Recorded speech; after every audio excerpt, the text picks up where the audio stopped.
characters from the show. Wow, band leader with the saxophone. What is your name again?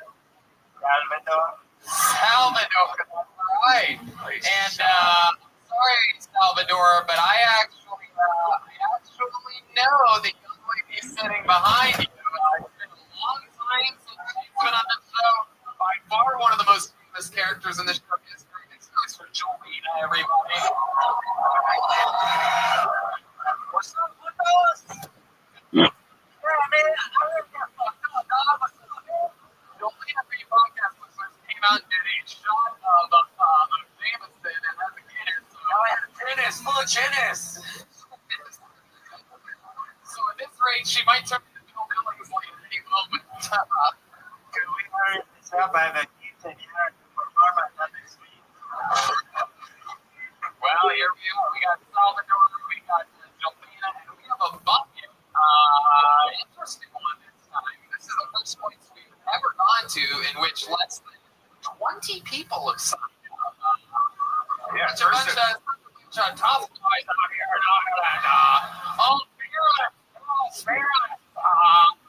We've had more sign-ups literally everywhere we've ever gone. You can name it. Raleigh, North Carolina, 3 times as many sign-ups. LA, 200. Yeah. 14 from Ireland. Earlier it was only 6. Like, we thought, oh shit.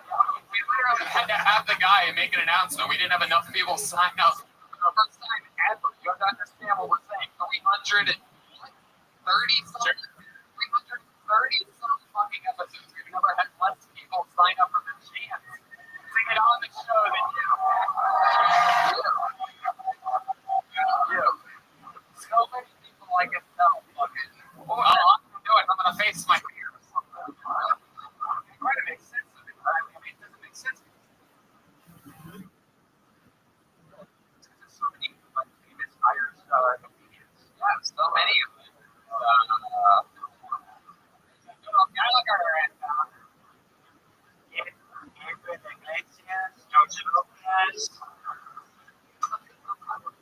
how did you guys get here, by the way? Salvador and Jolena. I find that so interesting. Sometimes I hide underneath my We're going to have a lot of fun tonight. I have a bucket filled to the room with 13 names of people.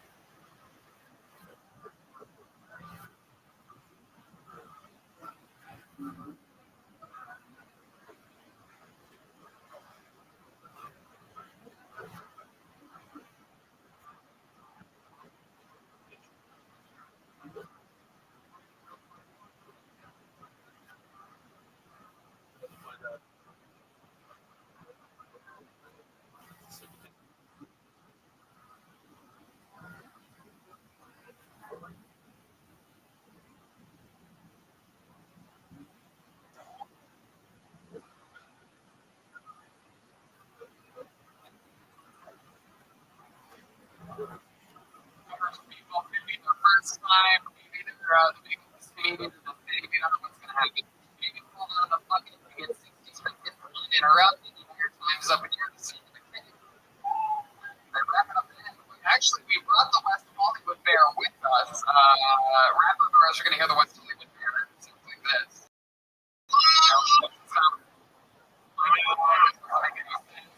Very good. We brought the West Hollywood Bear with us, so we had to drag him out of the George. He was, at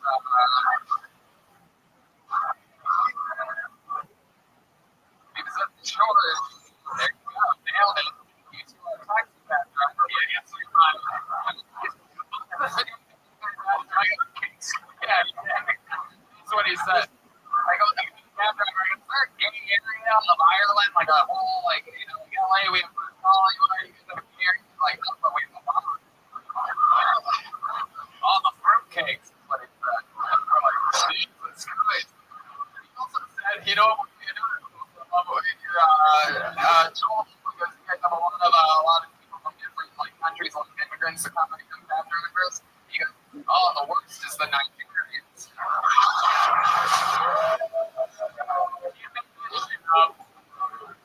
You Apollo 13 was like, God, Yeah, mine. You perform stand-up comedy. You pulled out the mic and we talk. We find out more about you. Figure out what the fuck makes you different than everybody else that's ever been on the show. And we are ready to begin. Lyle, are you ready to actually start anything can happen? This is the first stop on the first ever Bill Tony World Tour. Devlin, you are number one. And it starts now with your first comedian. 60 seconds uninterrupted. Going by the name of Aiden Shields.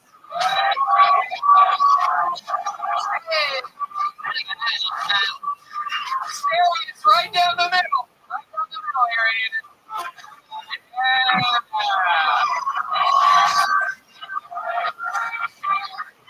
Right. Ireland. I'm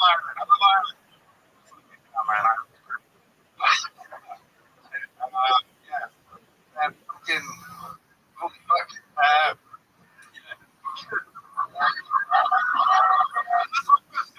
Yeah, man. Fucking.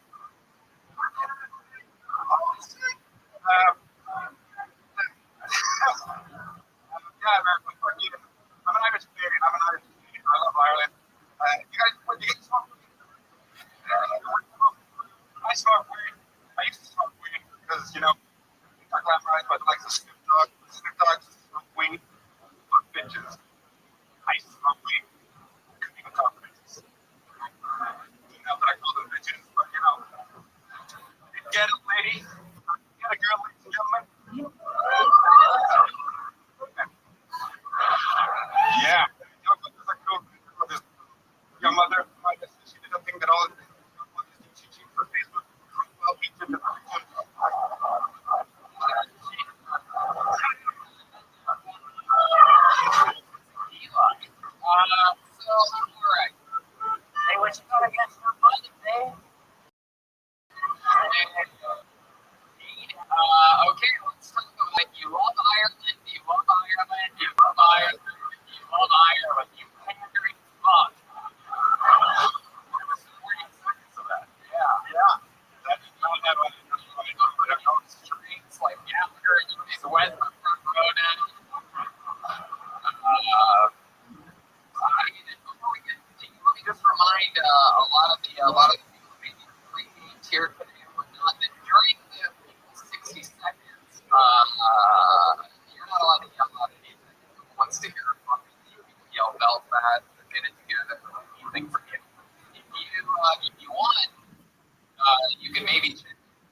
but I'm an English teacher. I teach a lot of Mexican. Teacher of what? English language teacher. You teach English. As a public. Repeat that for me. There's Mexicans here in Ireland. There's a lot of Mexicans. A lot of Mexicans in Ireland. Yeah. Really? How many you consider a lot? One? Probably about 10. This is, Okay. So, teaching right now, if you're a teacher. because What injuries? I had a shattered leg for the last year. I got punched by a scumbag in Dublin. Serious punches here. So You got your ass beat for your midget? I got Shattered, sir.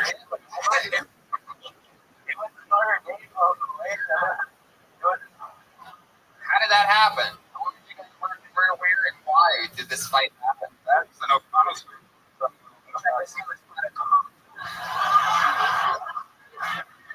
Come on. Aiden, with me over here. How did the fight happen? Just somebody just rolled up with me from home. Just hit me from behind. Just sucker punch you. Sucker punch, I felt badly. Shattered my head. You're not being set before that or Yeah,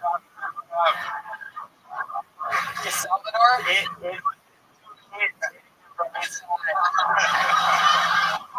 Stop pursuing stand-up.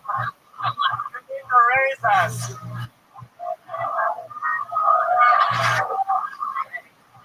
You gotta get hit pretty hard to shatter your head. Just like behind. I would Felt like a bitch. It was a serious head, man. Yeah. I would have killed an ordinary man, I swear to God. So is there a company scene out there? Is it Comedy club? there's no comedy clubs? This is a comedy club. On a Monday night, like shows and And shit. you come here, you have a lot of people walking here 6 years. Yeah.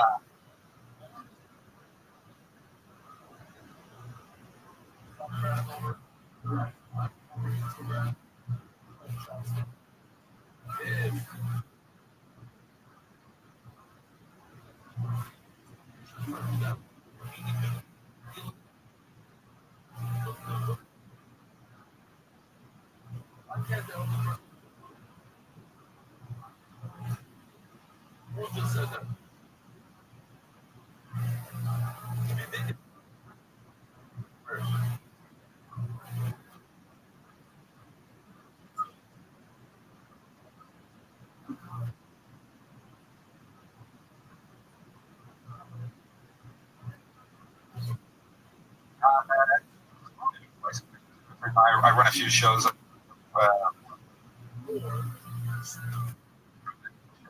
do you do for fun? What is you hobby? Well, look, two kids, a lot of hobby time. Probably something, Yeah. What kind of psychedelics? like a man. Try and, Is anything legal out here? I heard my inner codeine. ache. What's that? I heard codeine's legal. Oh, it's something.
From Dublin, Ireland, for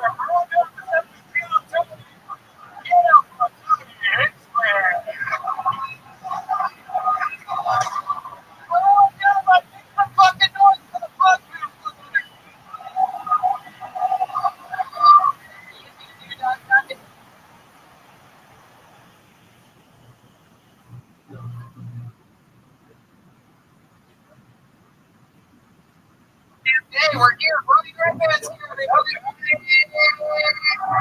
Wow, we are live for our first ever night in Dublin, Ireland. Yes. How exciting is that? Great.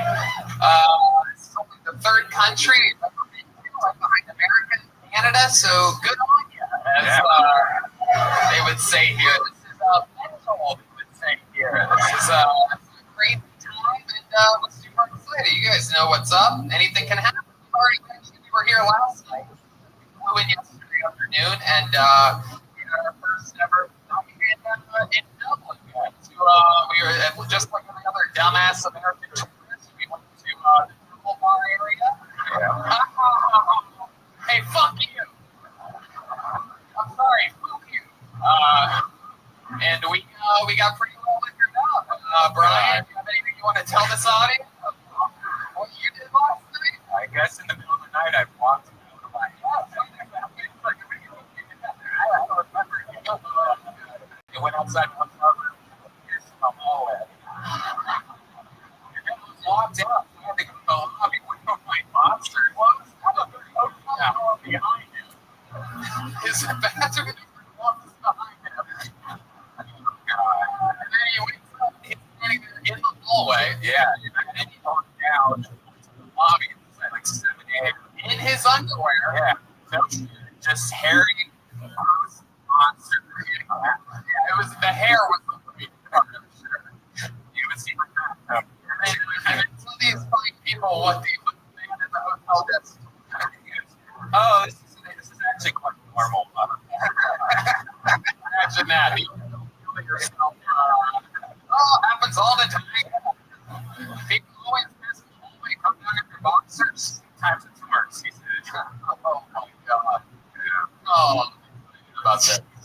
We're going guestless tonight as we do with all of our road shows. Keep this thing moving along. We're going to some janky Irish comedians slowing us up, right? I invited Connor McGregor on Twitter. I hit him up in the DMs. He had a response. I was the one that would have liked to sit in with us. We do have a third microphone plugged in just in fucking case he shows up at some point. Get the fuck out of his way. But yeah, so we don't need to guess because we have other shit going on that I'm excited about. We have, I don't know if you guys like coffee. Any coffee drinkers during the day? I don't know if you guys know this. We have to try delicious American Campion coffee. It's just the best goddamn coffee. Probably not even out here. Probably get me shipped. I brought it with me. It's so delicious that I just pictures and pictures of Campion coffee with me. Coffee too, all you listeners all around the world. Use the promo code Tony to save 15%. Sometimes I drink too much coffee, it makes me a little anxious, so I calm it down with a little infinite CBD. They offer the cleanest, healthiest, and purest form of CBD available. You like it too? Yeah, I don't know if it's legal here, but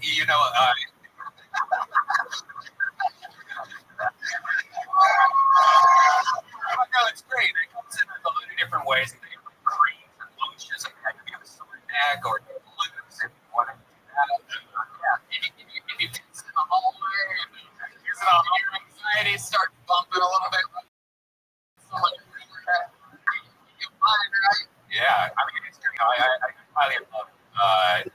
It's great for everything. And it's right now, our friends over at CBD have if you go to the website, go to infinitecbd.com, use the promo code Tony15, and you get 15% off any purchase. That's infinitecbd.com, Tony15, 15% off any purchase that you make. There you go. You guys ready to start this shiitake or what? I'm from Dublin, Ireland for the first time ever. It's so exciting. But before we get to that bucket, maybe we should bring in the band. Come with us. It's our first ever world tour. They sure did. You guys know how this is. Every single episode, they come in with different characters. Sometimes it's a brand new character, like the gym rats. I don't know if anybody caught them a few weeks ago. They were going to go to the gym a lot. There was some koala eaters, koala bears. They were Italian mafia guys on this episode. Who knows what they'll be tonight? Maybe it's the return of some of our favorite characters. I never know. They were, again, they're always curtained off in a different room. I have no idea what they're going to be. So let's see what happens tonight, shall we? The best goddamn band in the land. It's the Kill Tony. Jeremiah Morgan and Joel Jimenez. Here we go. They're going to be coming out that door any second.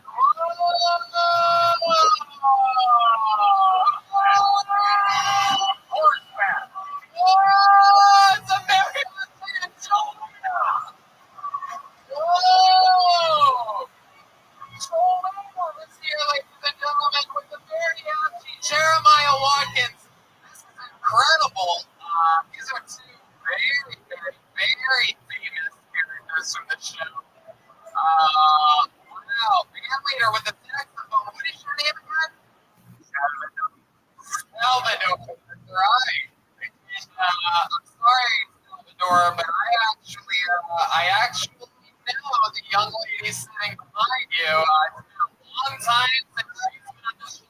My barber must be this character in the show history. Makes it up for Jolena, everybody. What's up, folks? Fucked up, dog. What's up, man? Jolena, big podcast listeners came out and did a shot of Jameson and has a penis. So now we got Jameson. Oh, Jameson. So at this point, she might take it to Bill Billingsley at any moment. We heard this up by the kids and you heard the performance of this week.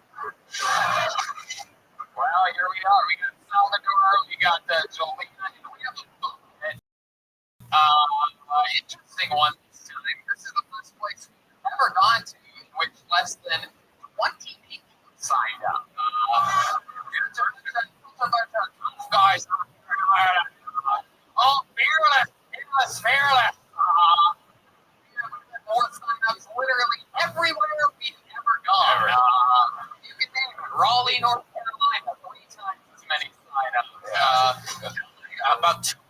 Yeah. Here we got the 14 of Ireland's finest. Earlier it was only 6. Like, it was shit. For the first time ever, you have to understand what we're saying. 300 and what? 30 something? Sure, yeah. 330 some fucking episodes. We never had less people sign up for the chance to get on the show than you. So many people I can tell, but hold on, I'm gonna do it. I'm gonna face my fears. It kind of makes sense to me. I mean, it doesn't make sense. There's so many this Irish comedians. Yeah, so many of them. There's a Gallagher and Gabriel Iglesias, Joe Lopez. how did you guys get here, by the way? So, you're in Jolena. I find it a giant suitcase. Sometimes I don't know my head. We're gonna have a lot of fun tonight. I have a fucking filled to the brim with 13 names of Irish people. Could be the first time. Maybe they're the biggest comedian in the city. We don't know what's gonna happen. You can pull the fucking get 60 seconds uninterrupted. You know your time's up. You hear the sound of a kicker. And right then, actually, we brought the West Hollywood Bear with us. We thought we were actually gonna go to West Hollywood Bear. It sounds like this. It sounds like that. That doesn't. Very good. We brought the West Hollywood Bear with us, and we had to drag him out of the George. He was at the George. Nailed it. Thank you to our driver for answering my most thing. That's what he said. Like the cab driver goes, "Is there a gay area of Ireland, like a whole, like, you know, like LA, we have West Hollywood. You guys have a gay area?" He's like, "No, but we have a bar." Oh, the first thing, this is what he said. We're like, Jesus Christ. He also said, you know, another quote from Joel, because you have a lot of people from different countries, a lot of immigrants, and some of the cab drivers. He goes, the worst is the Nigerians.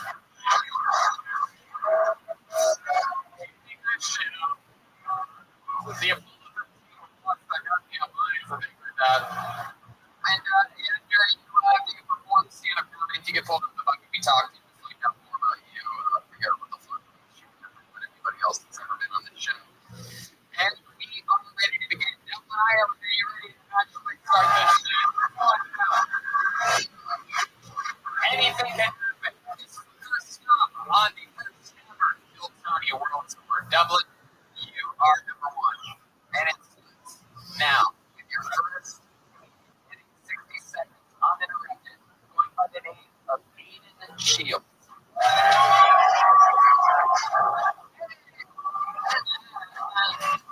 Serious, right down the middle. Right down the middle here, Aiden.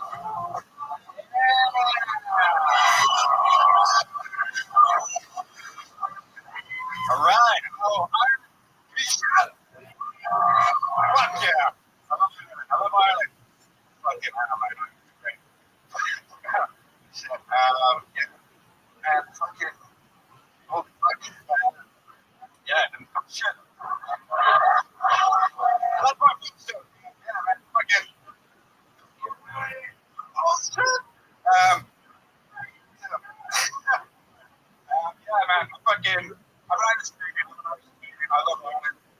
You guys smoke weed? I smoke weed. Smoke weed. You know, I glamorize like Snoop Dogg, weed. Fuck bitches. I used to smoke weed. Couldn't even talk to bitches. Not that I call them bitches. You know, I didn't get a lady. I didn't get a girl, ladies and gentlemen. Okay. Yeah, man. Your mothers are cool, man. Your mothers are cool. Your mother might be sitting something that on your mother's sushi chicken Facebook profile pictures. Yeah.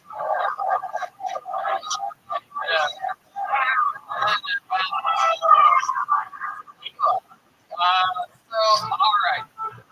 What you got against your mother, man? Okay, let's talk about it. You love Ireland. You love Ireland. You love Ireland. You love Ireland. You pandering up. It was not last seconds of that. Yeah. That's not how I find it. Drinks, like, you know, everybody's wet in the front row now.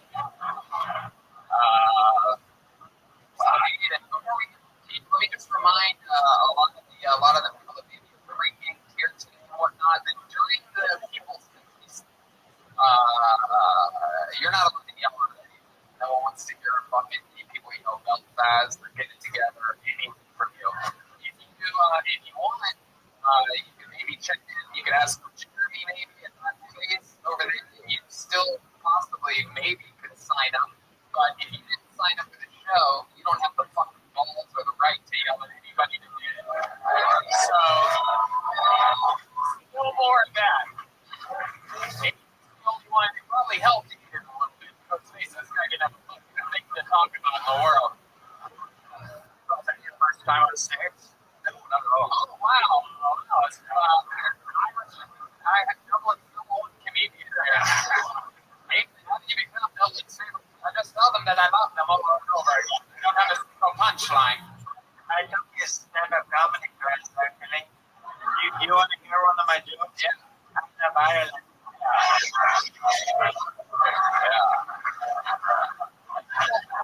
It's bumpier than the cobblestone street at Temple Bar. I know. Yeah. Is that true though? You smoke weed and you got a lady pregnant? Yeah. How was that joke gonna end? What did she put on her Facebook profile? She changed her Facebook profile picture to the picture of the baby. And I thought, oh, that's sweet. And then when my friends were looking for me on Facebook, it just looks like she feels this relationship with a baby. Yep. Okay. Wow. I like to think about that more.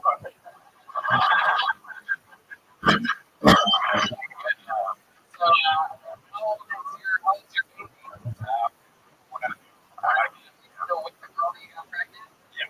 Yeah. Look, you have a 14-year-old in a previous relationship. How old are you? I'm 35. 35. We're Mexican, and that's even right.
lot of Mexicans in Rio. Really? How do you consider them all? One? Probably about 10.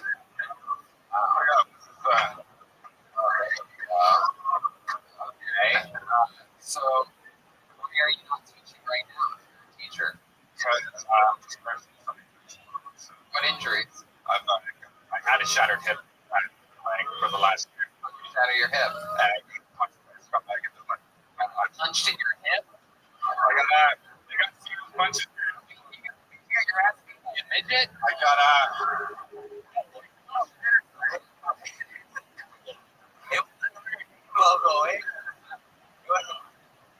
How did that happen? Where and why did this place happen? that's an O'Connell thing.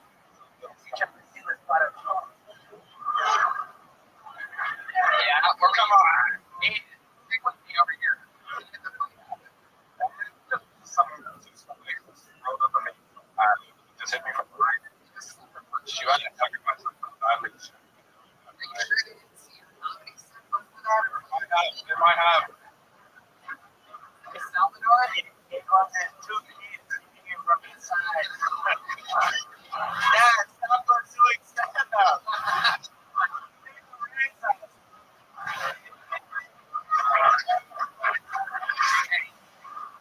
It's pretty hard to shatter. Yeah.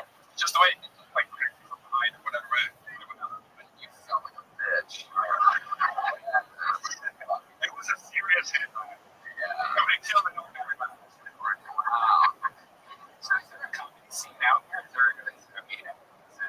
there a comedy club? So Yeah, there's those comedy clubs. There's a comedy club on a Monday night. Like, shoot. And you come here, you do it. You perform in your 6 years, once, twice a week. Something. Probably one story. A few shows up where I live and shit. What do you do for fun? What does a guy like you do for a hobby? I have another take care of 2 kids. My hobby time. Dude. Yeah. What kind of psychedelics do you do? We got animals in my shirt. is any of the time go out here? Bring your money to radio. They go out here.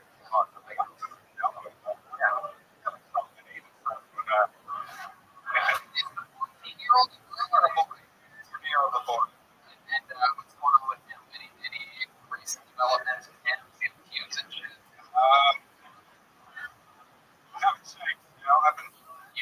No, broken. He sounds. Yeah. He's good. Did you bring any girls back to your place yet? Not yet. Yeah. Shiny hot. But I think it'll be that long. I'm gonna hit my stuff. Yeah.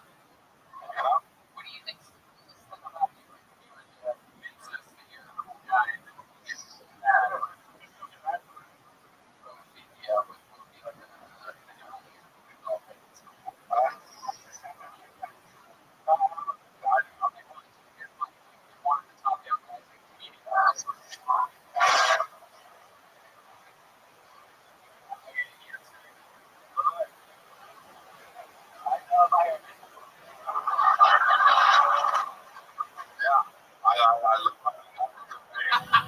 Ireland. Falls Ireland. Give me a fucking job. wow, I love it. You want the? Are you at? Did you just ask for a job? So coolest thing about you. Like I said, There must be something you want to like save the person's life when it's drowning or something like that, or that guy one time. We're in Canada. Yeah. I used to live in Canada. Yeah. Oh, yeah. Then what happened? And then my parents divorced, man. Oh, Wow, you are cool. Love that. the guy who needed anything to save. What was going on there? Can we save him from?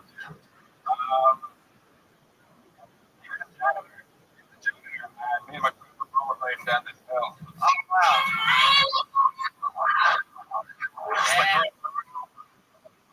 Yeah. yeah, cool. So he's rollerblading. You're hill. A couple normal dudes. And then you see the guy on rollerblades. Up north. They get the guy CPR to it.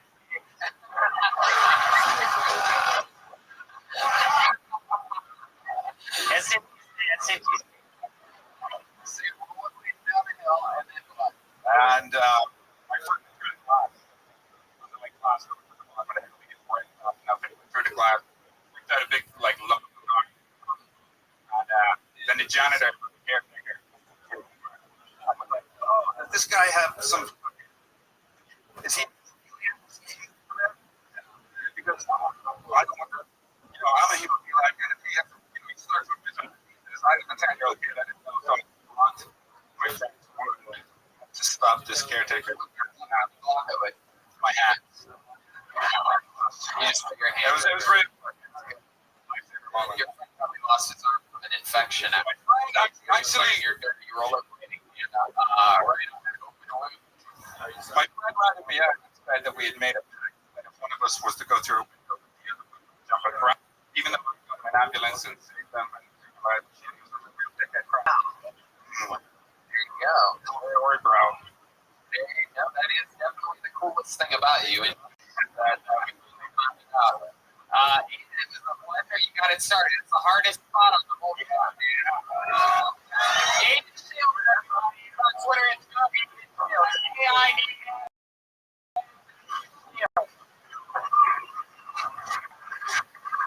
I fucking love soccer so much.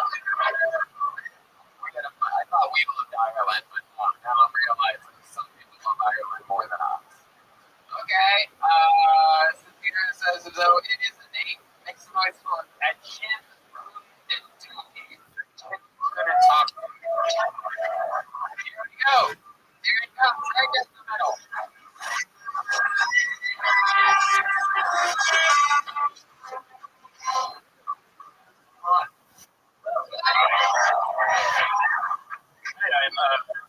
I'm from Germany.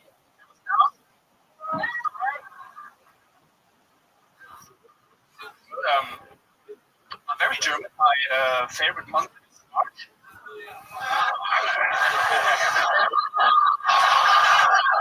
Wait. My favorite month is July.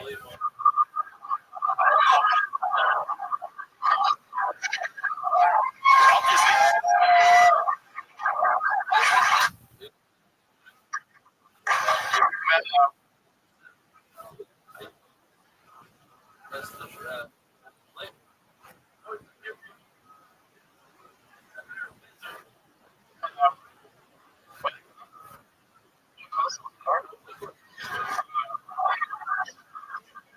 And during this lunch break, so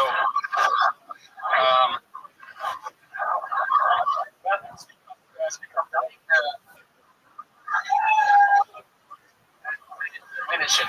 well, everybody wants to buy this, right? So that's why I only leave my car when I'm really tired. There you go.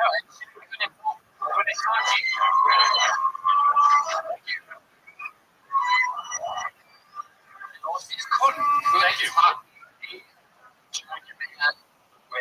In Ireland, right?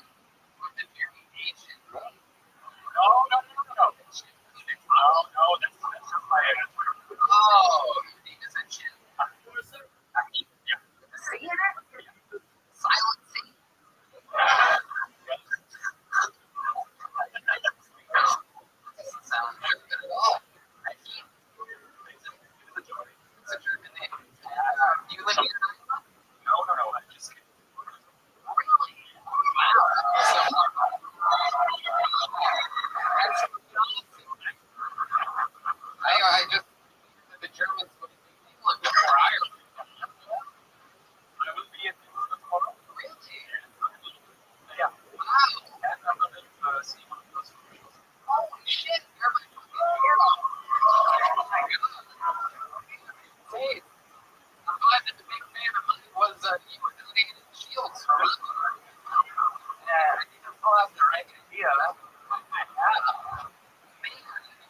So that's so fucking cool. How long have you been doing stand-up comedy?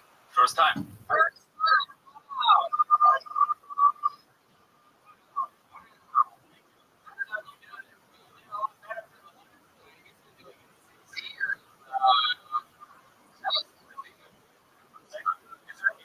Any comedy?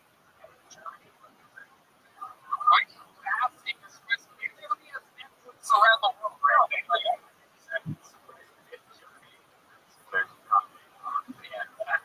of the most powerful countries in the world. I wonder if they have stand-up comedy. Because they're not popular in a lot of places. What are you talking about? Yes, the shit like this theme song. What's the most German thing about you? I'm always on time. I like that. Very good. Do you have any like Nazi relatives or anything? I'm sorry that we just keep making those people, but it was sort of a big deal. I'm not supposed to talk today. I was watching one favorite thing on Netflix that I literally watched like 15 times from beginning to end. It's World War II in color. They went and colorized everything so we could really clearly see how big a piece of shit you guys were. It's pretty amazing.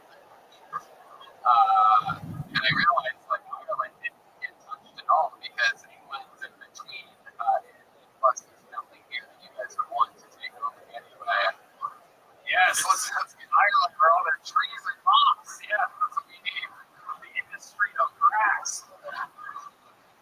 We don't have enough hills and creeks. We need Also, there's a bomb because you close. Clover? Clover? Oh, yes, take over.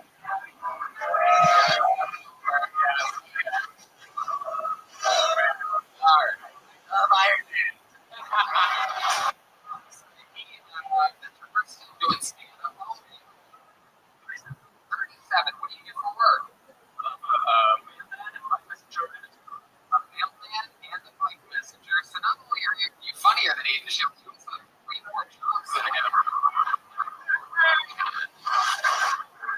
Wow. A mailman, a bike messenger, and what was the third one?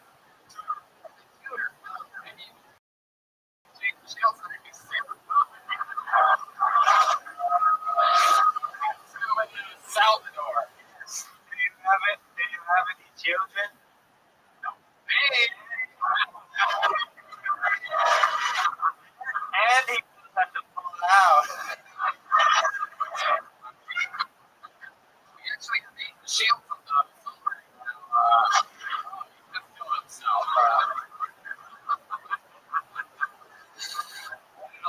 This is being so fucking exciting for you. You just fucking killed on Tony. You're killing through the interview part. Tell us something else interesting about you. What else makes you a special German guy?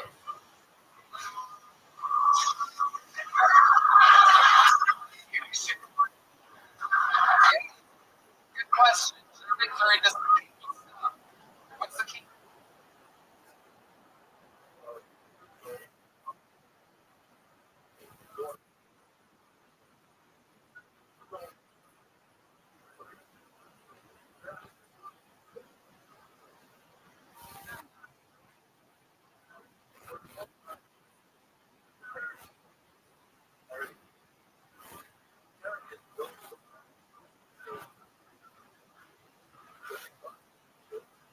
Easiest thing you've ever done with an animal?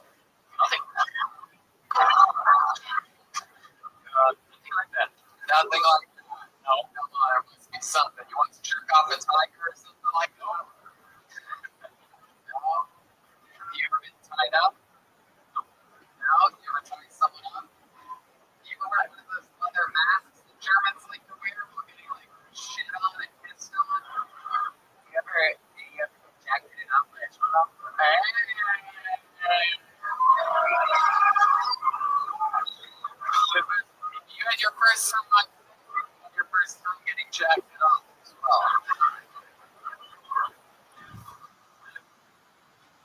You know, but to that, I have played piano, stuff that created a band.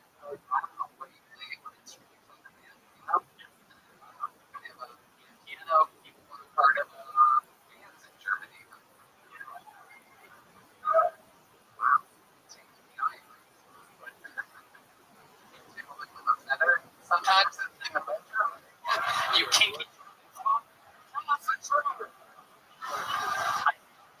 He's like, really? Nothing kinky about me at all. Dildo falls out of his ass. I don't know how that got up there. Just the normal guy. I'm pretty bored organizing. No, I don't know if you saw the last comedian. That's no. Wow. So that's so fun. What's it like being a mailman in Germany? You wear like a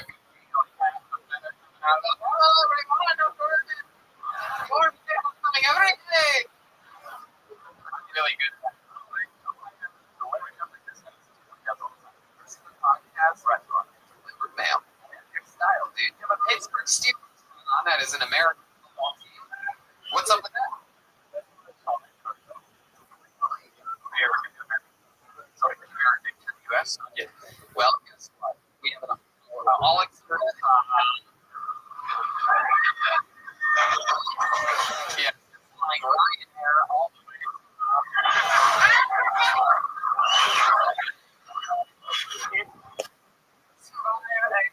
can survive it.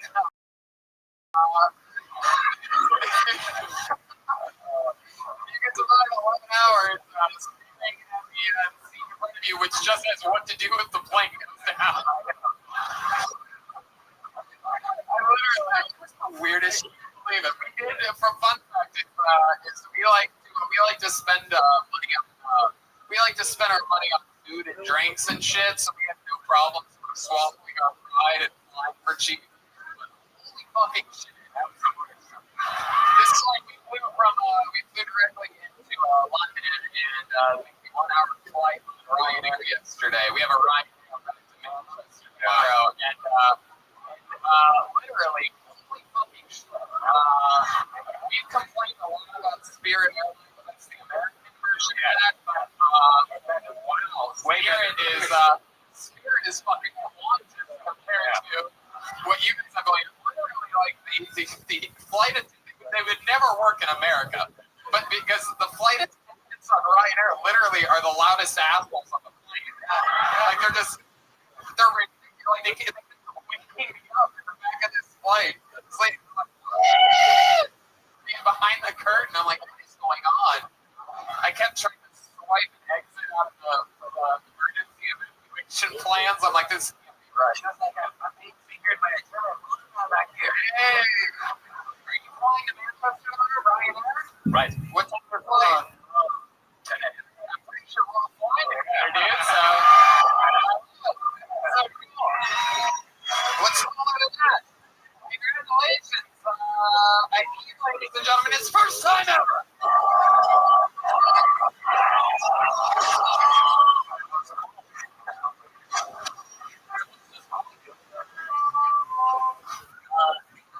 Buy me a pint of Guinness right now. Jolena once again. Jolena here. Does anybody have more Tata in the back for Salvador? You guys having fun out there? You can all very good. With that, I pulled another name out. Let's see what happens. Oh, this should be interesting. Make some noise for PM Spunk, everyone.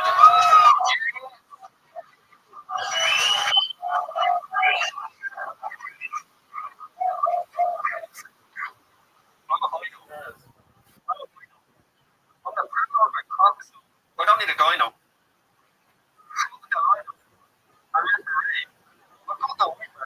We have the fence and sweat water in the brain. Nefina flow. Then Muppets at the doll. You make my dreams come true, said I know. When it comes to poetry, going up the books, the best of all that I do.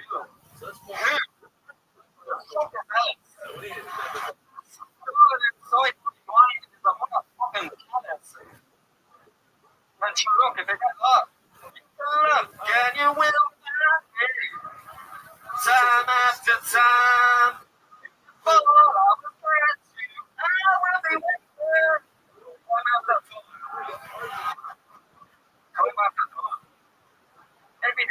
Every day, going out the run.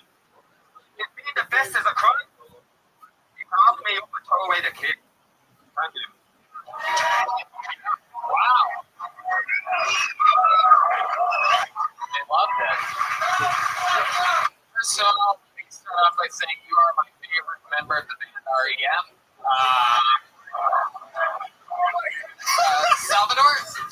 This is my favorite bridge stroke I've ever seen. I always wonder what the Blue Man Group looked like without makeup.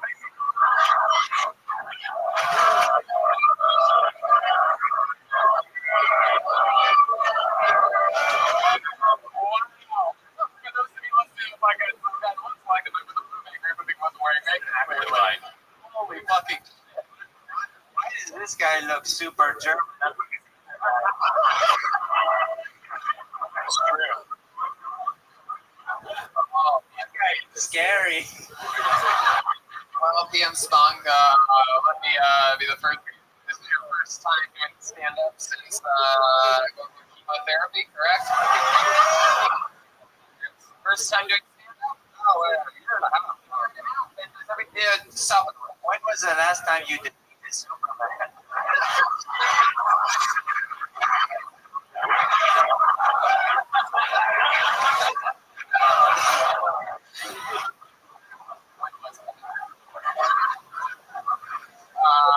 So PM Spong, so you've been doing it a year and a half. Is there anything you can rhyme? Are you like a poet? Yeah. I love it. You're like Eminem and you would like to Eminem.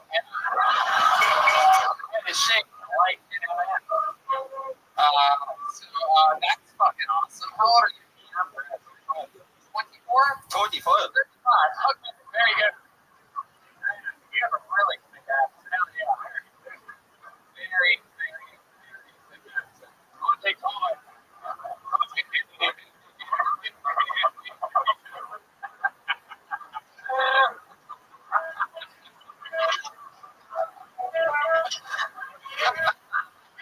So PM, holy shit. You're an interesting looking dude. Not a hair on your goddamn body. That's what we You still leave the house without your shit.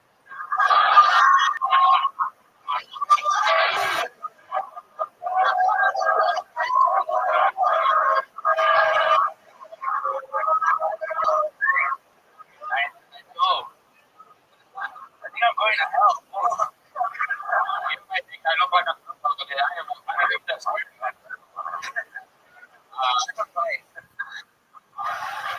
So, PM, been doing it a year and a half. Everything right. Tell us more about you. What are you doing now? You're not doing comedy. Spoken word. Spoken word. Hell yeah. That's like you turn on your yeah. You have like an impression of one of us. Like, totally. That actually helps.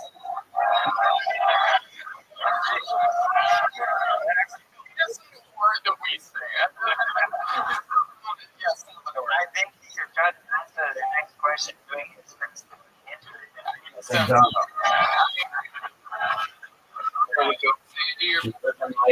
Potential podcast in a few hours. Just before I do some professional website. Sounds That's fun. something that we can do.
That's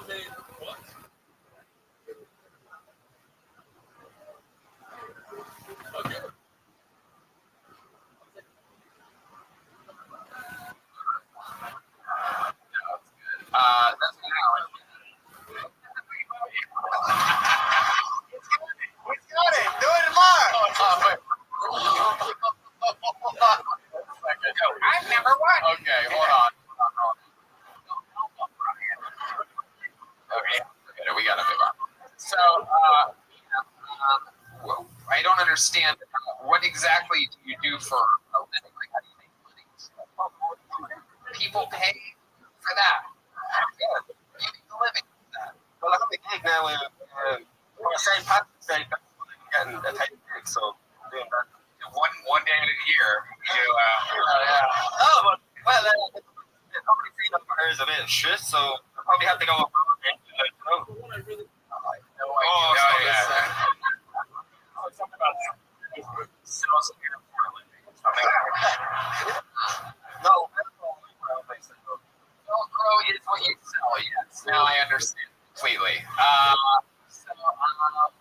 You're 35 and you've been doing this a year and a half. What were you doing before spoken word comedy? What? My kid. He has a kid.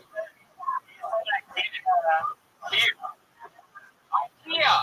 Oh, wow. Oh, my God. You said IKEA, but I couldn't put it together when you said it. Sort of.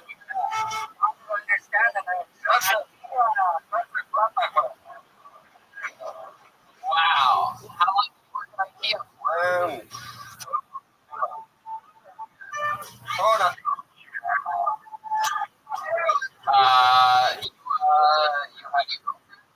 Yes. How long have you been with her?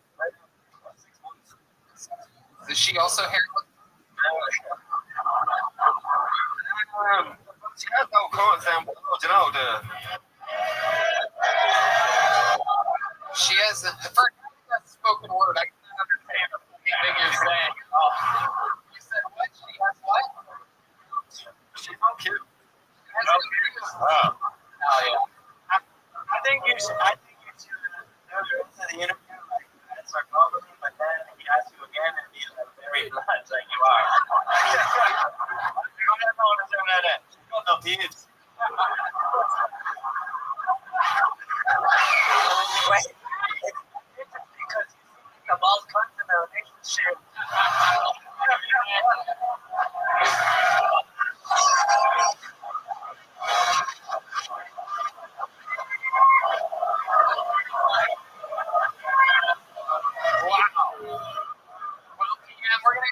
We're gonna keep getting people up here flying through names. So it's very different, and I love it when people do different things to me. I'm another different PM stuff.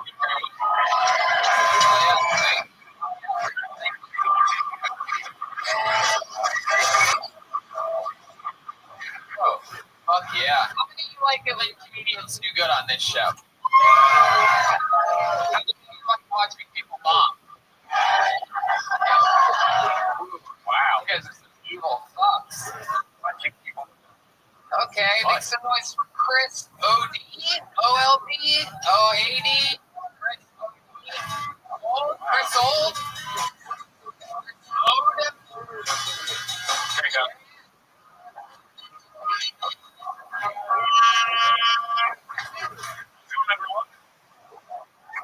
Before I get started, I just want to say a big hello to Mr. Bernie here. Yeah, Mr. Scene. I just have seen Leon.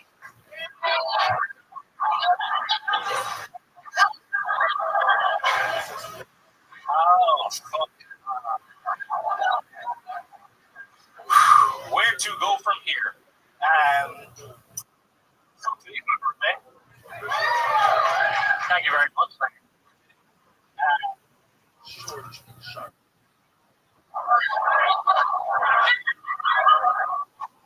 It's still pretty silly. My brother's dating the girls from Japan.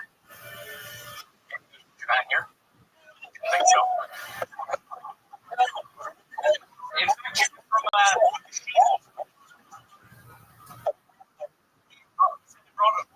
from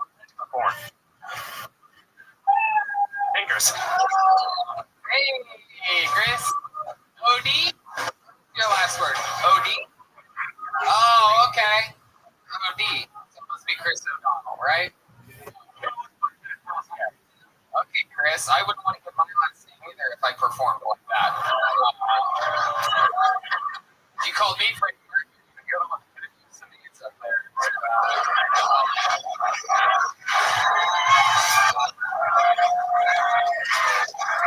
Son of a bitch. I mean, by your handwriting, I thought you didn't have any arms. I was like expecting somebody with a wheelchair. Yeah, your handwriting just got motherfucking roasted. Fucking dork. Is it really your birthday? Yeah. Wow, that's crazy. It's your birthday. You're wearing the sweater your grandma got you for Christmas. That's real cool. Everything's a celebration for you, Chris. How are you today? 24. Wow, 24. I don't know. I thought you were like for a second too. 24. Okay. 24. So what's up, Chris? First time ever on the stage? I'm right, it is. Very good. The first time for everything. It's also probably your last time on stage. Did you grow from Japan? No. Not true. Just a joke. No, you need up and work today, though. Wait, what? I needed up and work today. I ended up at work today. You dated a girl from Japan, and then what? On that end? And it brought a whole thing to work to the point. Oh, God. I know Red Man's big fan, so. You made that up only today. That's crazy. There's so many layers. Fukushima bombed it harder than the Fukushima bomb did. So aren't dating. No, all right. Back in the home right now. Had on a baby face.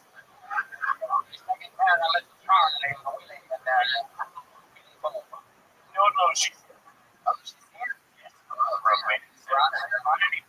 She got out after your set. What a special Valentine's Day treat you guys want. Now I'm getting this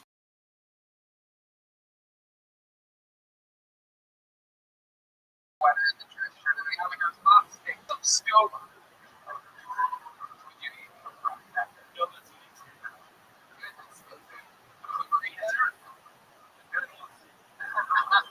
you think of that today? So let's talk about it. What did you eat? I got a 24 Thermon steak. Is that what you call your pussy?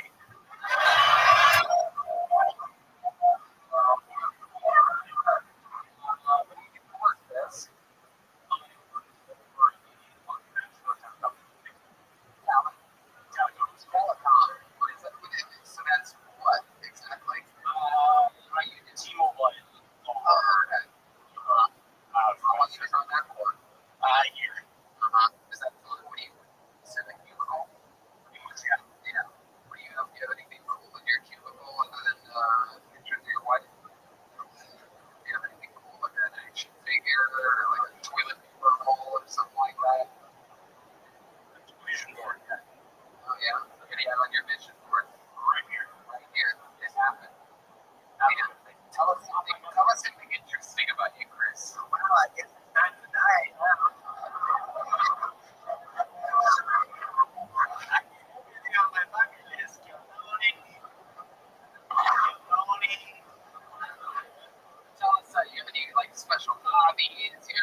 still.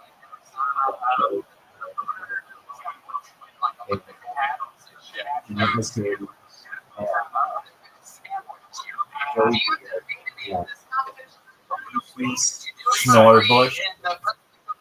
Place gets Nothing.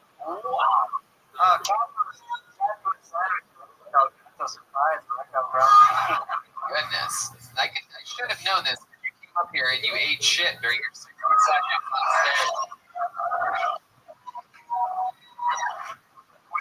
Was there anything grosser than that? Did you? Yeah, you're. Hey.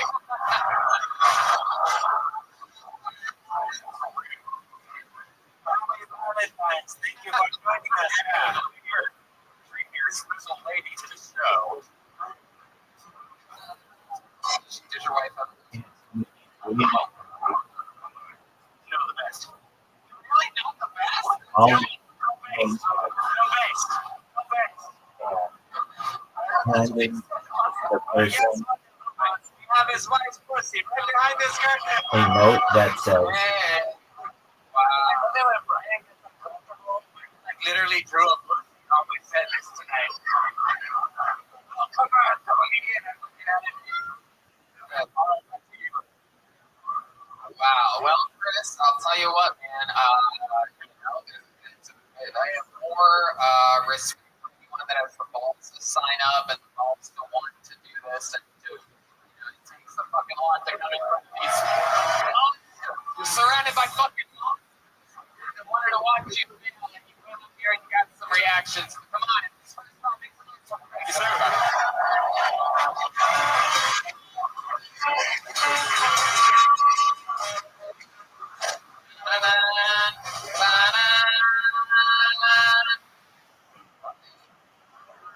All right. Wait a second. How the fuck is that possible? This first time went up. And Shield signed up twice. Liar. What a fucking liar.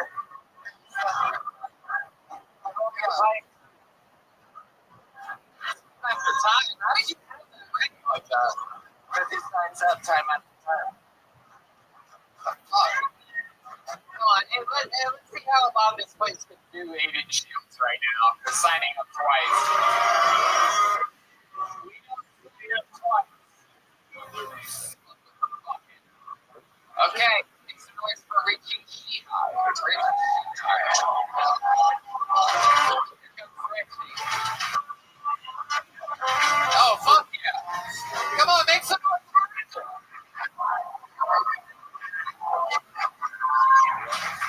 My name is Richie Sheepy. I come from a long line of transgenders. I used to know Michael Jackson. He used to call me Ring Johnson.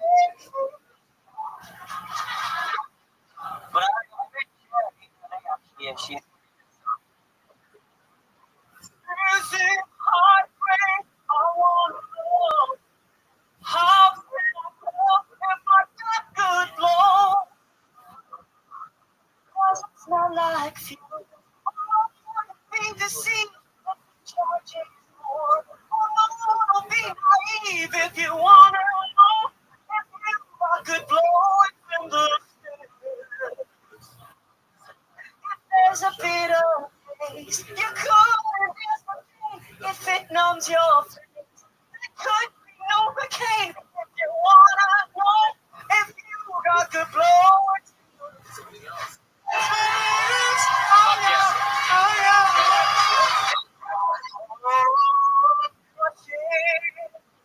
make fat lies.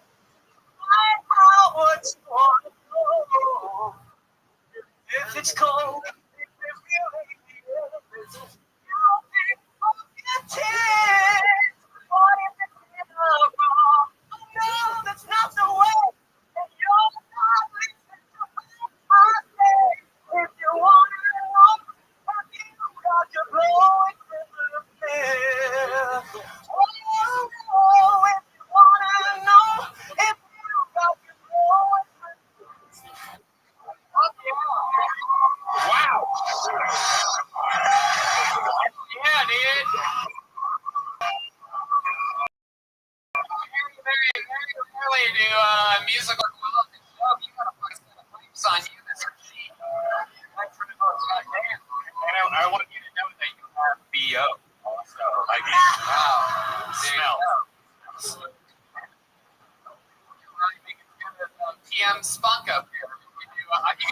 spoken word for a living at the rate you're right. Fucking did it. How's it going, man? So, you obviously do musical comedy. I do, yeah. What the fuck is Aiden? The funniest. Ari Shafir. I was going to say Ari Shafir. I actually. Well, how has Aiden Shield signed your guitar? She doesn't even have paper with Aiden Shield's name on it. Wake up! We've been recording. Like the worst. I can't avoid it. No matter what we do. It's the one thing that I see. It's right there. There's Ari. I understand that Ari is your fucking guitar. I know I'm asking about Ari. Ari loves signing because once he signs it, it decreases its value. So you can buy it. Oh, now that I signed it, you should sell it to me for $5 and resell it for 20. So Aiden. Let me sign that. So yeah. 6th Street. What?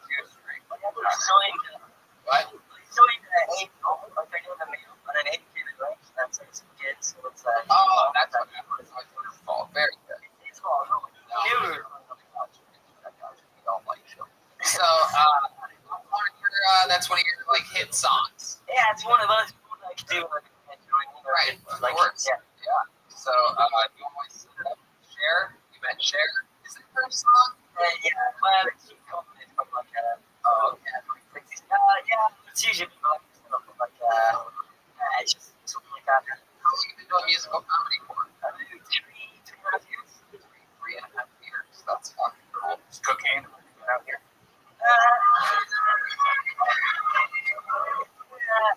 If you talk to the right people, then you do.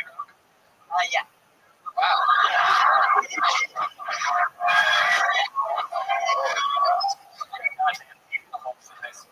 Keep it away from Jeremiah. Right there. Salvador. I actually gave Marty acid and then he went fucking off while in the gym for a couple of months. Acid, and he went to Asia for a couple of months. Do you think he went to Asia because of the acid? He said he did acid in the podcast and just changed his perspective. You should probably. Wow. So, Richie, you ever crazy happen to you after doing drugs or anything like that? You ever have somebody fly through the store window that you were working at after rollerblading? They didn't. I definitely have, I woke up after on an empty buzz and just a random video I didn't expect anything to happen to me. Stupid viral. So I took this button on fucking my phone. It's Salah, yeah. Say Indian? What? Salah, it's a Liverpool card. Liverpool card. There's only Liverpool fans in the crowd. I have no idea what he's saying. I think the viral video has a different. The audience, as soon as he said that, recognized it. That's what it meant. Molly, very good. We call it Molly. Seems like that's what Irish people would call it, but some different word about it. Molly Malone. Richie, when you're not doing drugs or performing, what else do you do? What does your life consist of? Tuesday, I go to the post office. Every Tuesday, you go to the post office. So why? Social welfare. Social welfare.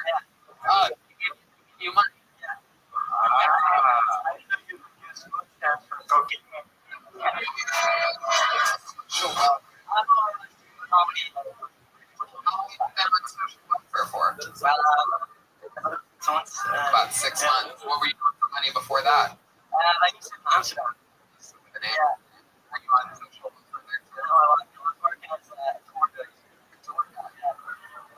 Oh, yeah. That tour guide is a red flag. Yeah.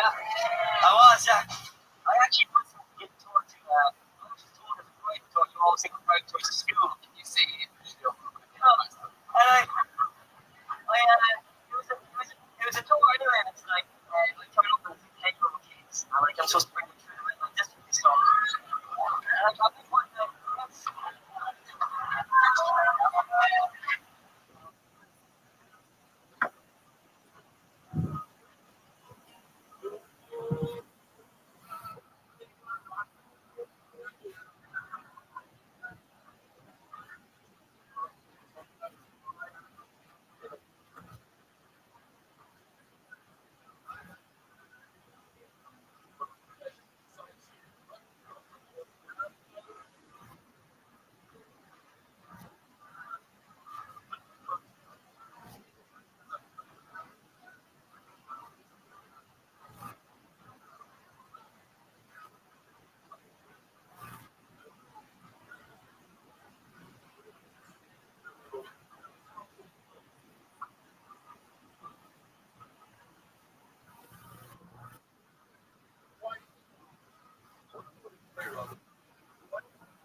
All right. Well, I guess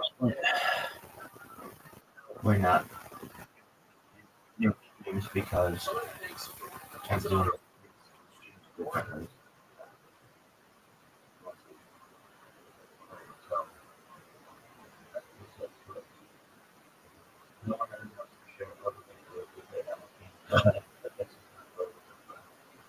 Today, 16th of Savan, 5786.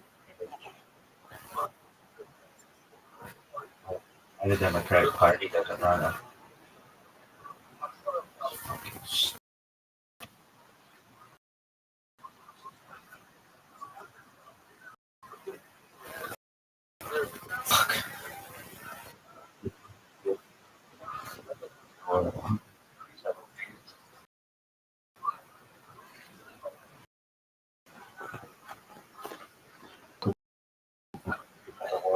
President Adam Obama, 36,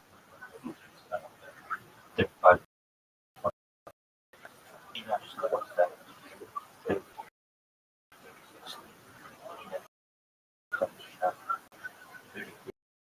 63,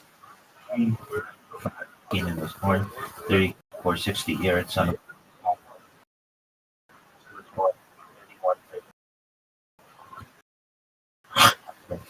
33 37. The son of Hannah was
esoteric history and religion. One of the most difficult aspects in starting Kabbalah is getting a handle on how the going over time. It's tempting to think that, for instance, Kabbalah is all the thing that we have in Kabbalah, just one thing. Future. Such notions develop still, and there are now been numerous inclusive schools of Jewish mysticism and Kabbalah. As an introduction to Kabbalah, what of this incredibly complex development of the prophets living in Israel to the rise of modern Kabbalah century.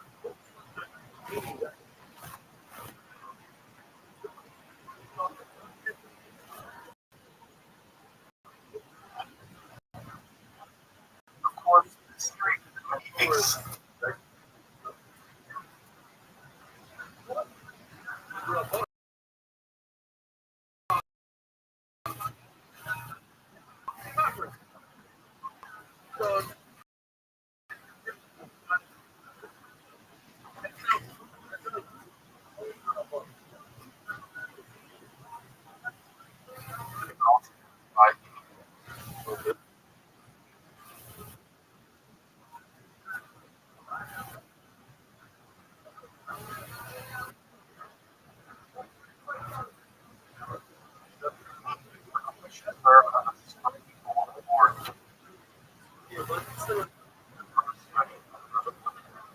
and also want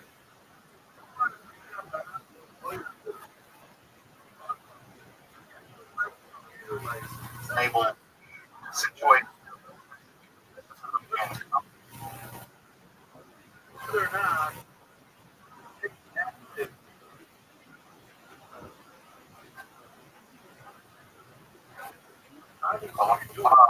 in their historical and cultural context.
And hopefully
Welcome to America, where we explore the art and history, philosophy, and religion.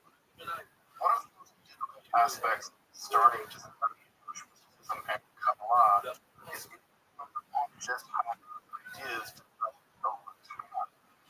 It's the rest of Kabbalah has been evolved into the form that we have it, or that Kabbalah at all. Of course, neither of these is really tenable lately through years in our physical development. Or now, when there have already numerous schools of Jewish mysticism and Kabbalah. This class is meant to serve as an introduction to Jewish mysticism and Kabbalah, a portion of its incredibly complex development from the prophets of Israel and to the rise of the 18th century. This series isn't meant to be but only should serve as a story for deeper study and reflection, and hopefully also enable you to enjoy the development of cultural context, and hopefully dive into the primary text, admittedly at the time they are obscure. Let me explain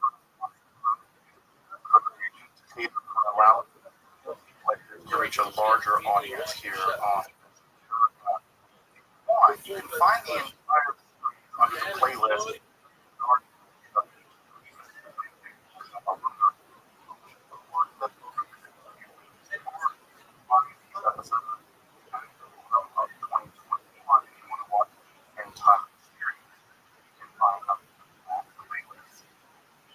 If you find the series on a couple of things, I'd check out my other content also, like materialism, infrastructure, support and topics, philosophy, or perhaps you can find them below, and I really appreciate it.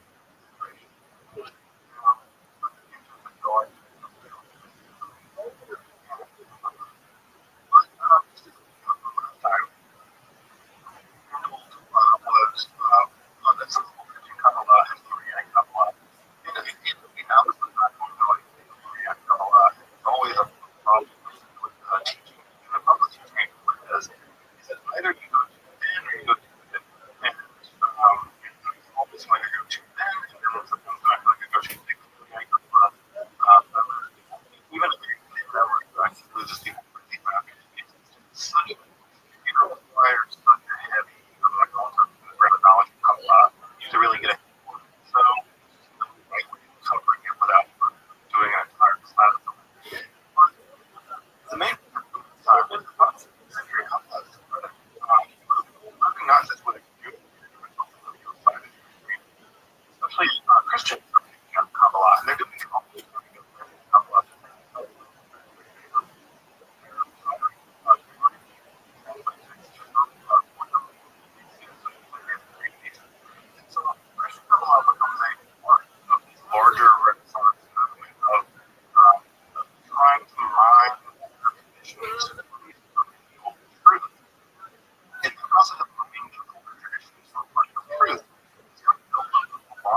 just so Hey, how you doing, Brandon? I'm just getting ready to be on a podcast. Hope you're having a good day. that was around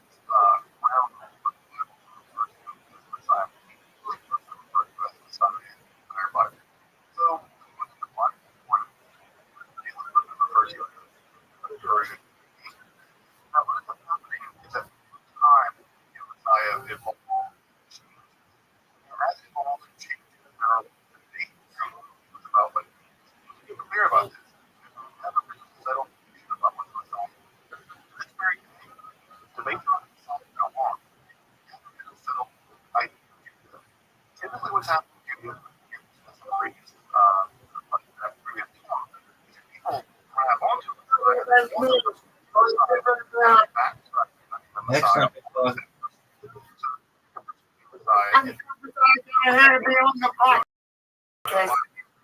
Okay, excellent.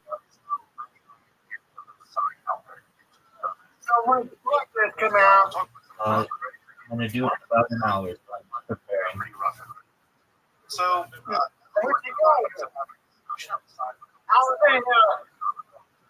this morning you were this afternoon and you left. I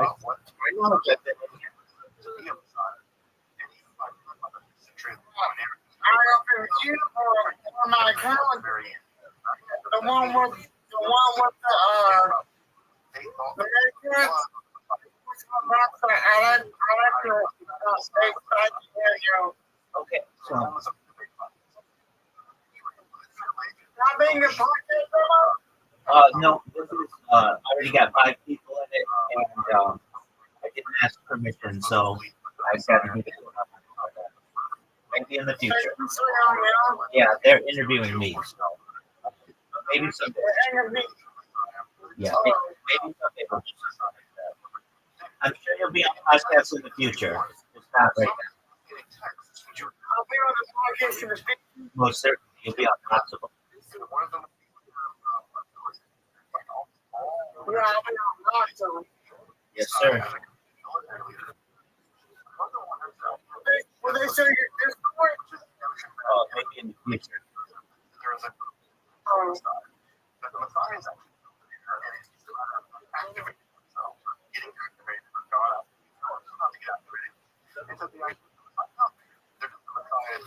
You said I got my camera on? And my camera? Yes. Up till now. Little do we know about what the Messiah. How do we know? I saw you a second ago. Well, it's pretty high. On the camera. Okay. Jesus as the Messiah. Accomplished. I'm going from different angles. One in the kitchen. Messiah. Okay, big It's true, by the way. I like you. You see me on the spot. Yes, sir. And so, slightly empty.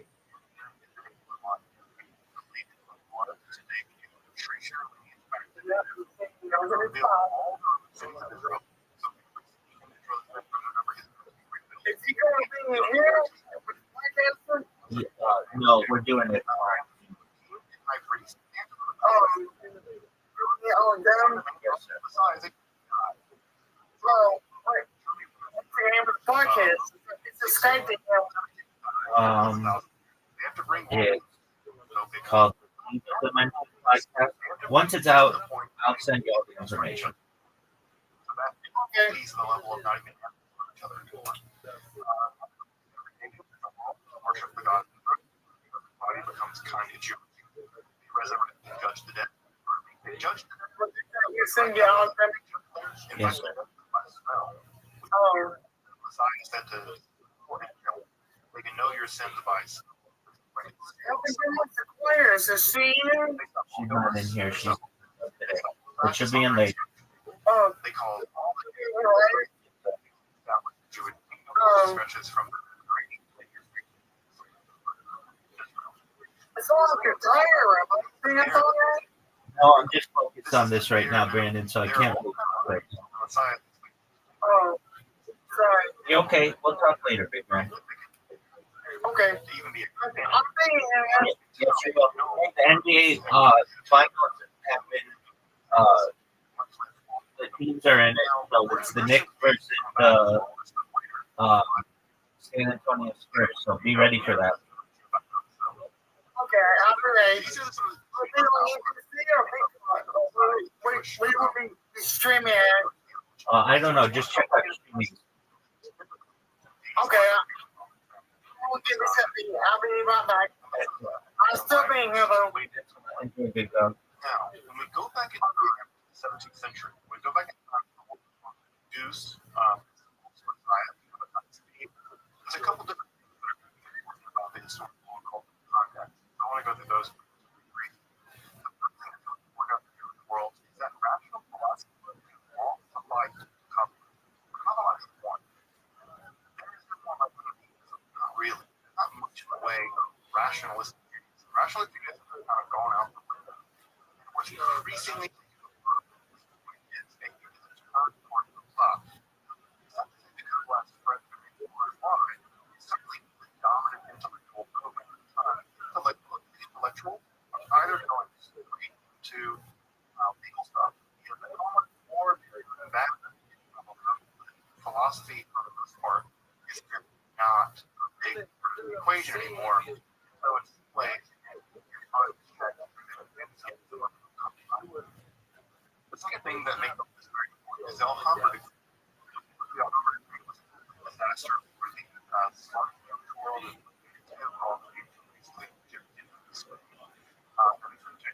as well. And they wanted heightened because it was the idea of what their world God would God just let all 100,000 people get out of their homeland.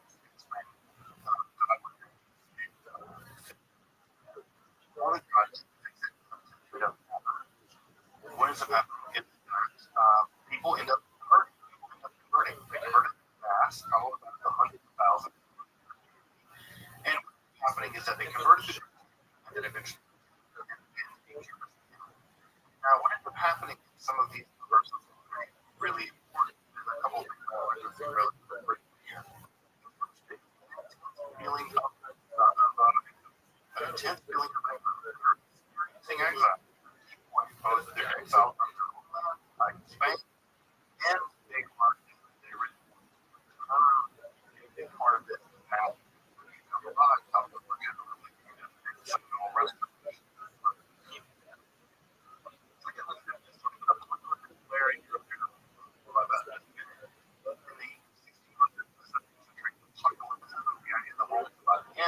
Was just a old Christian. One of the things that's also important about this more contact with Christianity and learning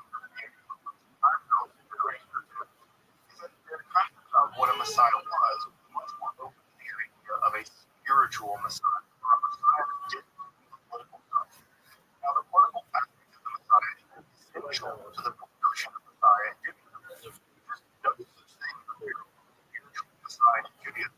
Messiah in Judaism is always political and they're always moving in a hyper. They always change the world to create this world dynamic. Well, the Messiah.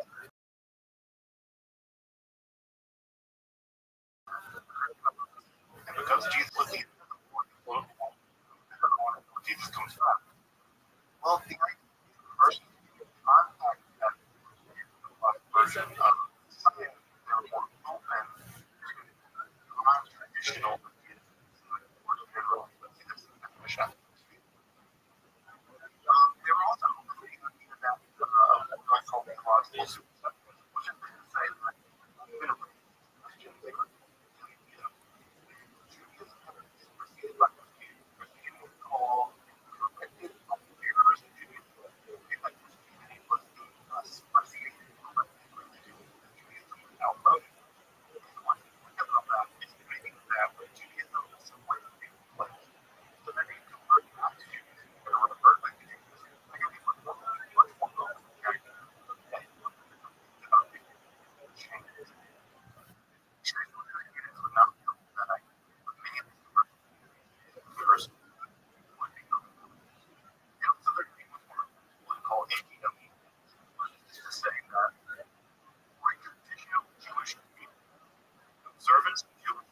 idea about this time period. Economics, right? Economics is famous for his trained around roughly this time. So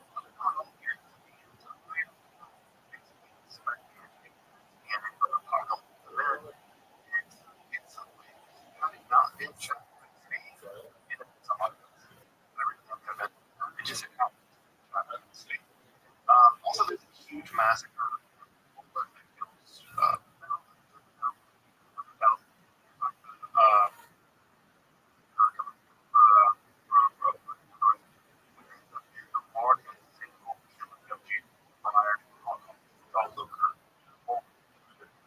Massive, but it was probably the largest mass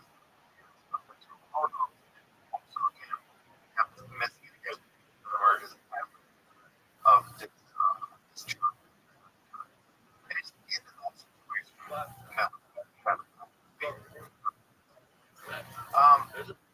Chuck was born into a Arkansas family on Tishman he's called Shabbatai. I saw a comment for one of the comments born on Shabbat. Considered the modern bad has become it's a comment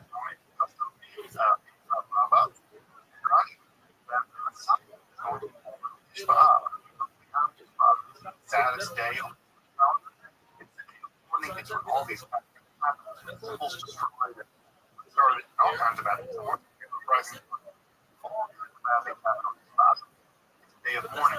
Well, the idea is born of convert the day of celebration. So when we have just not just be but also on Shabbat and especially start Izmir. We know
his friends told them that he just didn't deserve to see him, but they were here on. He really did by marrying him off. Common back in the day, married Hello, Jerry.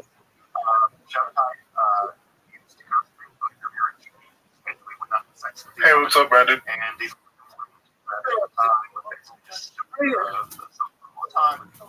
eliminations. Hey, no, I'm not. What's going on now? And of course, I do. Night, but I'll wait for her to come later. Where's the other parent? For whatever reason, I just let her read it. I'll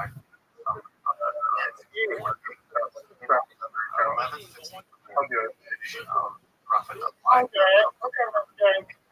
Good. appointing him and making him Messiah for him. How I talk about Shabbatai Tzvi is that he's really good. And so he told some of his family,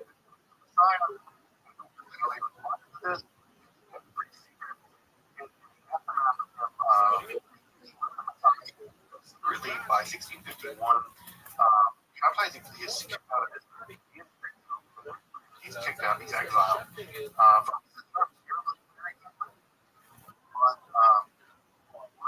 do know that he was prayer, he was enunciating the God prayer. Judaism, say God, and his prayer, along with some other strange things he was up to, kicked out of the community of Izmir. He'll come back. The period that he's roaming around is typically referred to as the community of folks who believe in Shabbatai. The period of the years that we witness has him traveling around through the world. We don't know his exact itinerary. All around Egypt, during basin, and he did some strange things. Settled in the Thessalonica, what is now Greece, and there he probably married tourist girl. That also was not a thing you should do. Out of Thessalonica. He seems to have made a pretty strong impression on people as he traveled. Now, making a strong impression, and so he goes to paths for people. Crazy prophet or a novelist, whatever. He made an impression on people. Cairo was a very wealthy leader of the Jewish community. And it's there that Rabbi actually showed up and fundraiser. What he would do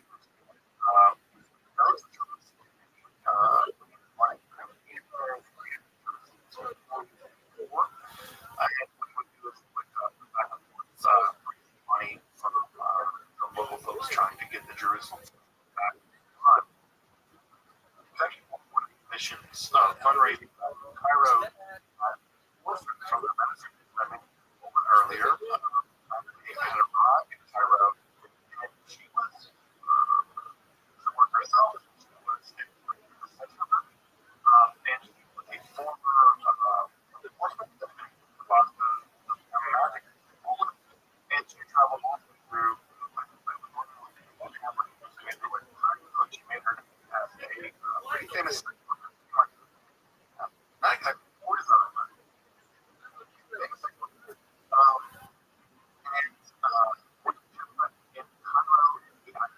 About her.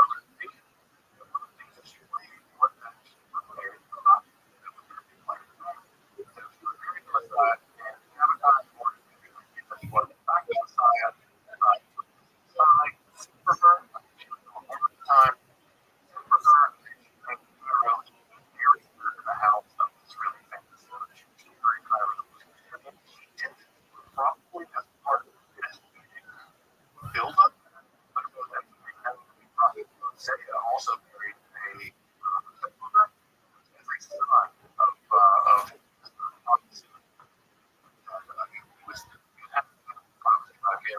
of this. And what's interesting is it's basically remained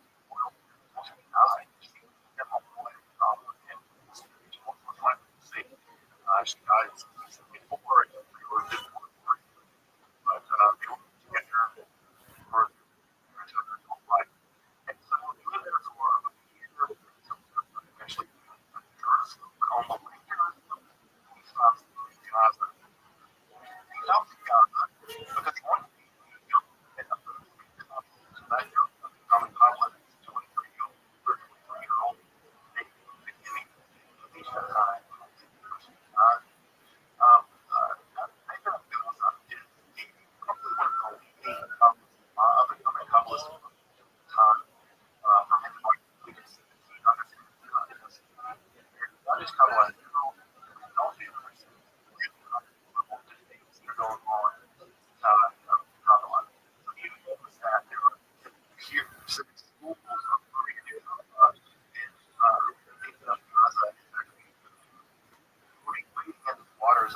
technically around the nature of development.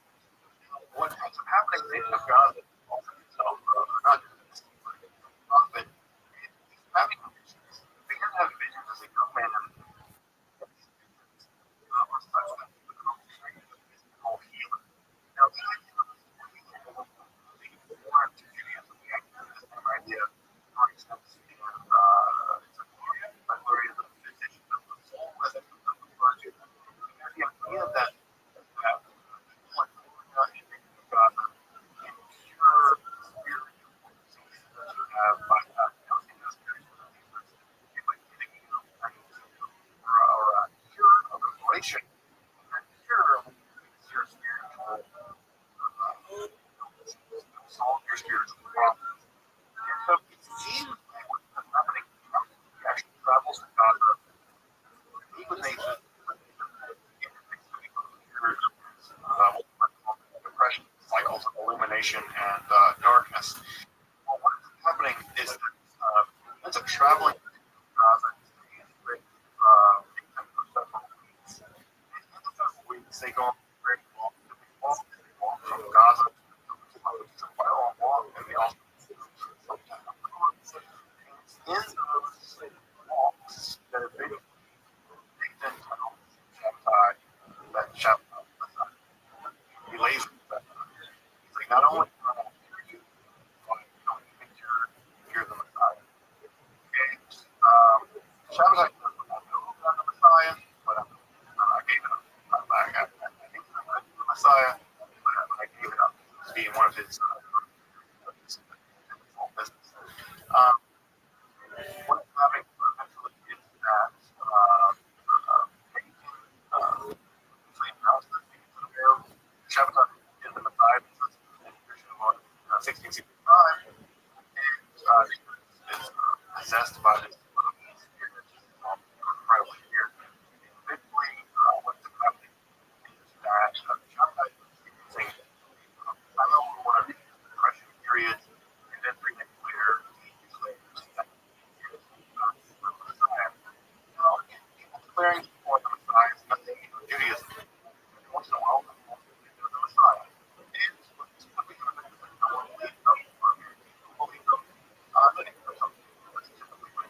finally the son of the most important novelist of all time, decided to let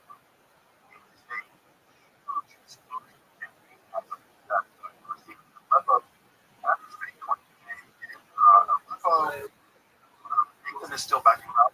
Where is she writing letters? Ramblings, rocks. Past were Nathan of Gaza.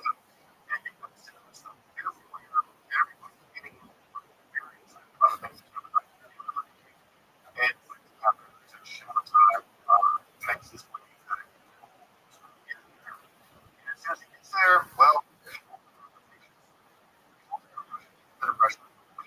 not until that year that he emerged and this time local rabbi basically the rid of it.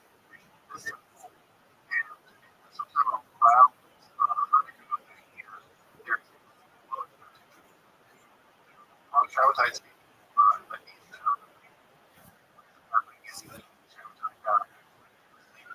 Response.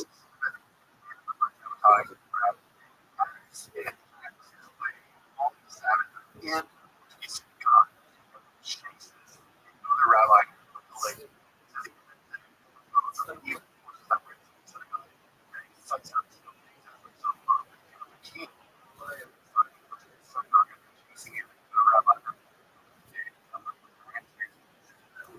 only that the guy that rabbi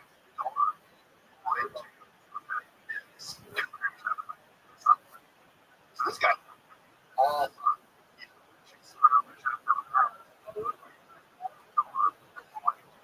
he asked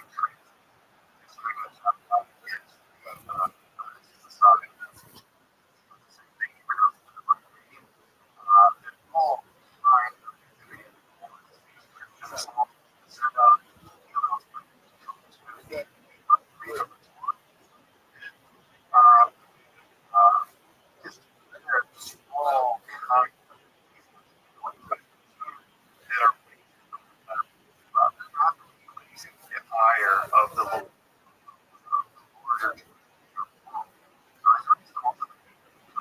marriage.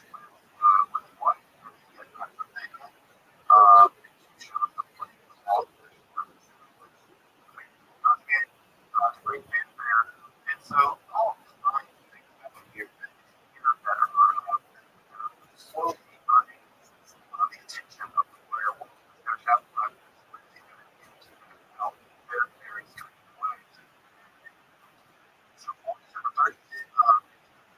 so some of his followers December is 66.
He's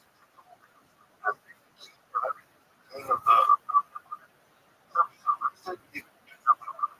starting jail. And jail is referred to much power of strength. And he's put in a very serious captivity. His followers, which at this point probably thousands, are sending enormous amounts of money to him. So it allows him to basically bribe his guards and still like a chief inside of the prison, basically. And inside this prison, getting these emissaries from all over. It's in the middle of all of that. And he begins to basically support every people like a king. He's dressed like a king, acts like a king. And he's doing all kinds of things that would be prison here in 1666. And he's just really set in emissaries all over. These emissaries really did that prison. He really is the Messiah. So he's receiving emissaries all over in the airport preaching the gospel, so to speak. It's at this time in 1666 that the Shabbat movement is developed really for about 2 years. What ends up happening is that basically really this guy going around and he's heard about this Messiah, and basically disillusioned. This guy, Messiah, charlatan about the Messiah, because they had thought he was the Messiah, amateur Messiah.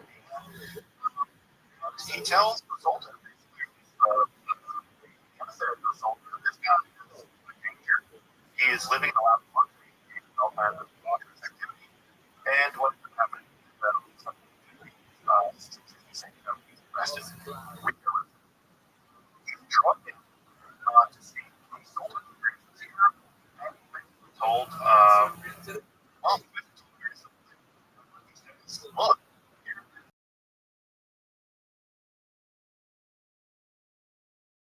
the here's your test. I'll convert you to your religion. I'll convert you to Islam. If you pass one test, the test is we're going to strip you naked. We're going to bring in the church, and we're going to shoot you for the rest. And if you survive, I'll be you. I'll convert you. If you're not, well, you'll die. And they said, I'm Showtime, you're the Messiah. Right? Let's do this. And so, Showtime. Probably said, no, I'm the Messiah, I'm the Rabbi. He said, don't worry, shall we look there. And so, as you're looking for time, well, you're one from now. For to Islam, or you'll be in there. Today, you have 5 minutes inside. You Islam, or you'll be impaled. And Shabbatai, I'm being stupid, I'm being crazy.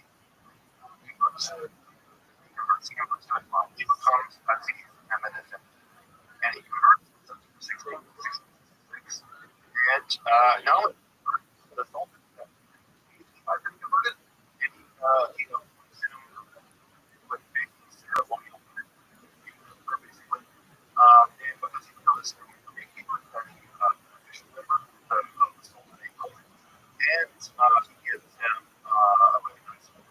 And he has basically the most cushy job ever. Basically just cushy positions, given to members of the court, and shoot like basically whenever he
Raising active and so over time, and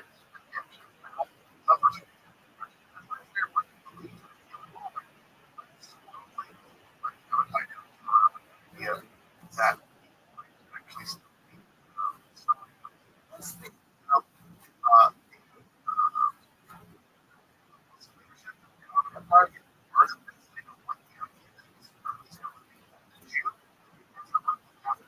that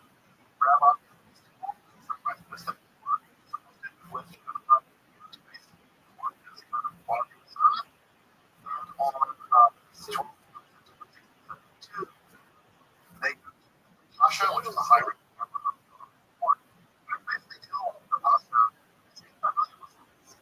yeah,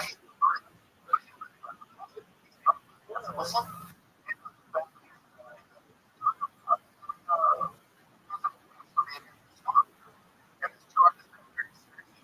In 1670,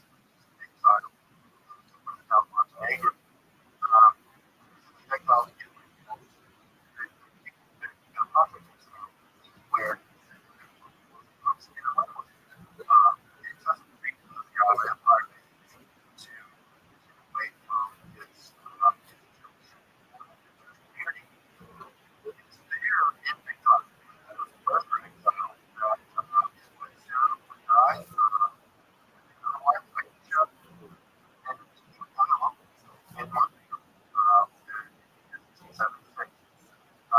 in fact, brother,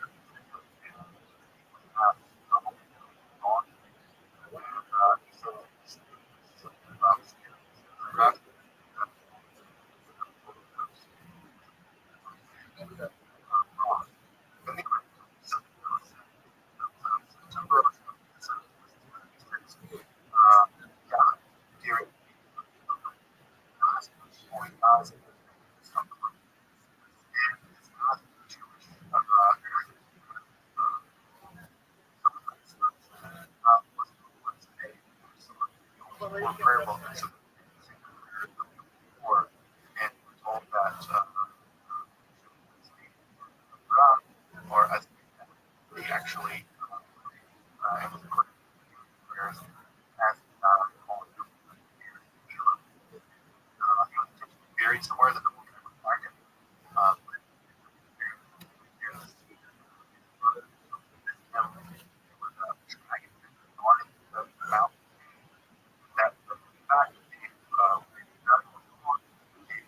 White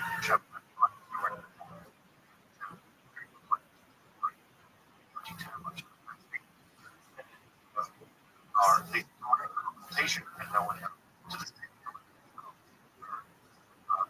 not clear at all on yeah,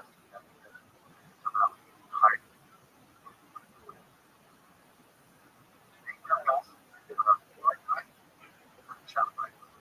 all the way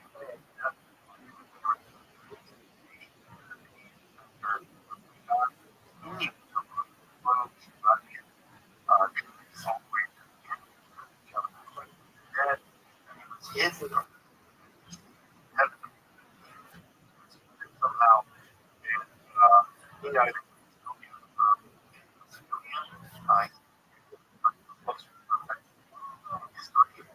destroyed object that are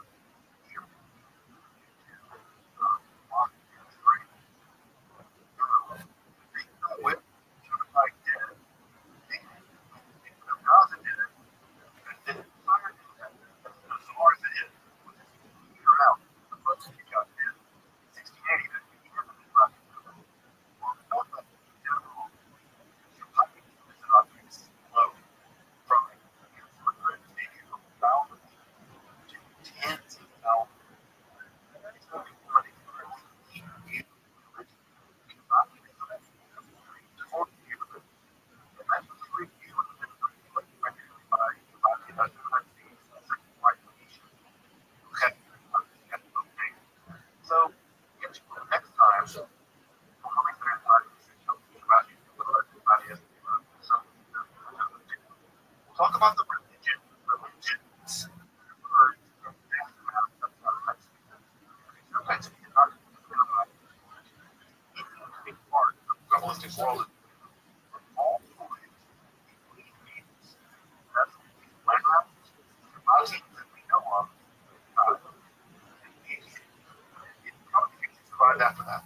fast.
No, it's like been in the 80s. Not too hot, but summer hasn't hit us yet.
Certainly, certainly, it's an excellent question. And first, I want to say no one knows.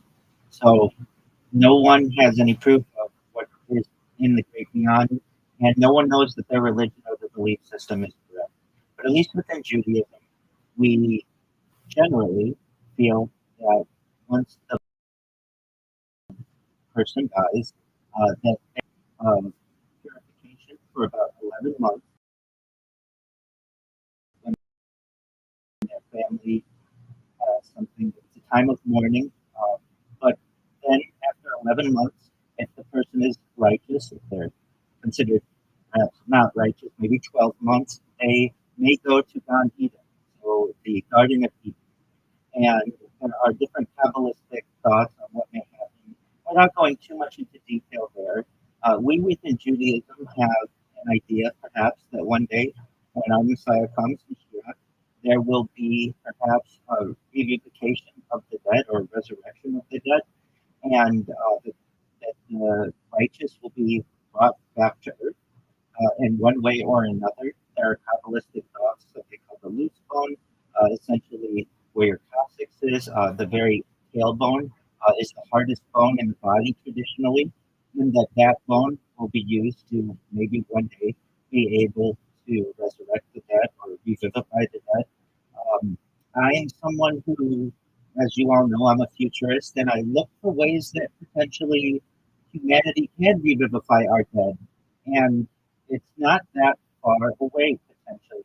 There are ways that we can maybe remap someone's brain and at least be able to take someone's personality and their memories and maybe be able to put that into a younger clone of themselves. Now, these are maybe not in the next 1 or 2 years, but perhaps maybe in the next 100 or 200 years.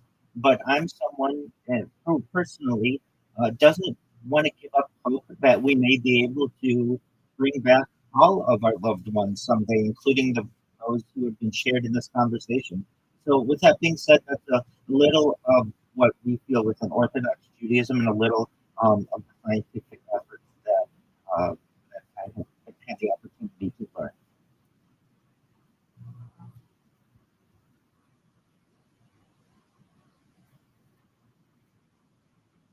It's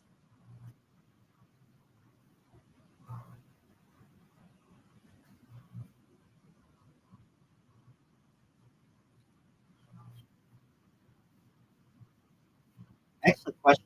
Well, from a technological perspective, there are issues with any type of technology in terms of battery, in terms of the environment, in terms of the body rejecting whatever may have been implanted. And even with pacemakers and such that we have as implants in people today, those eventually sometimes have to be swapped. Some of the technology within them wears down or needs updates. Those are all issues that occur. There's also a security aspect of what if someone were to perhaps hack into someone's Neuralink or someone's brain computer interface. These are all certainly concerns. That's why I am more of an advocate for a cap, a skull cap, or perhaps some type of brain computer interface that is wireless.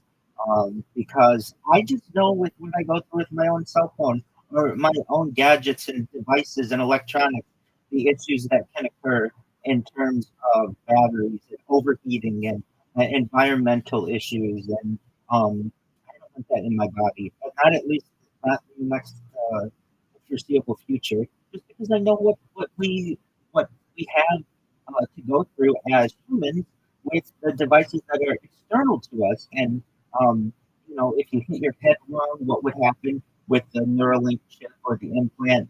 What would happen if your body rejected it? What would happen if you had fever or you were in an extreme condition? These are all questions that we still don't have excellent answers on. So because of those reasons, I personally want to avoid any kind of implant within myself. Now, if I were a quadriplegic, God forbid, or paraplegic, and I really didn't have too much, what I felt to be too much of an option, then absolutely, as in a guinea pig, so to speak, for lack of a better term, or an example for humanity, then I would be willing to take that risk. But as of right now, with unfortunately a well operating body, I don't want to take those types of risks until all of the issues with the technology have been worked out, and I just don't have confidence at this point that they have them.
Most certainly. Most certainly. That's definitely a concern.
an excellent question.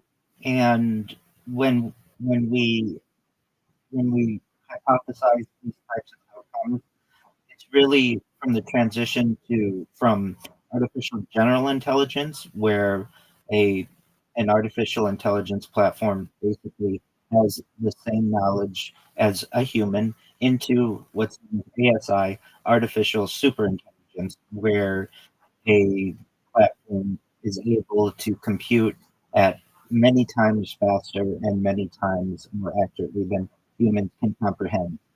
And the key to any type of platform, any type of engine, is the ability to turn it off.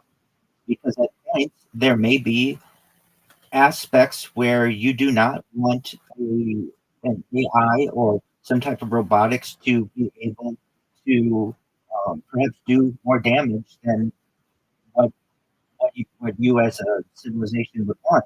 There is a hypothesized end game kind of idea that is known as gray goo. And so, what gray goo is essentially a hypothetical scenario where self-replicating nanobots consume matter uncontrollably. We don't want to get to that point, certainly. We want to be able to turn off AI before we get to that point. And so, with any type of system that we may have, very important to be able to shut it off. And if we always have that type of control over the system, I feel that AI can be utilized from in a safe manner. If we allow AI to self-replicate or perhaps have too much uh, of an autonomous state, then we will end up perhaps having some major issues.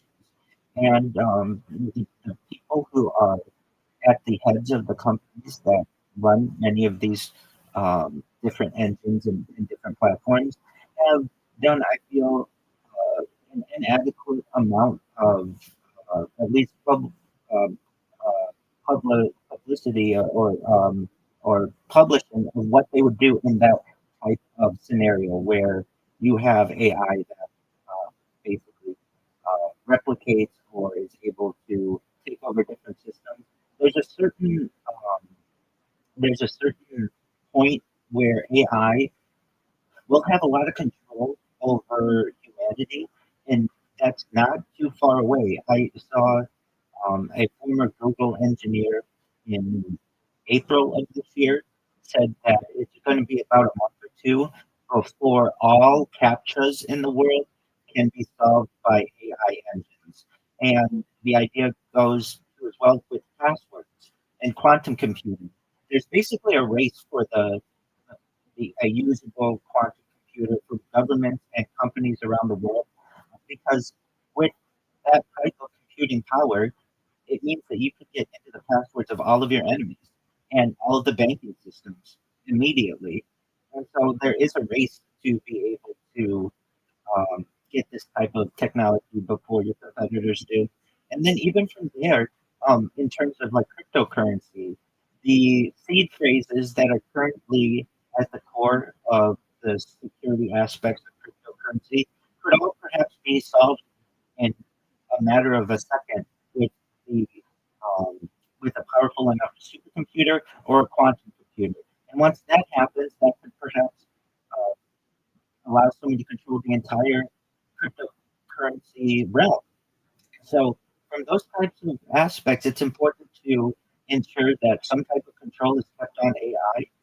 But that doesn't mean that AI can't be an extremely valuable tool to be able to aid humanity as well, so that we don't have to necessarily worry about issues like mining um, of minerals in a developing country because we can have robots do that, and we can focus on mind uploading and revivification and uh, and life extension technology and things that benefit humanity as well. So, in summary, yes, AI is of concern, but we should treat it as a tool and not allow it to become self-replicating or fully autonomous without any type of oversight.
Well, this we're not.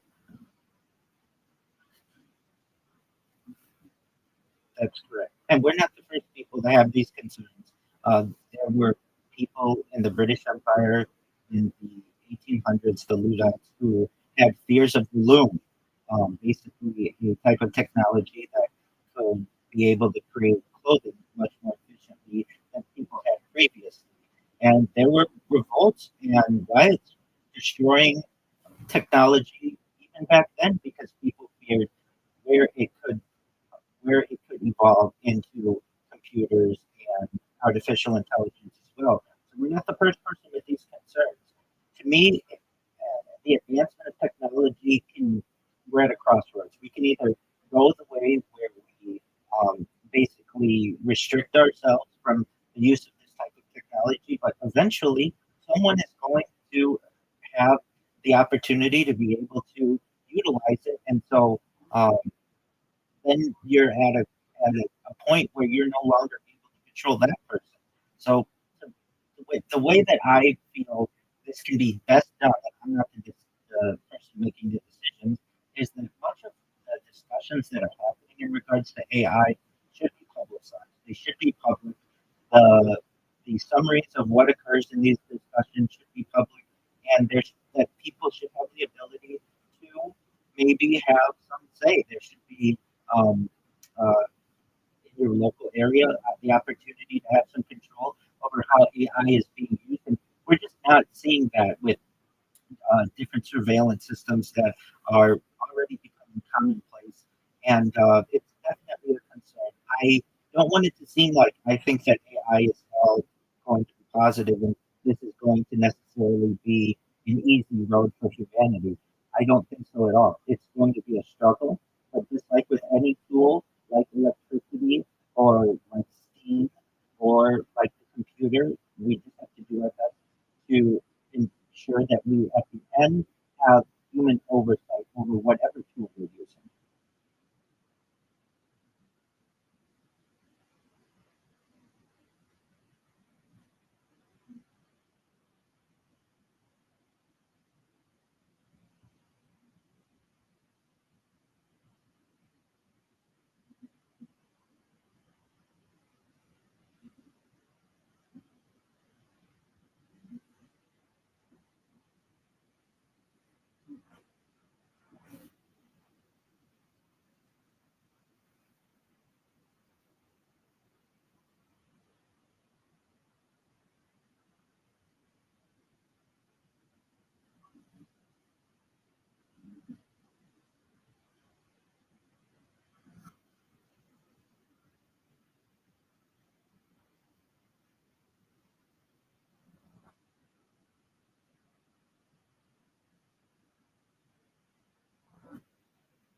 as Johnny previously said, and he's absolutely right, these are these are developments that can have good or bad. It depends on how you want to use them. And just like when we had the discovery of fire or the wheel or steam or electronics or computers or AI or robotics, whatever it may be, they can be used for good or bad. From an ancient standpoint, people thousands of years ago perhaps had some type of ideas of what could be of the future, but really their vision was limited. Even our vision could arguably be limited to just what we can see within the next century or two, but perhaps not future millennia or beyond. So one thing that Sue said, which I think is really interesting, she said, where are our flying cars? And that's a question that is raised often within the futurist discussion. And many times people don't realize that maybe we already have what some people may consider to be flying cars with the helicopter. Helicopters are used every day. Maybe we don't have access to them, but helicopters are in their own way what many people would consider to be a flying car. And also to Sue's point about control, I think there's a reason why you can't buy a flying car that takes off from your driveway into the sky. And as I've learned, or just really discovered, governments do not want to give people the ability to move in 3 dimensions. They want to keep us on a 2 dimensional grid, and it's easier to control people and movement. So, do I think that we'll necessarily have cars that can fly within the next decade or so? I don't. There have been prototypes of these types of vehicles that were seen as too dangerous to the common person within society. And this, I think, it's if you do want to be able to travel in 3 dimensions, the helicopter is a flying car type vehicle that you can use if you have the ability to do so. And in terms of what also has been discussed with the tools that we have with AI and robotics and their coming really explosion that we're going to see over the course of the next decade or two and then into the next century, we are at the forefront of something very special, and it depends on how we want to use these types of devices for the betterment of society or the detraction of society. I hate to say it, but just like with, say, the railroad or the computer, we will have a divide between the haves and the have-nots. And I would like everyone to have the ability to be able to use AI for good. And to Sue's point, maybe this is being sold to us as a good thing, but we don't necessarily control it. We don't know necessarily who's going to control it. And she's absolutely right with that. The same argument could be made in terms of the internet, or in terms of smart devices or computers or even the car. Most people on this earth today, most people don't have a smartphone still, or don't have the internet still, or don't have electricity, or perhaps a car, and some of these other developments. So we have to recognize that we are very blessed to be able to just utilize the types of technology that we have.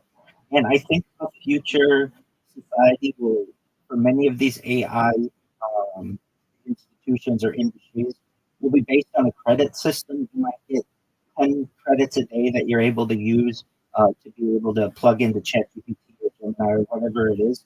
But then from there, you're going to need a premium version. There will be gatekeepers at every different level. And I wish it wasn't that way, but it's more of the same that we see in current society. Those people who have the wealth to be able to travel um, are able to have much more freedom than people who don't have the wealth. So instead of the Federal Reserve note, which we have today, perhaps in the United States, or the euro, or whatever it may be, the pound, or whatever, in the future you may have some kind of credit-based system, and it's just more of the same with a different name.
We got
Goddamn big, we're here. We're residents here.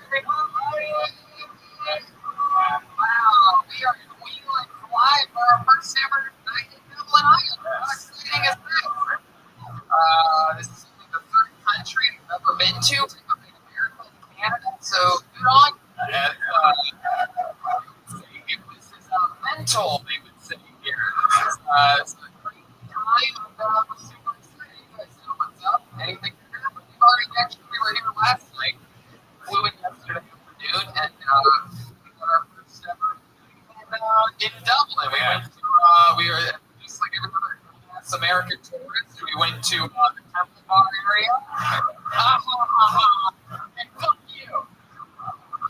I'm sorry, poop you. And we got pretty well prepared. Do you have anything you want to tell me? What you did last night? I guess in the middle of the night, I was down. Yes, wait a minute. I don't remember any of it. I went outside and looked out where everyone hit the hallway.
Like monsters. Well, that was very weird.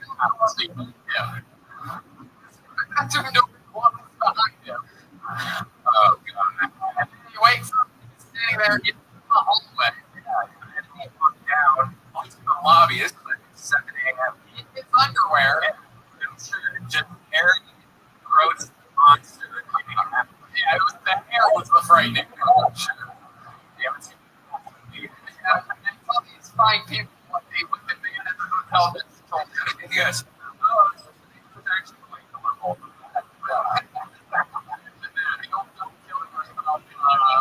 Oh, that was all that time. Yeah. People always miss in the hall. Now they get upstairs. He said, oh my God. Yeah. Oh, I'm excited about that. He says, we're going to influence tonight as we do with all of our road shows. This thing moving along, you know, these janky Irish comedians, some of that stuff, right? I invited Conor McGregor last night on Twitter.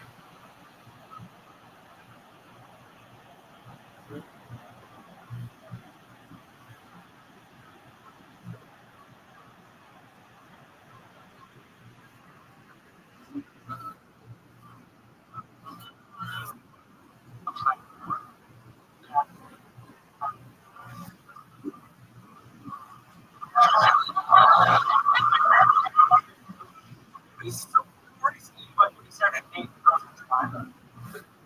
Anybody can join here. Didn't think so. From Fukushima. Hey, Mr. Clarius.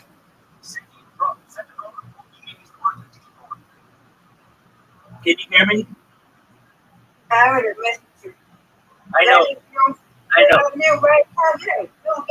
I'm here right now. You better get out there. I'm going to take a bow to you. Mr. Clarius, your message to me didn't make sense, though. Okay, maybe. Okay, so you said thank you very bad. Right. I said it very much. Oh, okay. That makes sense. Okay, there you go. JC. He must be big. Yeah, All right, I'm going here back to the computer. Sorry, just giving you a heads up. I'm kind of busy. But yeah, I'm kind of busy. So, like, I'm not on here, but I do want to count a lot.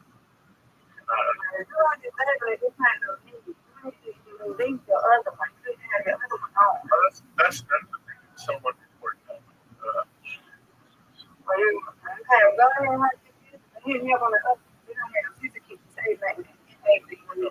It's okay. There's something by the way. I'm still not coming to that. My other account, I can't message you. It's recorded like this. When you get to arguments, yeah, you get to arguments on other servers. It's going to record to your account for like content or whatever. Well, please get another one, or don't sit up there. Keep it over here. So, you can get another one. No, I'm not going to make it another one because I'm prepared for this one. I have other things on my mind right now. So, yeah. Oh, I just been never mind. Go ahead. I'm thinking on your book. Don't I ain't gonna get on your head. Go ahead. Quick. All right. Anyway, I ain't gonna get on your book. I'm gonna be a big sister, and I'll put on the street just like a little brother. I'm gonna get on your book. Anyway, how you doing, Rabbi? It was fine. I just did a podcast. It was good. I don't know if you can hear me, but is there any way you can give? He said he's busy. Just hold on, Mr. Clarius. He's doing his own thing. I'm just referring to a text about someone else. You're good. You're good. And I understand that it's for technical difficulty, but if you have I get this from, it's cool, because I get this from a lot of people. So, like,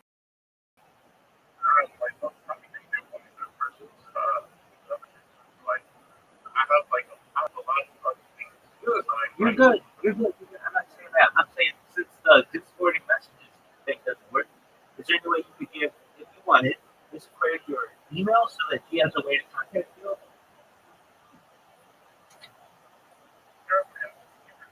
Listen, I'm gonna the next time that I do my email, like I'll let you guys know that I'm gonna. Okay. But that doesn't make sense to me. This is what doesn't make sense. I'm gonna say this. You're disabled with stuff, right? Come in here. I saw you pop in here the other day. And I was drinking. You popped in. I was just getting in the bathroom. Coming back. I said, well, did Jason come in? He said, you came in the other day. Well, how you disable something? You said, oh, stay out. I just logged out. You said you saw me here yesterday. I thought you were talking about what day that was on Saturday? It's like Saturday, Sunday I was doing it. I think this is what I don't understand. Log out. Why would you say if you're going to be able to stay there, heck out?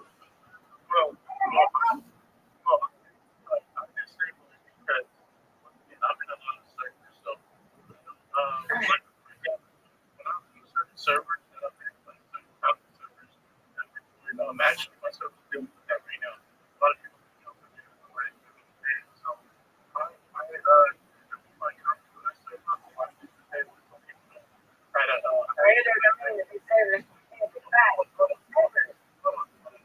okay, so there's your account. I'm telling you this because I've been on this platform longer than probably anybody in the server. Look at my account. It says since 2016. So there's a lot of doing here that I try to keep myself safe. I thought, so I know how this platform works. So I just find you mainly because I don't want myself to have an issue so they can use the kind of messages that I have with my other friends on. So I make sure it's the same. I can just enable it but here. So I get what you're saying. So I can help service you ask me, hey, why did you want to have people that's maybe into my phone? I don't know. I think for my own safety security. I don't know. I mean, yeah.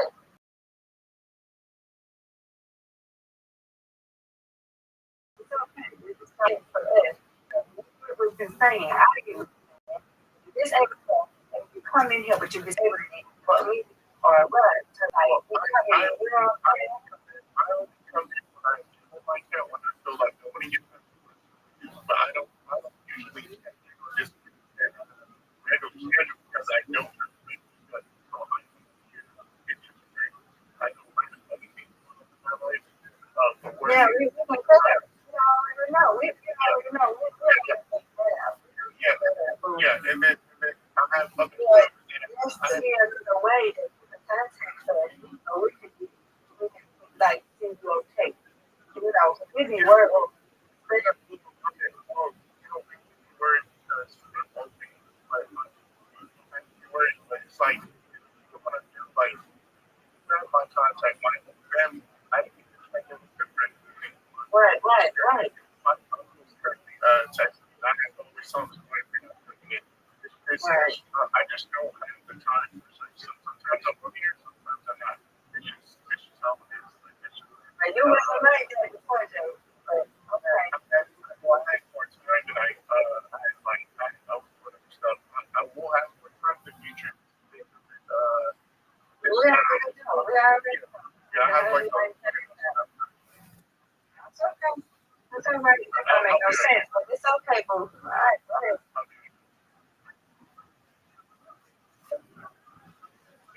Go ahead, Rabbi. That don't make sense. But anyway. I just did a contract with it went well. They want me to bring on next week as well, which is cool. And I would have liked to discuss more about what I want to discuss. That's great. It's not their fault. guests on, but that's gonna be difficult. And then the podcast that I was going to do tomorrow had to be scheduled to Friday, but I'm going to do on Friday.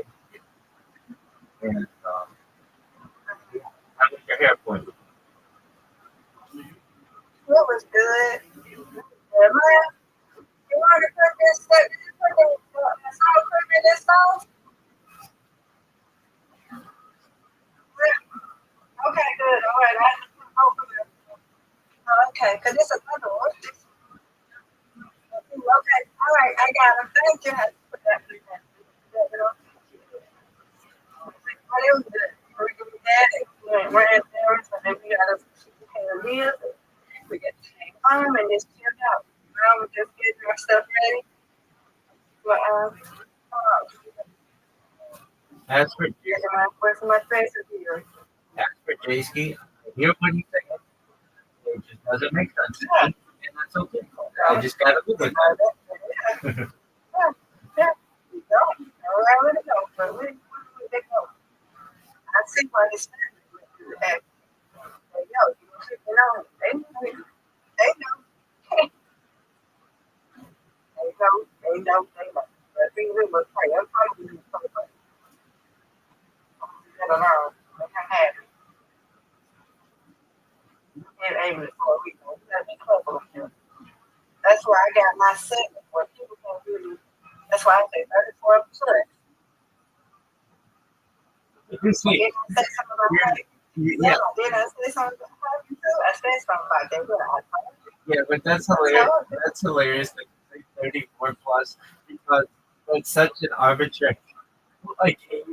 Yeah, I said 34 plus. That's over there. I don't want to talk about that. I know, but But I have some people like their competency. I have some friends, you know, they like little sisters and stuff like that. They can talk and whatever, you know, that's fine. But if you're not 34 up, other than that, then I don't want to talk. I know. Why did you choose And I that? have my thing status. I have my friend request status on. So when people do it, I can only accept it. They can't keep it up if I'm not accepting it. They can't send me nothing. If I'm not your friend, or you're not my friend, you can't even send me no friend request. Or you can't even get with a deal unless I accept your friend request. Okay.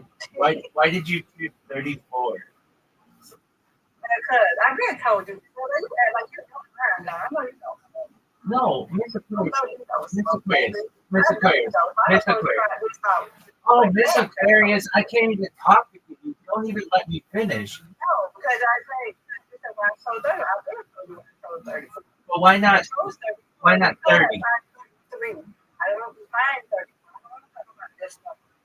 No, I know. We've had those discussions. I get that. But why wouldn't you just say 30? No, sorry. Okay, why wouldn't you say 35? No. Okay, I'll put 35. There you go. There you go.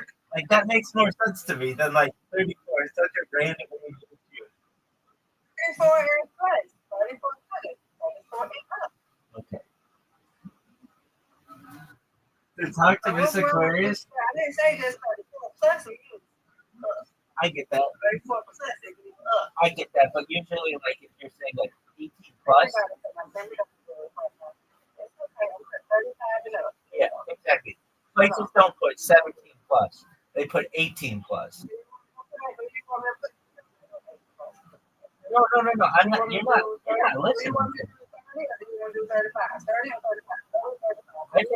I think 30 fine. 30 plus. Where is the dang on? To talk with you, you basically have to. You have to be old enough to be present. Oh, Miss again. I'm just thinking I'm trying to do this. Put everyone 40 plus. I put 30 plus. Oh, there you go. Happy now. Okay, go ahead. At 35, I'm getting my at 35, Miss Aquarius, we're good.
she was from Fukushima, and they brought all of them to the word tentacle.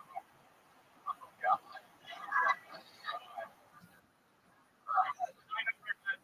So, You pick that up, and it's crazy. so many layers. Fukushima joke bombed and murdered in the Fukushima bomb did. So your view, anyone? No, I have a You have a missus. yes. Mrs. O'Donnell back at the home right now. And taking care of the babies. And taking care of them Charlie and Willie and Willie Bull. No, she's here. Oh, she's here. Yes. She got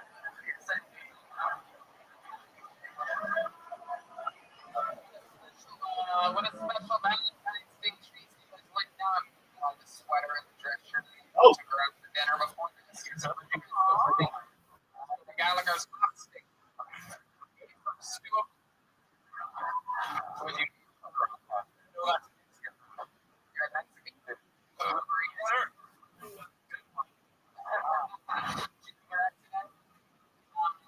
So let's talk about it. What did you eat? I got 18 for it. Blue.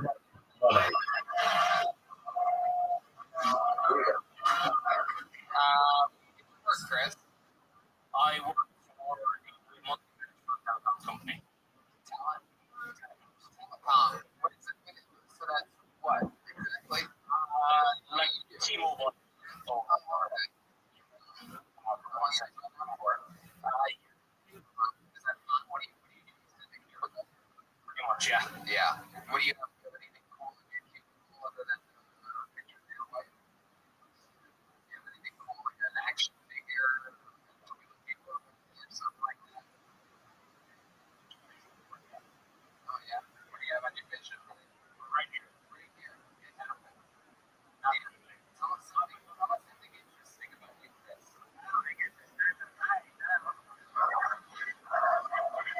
I did everything on my bucket list. Kyontoni. Tell us any like special hobbies. You ever go with a friend or anything like that? I have one iron stomach. Iron stomach competition. I have no fucking idea what that is. So you can explain that exactly, Chris. A whole load of shit that is probably should be eaten. Hot dog guy. Man, I wish I would have known that. Does anybody have a bunch of stuff? Like, eat a bunch of shit? What was up with the green or huh? What if we do some of this stuff? Alternatively, I'll be done by the end of 3 seconds. Is that true? There you go. Yeah. That's the fucking answer to the question. Alright. Here we go. 2, 1.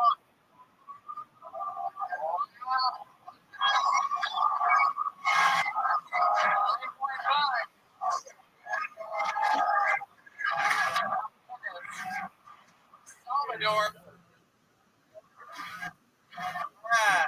This is not interesting. How many good Genesis do you think you could throw on that fast? For free and I'll do it again. Man, you can throw up? You might hit all the way above. Oh,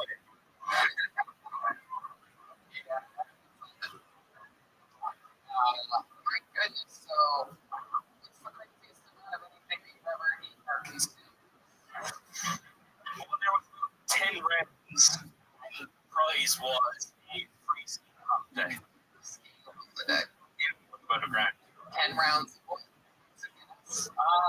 No, there was no drinking because, I don't know. I have no idea. Stomach that I have. Iron clothes on my stomach. Washboard at shit. So like, what did you consume? I'm still like, like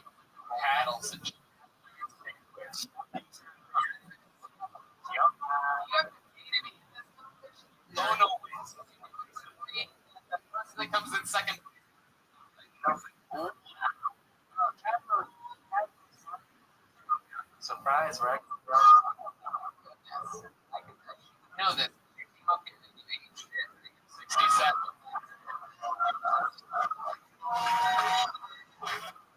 So, is there did you have your wife's posting?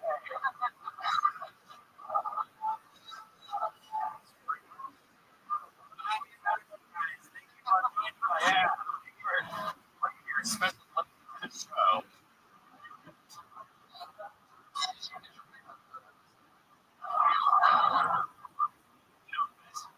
Really? No thanks. No thanks. Right there, no thanks. We have this last pussy right behind you. Wow. I know man gets uncomfortable, but he like literally threw a pussy when we said this. Like, oh, come on. Again, I'm looking at it. Like, all right, up to you. Wow. Well, Chris, I'll tell you what, man. You know, I have more respect for anyone that has the balls to sign up and the balls to want to do this and, you know, take some fucking odds and you're surrounded by fucking monsters.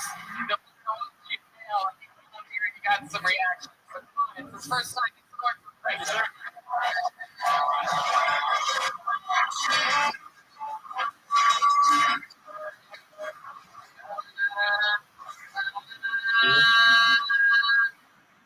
Hell yeah. All right. Wait a second. How the fuck is that possible? This person already went up. Jill signed up twice. Liar. What a fucking liar. That was.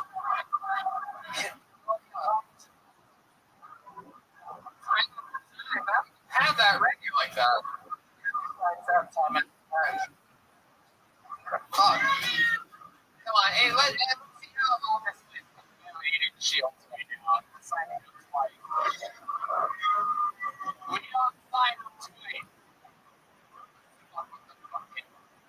Okay, make some noise for Richie Sheepa.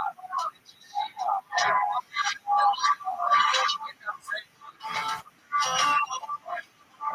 Oh, yeah. Come on, make some noise for Richie.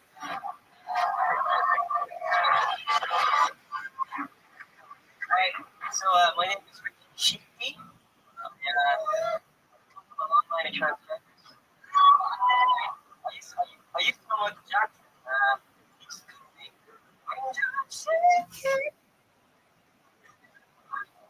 well, anyway, I met Sharon, you know, on YouTube. She's funny. So. I pray, I want to know, how can I tell if I got good home?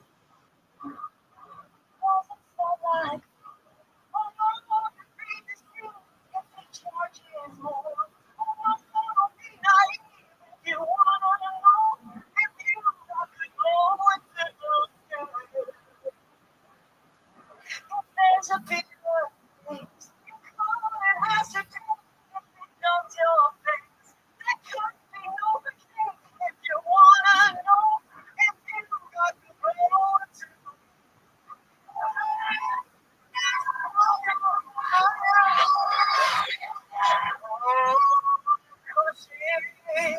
And makes it blind.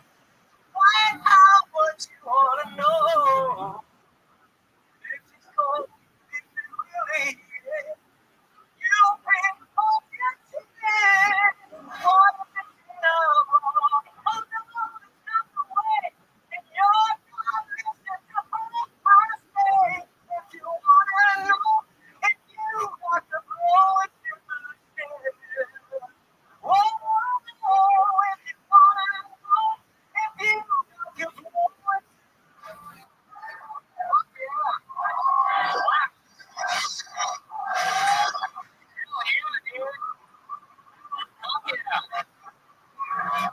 Very, very rarely do musical on the show. You got a fucking set of pipes on you, Mr. Sheepy. I want you to know that you have me on I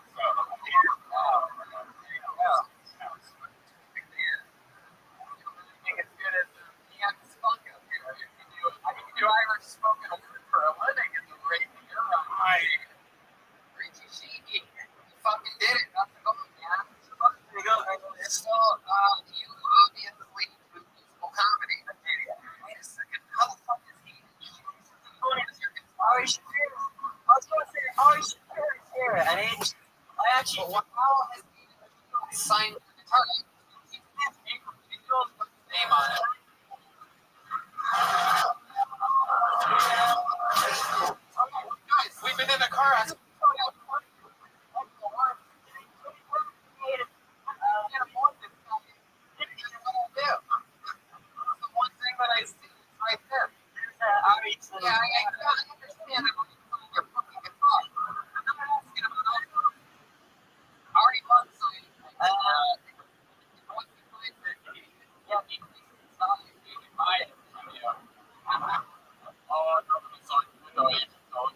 His leg or something.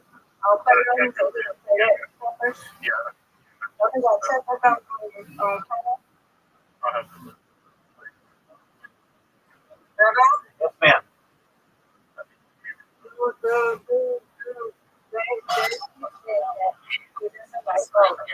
that he would pay checkers. Yes, They have a sir. checker festival Plato. Yes, ma'am. Okay. Bolton. Oh, so you don't do it on your phone. It's on your phone. Okay. L-A-D-O. That's correct. It has blue, the blue icon with white knife. Oh, I see. Oh, they do have a. We don't like playing ball, so he'll play Well, he installs that to play our games, and then he can, he's just downloading the Windows.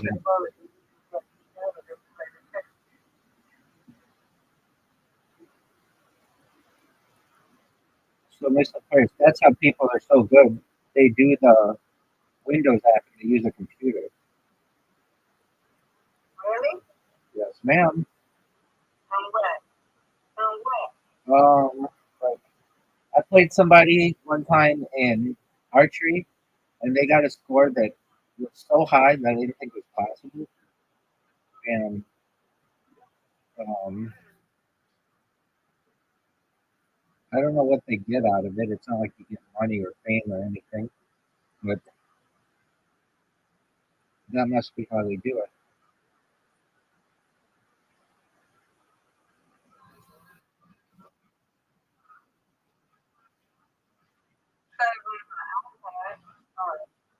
The website on there? Yeah, Computer? You got to download the app, right? yeah, a Windows store, and that's what JSK's doing right now. You don't pay it on there? No, Oh. that was so awesome for her.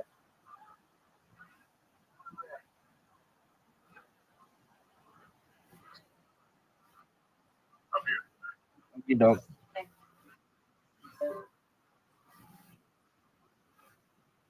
What does it matter?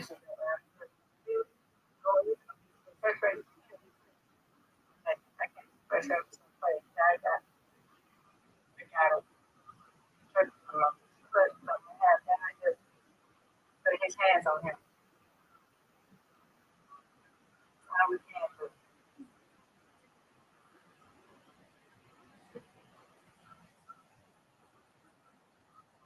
Doing something wrong. Family is trying to get in touch with you.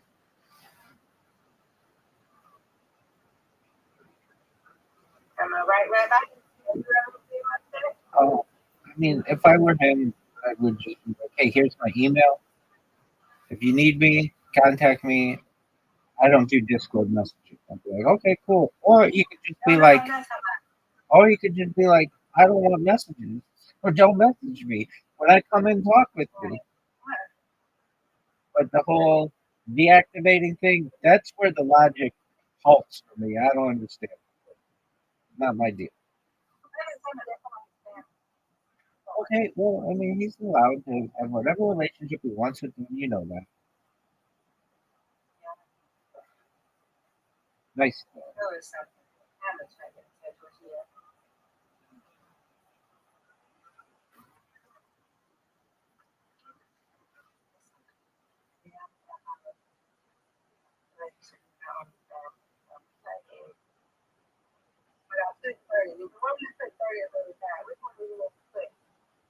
It's a query.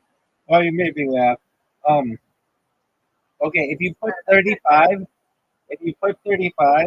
that means that basically a person has to be eligible to be president to be able to talk with you, and I think that's a little too high.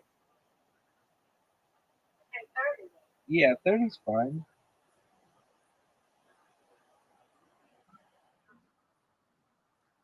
But I'm not trying to date on that. I just, I don't know what she's saying. We 18 or, you know what I'm saying?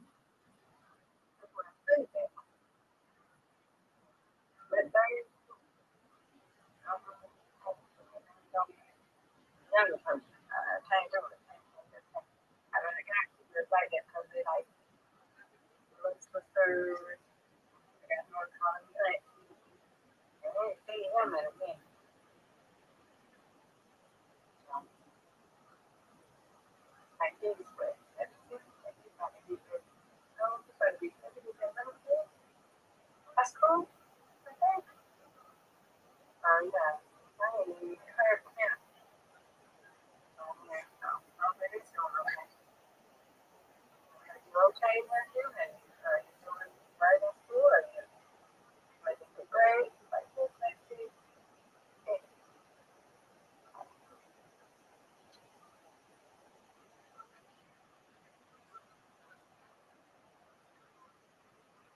I was always probably having trouble on the other.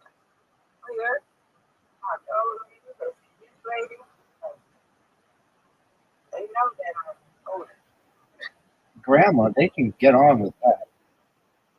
That's why I told her. They told me I know.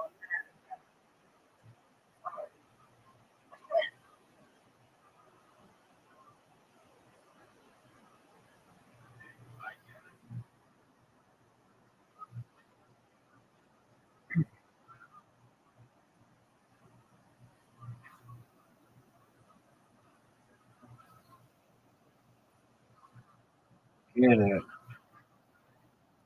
I know. I don't know what it's going I know that the kids these days are trying to be respectful by saying these things, but if I mean I'm old school. It's yes sir, yes ma'am, and that's it. You didn't make a differentiation between mama and grandmama. No, it's just yes ma'am. Yes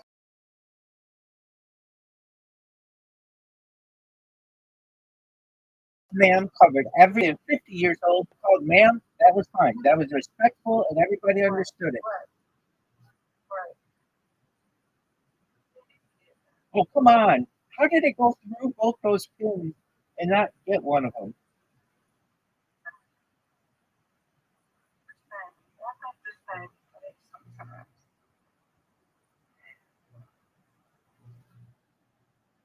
I gotta say, this app, for as much as I use it, in comparison to the other apps, does not budge fairly ever. It's a really good app.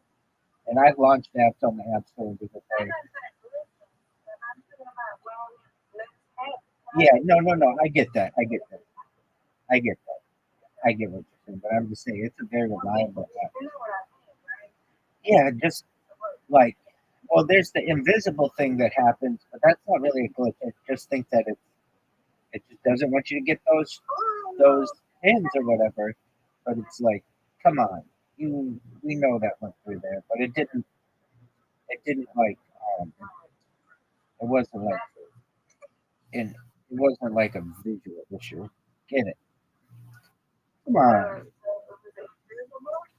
Yeah, I mean sometimes the pin just go. You win, I win, I win, you win. Undefeated bowling, undefeated friendship.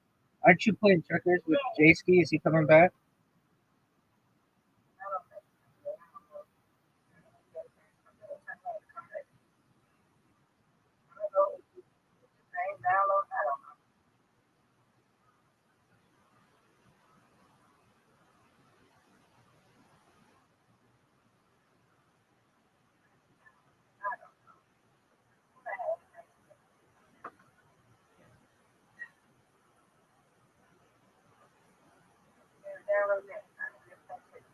I don't like bowling.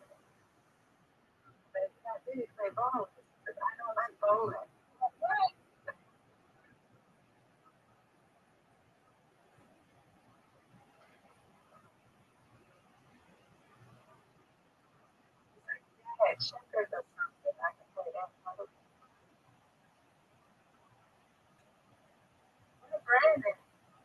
okay?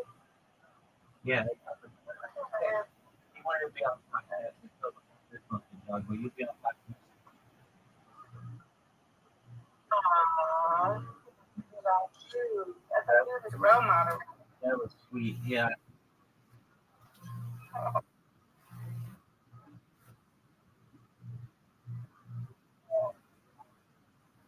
He wants to be on the podcast with you. Yeah. I'm not against that. I told him he'll be on a lot of podcasts in the future. Just not this one. Right. Yeah. But I know you'll put him on. Oh, for sure. He'll be on the one. He might even have his own podcast. Right. That's the case. And I did super cool. Absolutely, Miss. Okay. And I get away with it. Absolutely. You'll have there'll be various podcasts where you just interview people about whatever you want to talk to them about. Get out of it. Really true. If you had a podcast, what would it be on? If I wanted podcast, it would be about women stuff like beauty, hair, nature, natural health. What about natural health? Natural health. 100%. Yeah. I don't think I'm good. I'm not gonna down myself. I'm gonna be good. I don't know. Maybe. I have to practice. Yeah. I got to get on turn my face on live, but it's not phone for it. Like, doing it. I think the next first, I got to be on the podcast. I can see me now being great. Yeah, to be on the podcast. I can't even talk. I just listen. You'd be able to talk. You talk to me. It's just the same thing. You have other people who do it. But I'm just saying, we ain't going to have to go live for that. Hey, we going live. I'm going to go live for that. They going. You go live. I haven't been live in a minute. You're comfortable with it. It's not like I'm never going to show my face up like that. Those people, which is cool. If that's how you want to be, that's cool. But you know, that's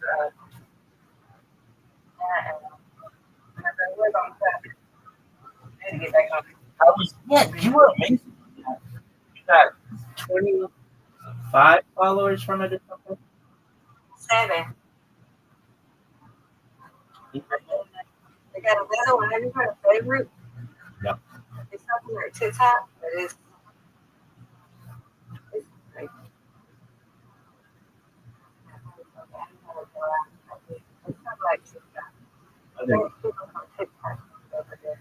Yeah, sleeping on there. Be trying to get the money and all this. Like, just like TikTok. Just like TikTok. You got gifts and stuff? Oh, You.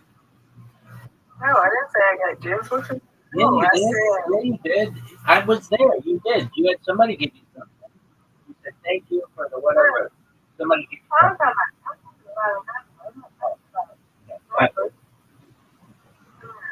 Yeah, for real. I'm not thinking like, I'm at it. He wanted me to, you remember that? He wanted me to show my, what? He wanted me to fast her. He gave me, I said, I want to do it. I just don't want to take it to the ship. Can you imagine what some of the comments that people make? Who raised you to contact people like that?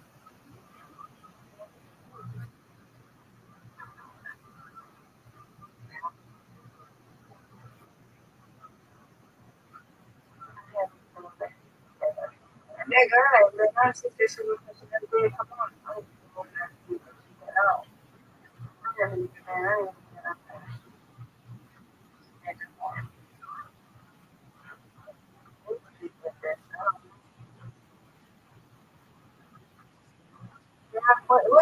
done, man. What you think I might understand the stuff, huh? Yeah. Um, uh,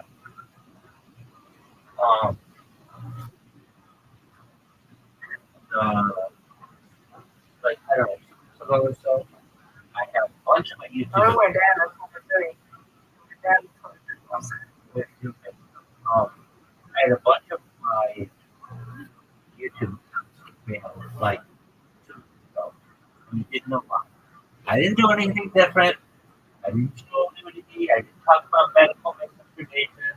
I didn't play copyrighted material. I know the rules, and I avoided all of that. But boom, that's like half my accounts. They just all went out. And it was really sad because I'm like, I know it's AI doing it, and I know it's not anybody in particular who is reviewing my accounts for it. But I was just frustrated. So I created more accounts. It's like, what else do I do? And then I got like 9 emails yesterday saying, sorry, from YouTube. Sorry, we made a mistake. We banned your account. We shouldn't have get your account back. Sorry, we made a mistake. We shouldn't have banned your account. Here's your account back. Sorry, we did. And I'm just like, what's this? Oh, they admitted they made a mistake? That's amazing. I was really happy about that. Because they never, ever, ever admit that they made a mistake. I was sleeping.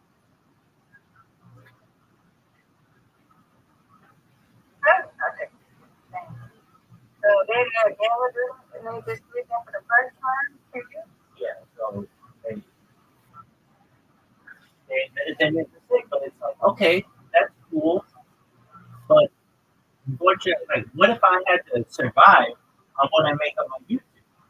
And then you take that away from somebody without anybody looking it over and being like, yeah, this needs to go. You just have some robot do it. That's not right.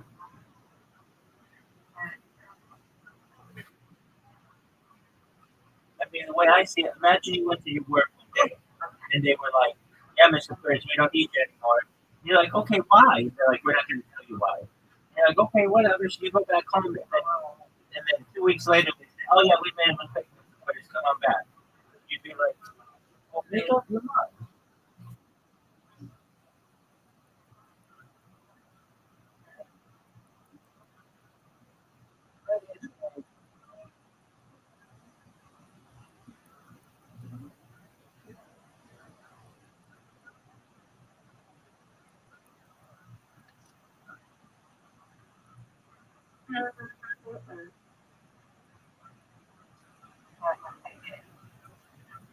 Whatever. It's okay.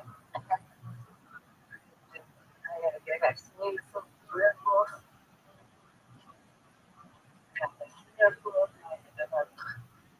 I don't know, it was cool yesterday. We had air. At night. So I just leave it out there. I got some clean water. This stuff was driving me out. I don't know. Come out.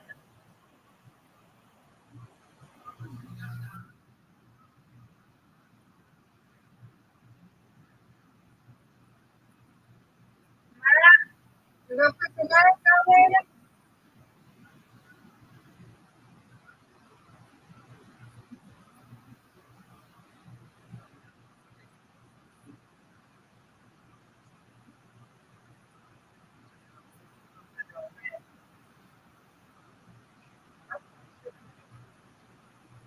Remember to put a mask. Mom, Mama, don't forget to put your mask on, okay? You want to do that mask on when you want to do it? Okay. Don't forget to put it on. I said, don't forget to put it on. Okay. All right.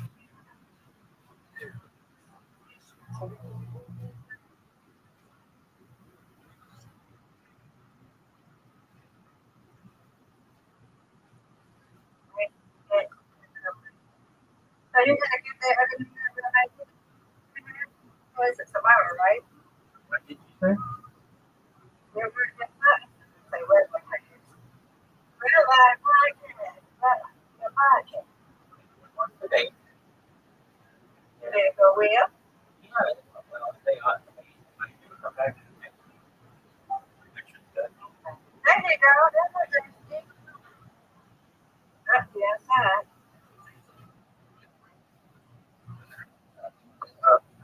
Here's dinner.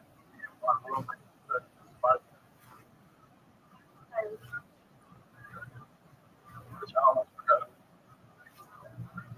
Hey, Steve, what about you all gonna play checkers or squares?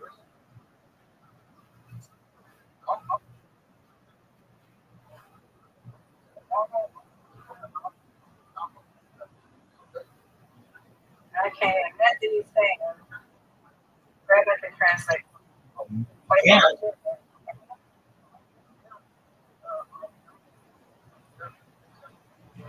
Okay, tomorrow.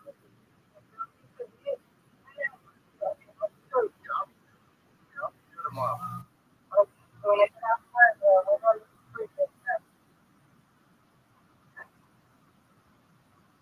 Who is going to have to do something? We're going on a picture, all right? Let's go. We're going to get on one thing, okay? We're going to have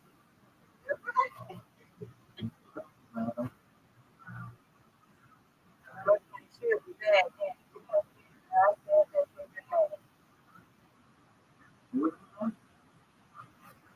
You already know. Your crush says Oh, that that girl? likes me so much. What's her? I can't even think about it. I don't even know that. Oh, man. It's all about I don't remember. Play-Doh. You know what I'm talking about. Let's try that. Okay. Look out. You was just mad, get that out.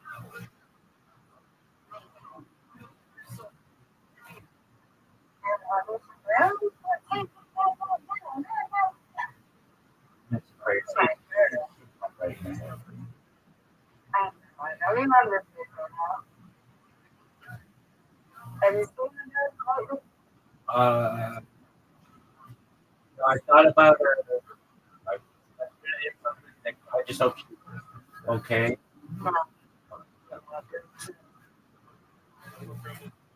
I'm gonna try to think of it. Oh, now I remember. I know. Man, I'm gonna don't remember. Don't remember.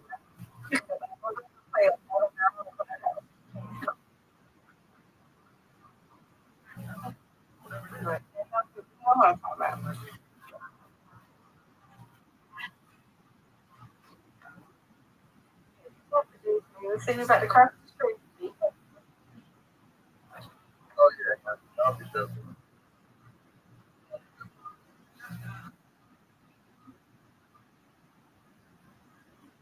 It's really not. I was saying, so he said, what?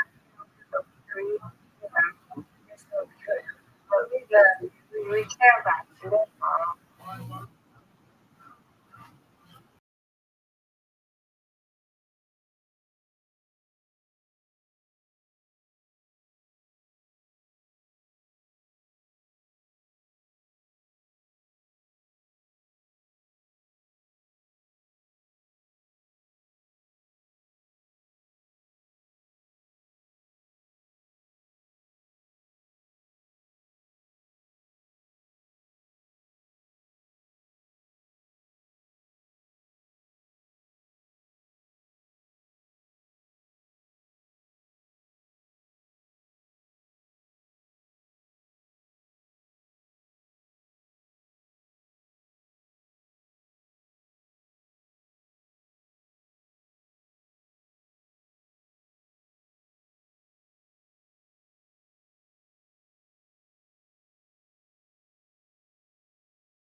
place, motherfuckers.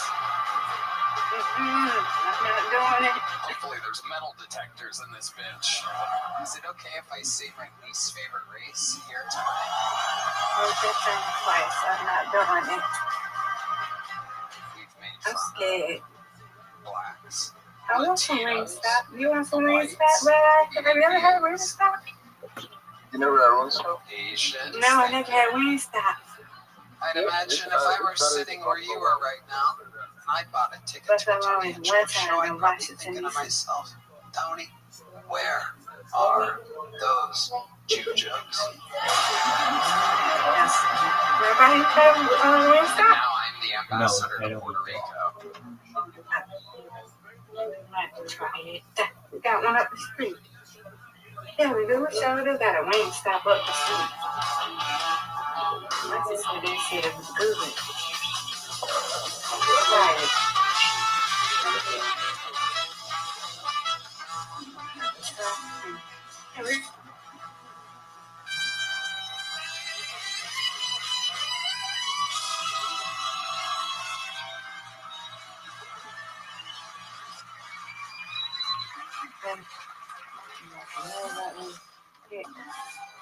You want to do that the left? I'm going to keep them. Hey, this is Rabbi coming live from the comedy mothership here in Austin, Texas. For Brandon up instead of Kill Tony. Get up for Tony. Let's go!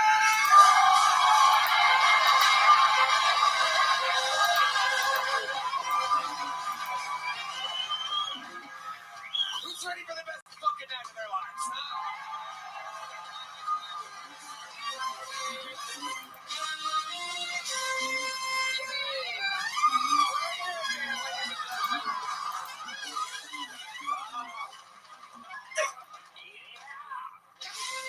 And how about one more time for the best damn band in all the land? That's the Kill Tony Band, ladies and gentlemen. You are here. You made it to the #1 live podcast in the world, brought to you by Shopify, Talkspace, and ZipRecruiter. How we fucking feeling tonight, huh? I love it. We're about to have a blast. Here's a little bit more from the amazing sponsors that made it all possible tonight. Hey, we're going to be in New York at Madison Square Garden August 7th and 8th. We will be in Dallas, Texas, Saturday, September 26th, and Houston in Oh, Sugarland. yeah, that Again, is cool. on That's like a Saturday, Taco Bell, October right? 17th. Get tickets, see Kill Tony live. There's nothing like it. Whether someone's Oh, bombing Taco or Bell don't killing, do that, get do in it? on all the action. Taco Bell Go do to that. TonyHinchclub.com. Taco Bell, you had to, we put your order in. We are business is booming right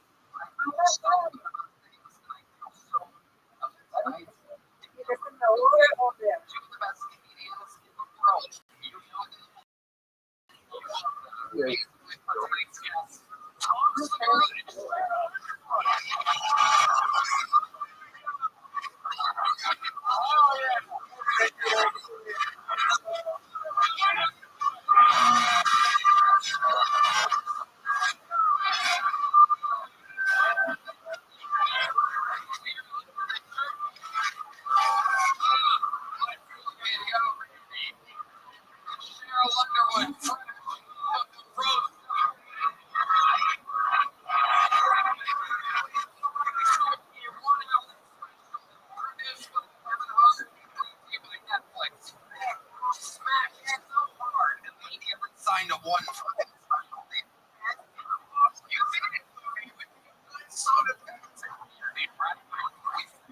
Each other all night. And then we delivered 2 hours into that thing. They tried to bury us, and we said, "Fuck it, let's go." She gets on the I need a job tour, and I'm like, she really needs one. Kyle Irving's on the tour with me. So this is 2 hours of work. I love it. Keep doing it for 2 hours. Well, a lot of people that look like you do want to kill your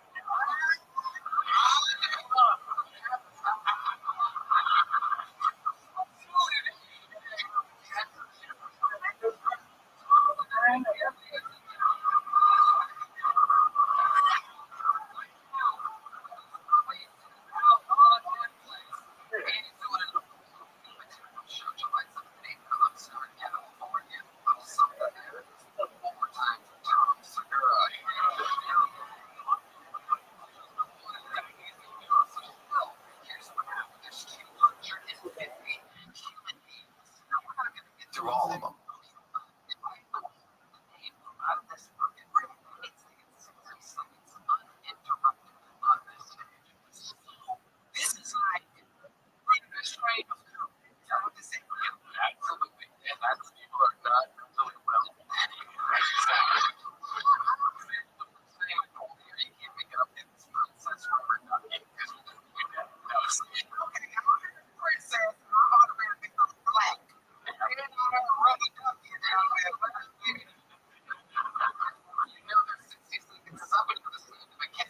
That's how we all know, and then they have a few extra seconds or else they get requested to have a bigger, since it shows and show we needed a louder noise to pep them up, and then an interview, the entire show is improvised. Anything can happen.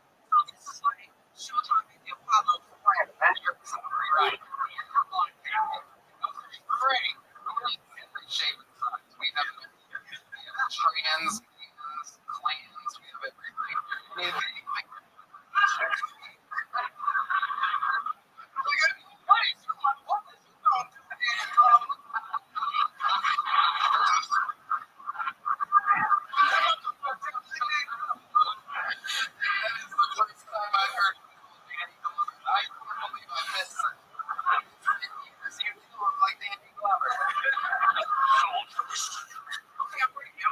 Alright, well, we're going to get started with one of our ratings. This guy performs a brand new minute every single week. Not easy to do in front of millions of people.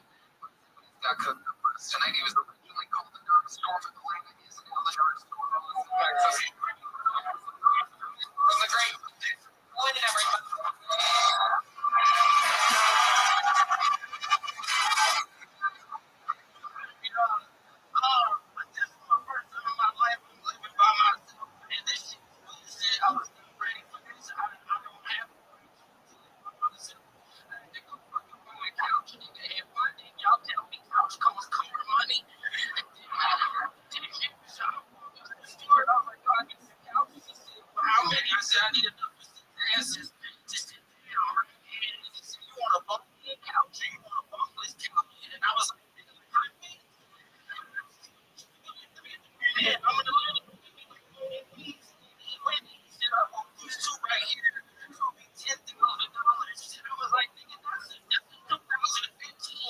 CRV with 85,000 miles on there.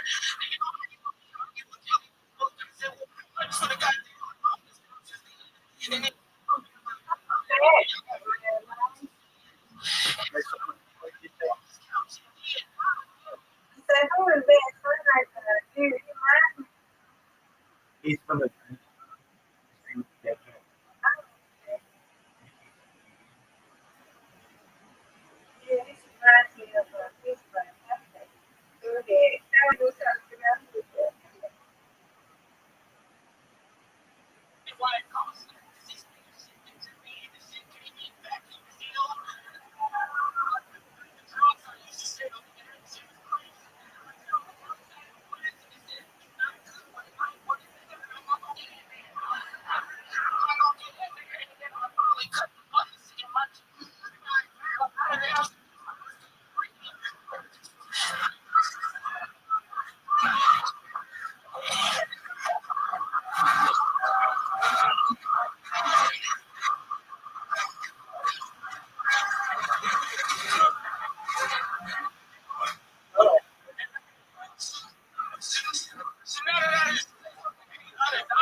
About my camera.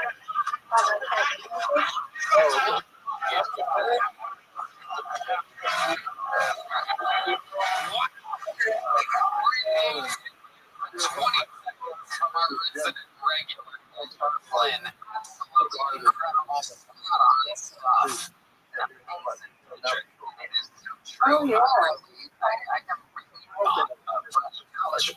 Until a couple of years ago.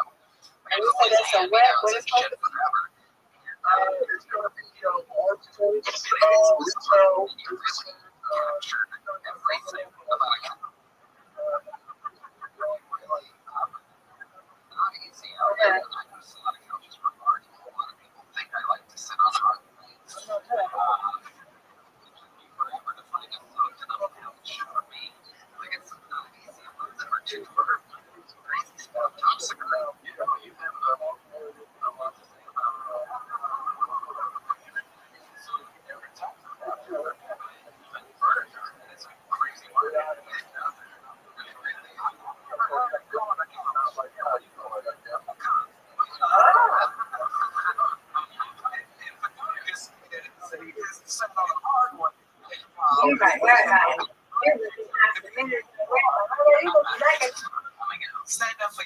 That's right. Oh, I know. Hey, that was incredible. Yes. Very, very good. So you didn't have no, you got that right. He was found there when I got there. When you got 2,000, you put a couch on the front of the porch. Before I moved in, it was a big ass TV. So I said I want to get right on. I was like, oh, you watch real time. True. Your black card on a couple of those things.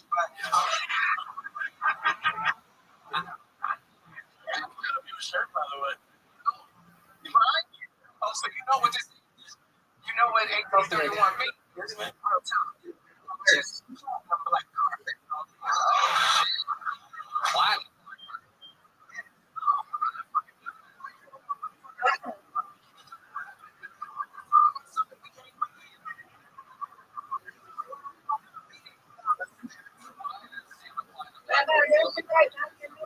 Yeah, muchas gracias, Sergio.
My second issue with it is I stopped seeing it when I was a kid.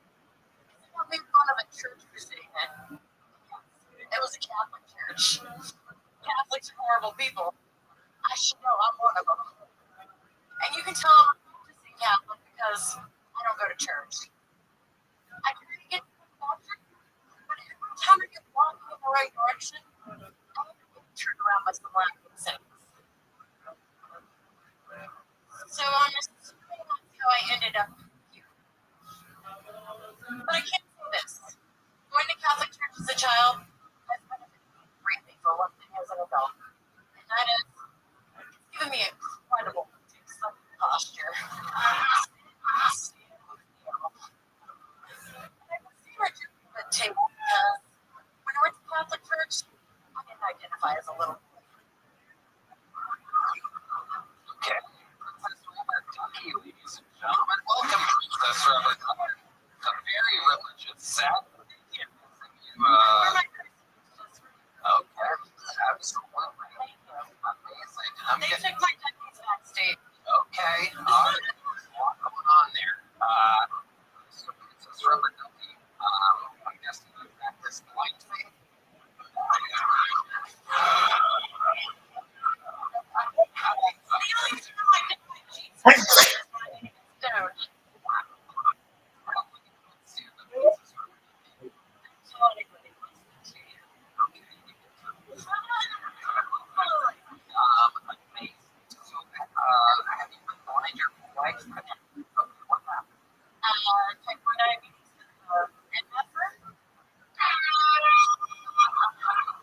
That's the one.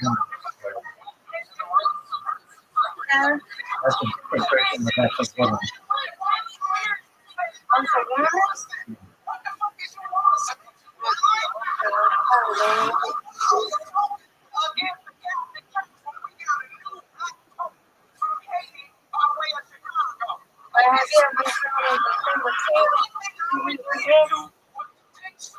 Hold on. What you say? Have you ever heard this thing that TDS, Tim? That's the lady, but she's more like a guy. You know, that's the girl. But you gotta hear her songs. It's not the fact that they think she's a guy, but she really a woman. And she's from, I think she's from Nigeria. Or no, yeah, she's from Nigeria, I believe. But she sounds like a guy, but she's a woman. This person's name is Charlotte Underwood. Okay.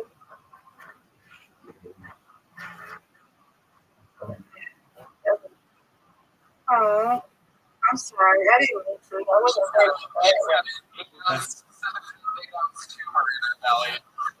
Not even a known about it. Good cleanse.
Anybody that needs their car fixed, if you're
them.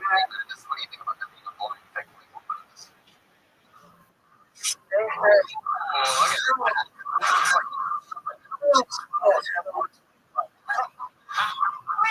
Later. All right. What do you have for? It is a miniature. That is a little black Jesus. Not about it. Right. When you get on stage, you're gonna walk right. So she goes, Princess Rubber Ducky, ladies and gentlemen. Heidi. Heidi. Absolutely.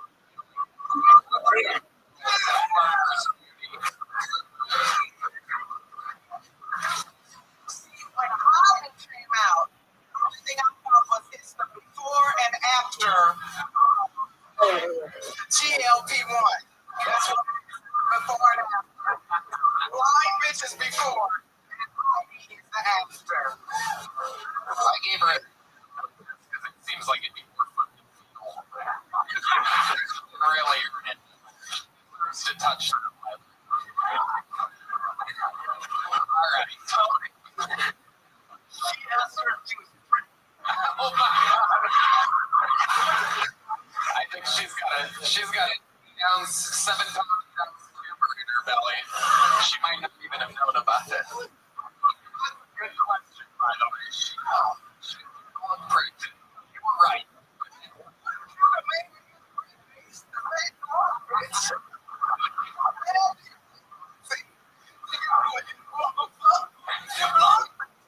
She said she called the bus. How do you know you're even? I'm sorry. Oh, yes. This is great. Cheryl Underwood has arrived. It's a scorching somebody call you. The WNBA and smaller.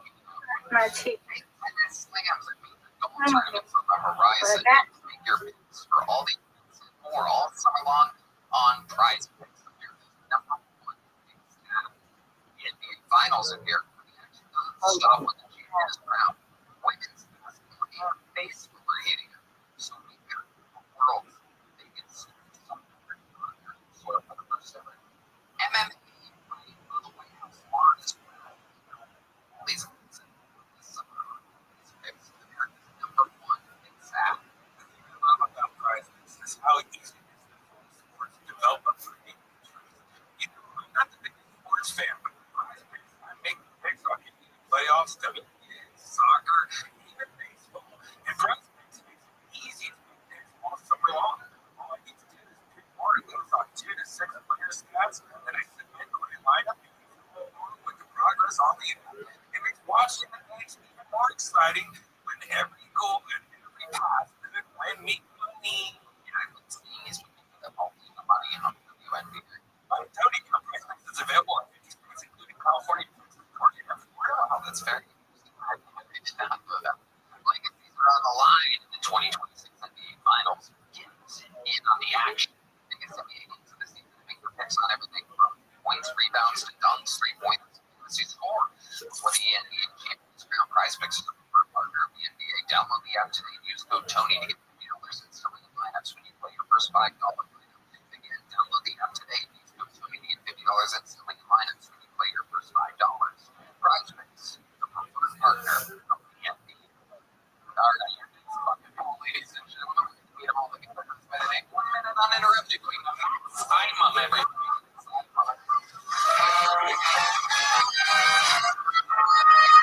What's up, Austin? I'm in Texas visiting my girlfriend. She's from Texas.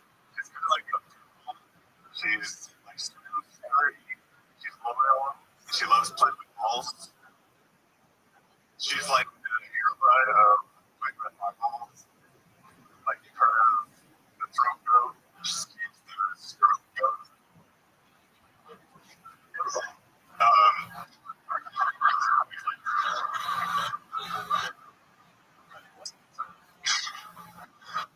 So the first time her and I went out, we went out to Atlanta, and I passed out all the blood going to my brain, and I passed out.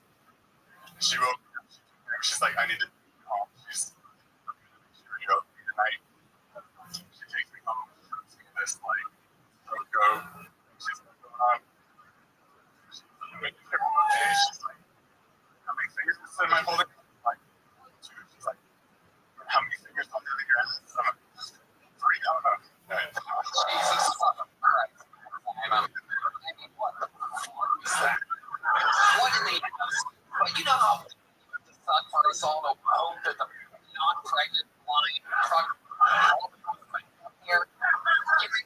like a fucking genius. Did you ever try or did you prepare for this at all? Grab the microphone, you fucking nuts. Christ. Signing up for this show. There's some story. Funny. I thought the funny shit was funny. It's a Okay, yeah, like it. Millions of people. That's pretty max. How long have you been to stand up? Wait, about a year. Okay. How often do you do this? Not a lot, like twice a month. Twice a month. And here you are, the biggest show in the industry with 250 some people waiting in the audience. Some of them totally ready to breakout star. Here you are picking up a spot for something you thought of. Show some fingers in the grass. Stupid. Why don't you tell us one thing before today so that we can judge you on something other than that dog shit bullshit? That's shittier than your friend's fingers.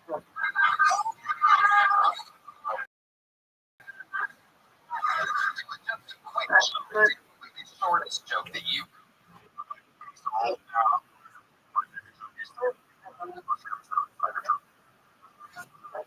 let me tell you something. This isn't it's just not even a joke. You and your girlfriend, I mean, you guys do drugs or something? Or meth or something? What are you guys doing over there? Okay, well, you know how to take the energy in a room and absolutely squeeze it dry.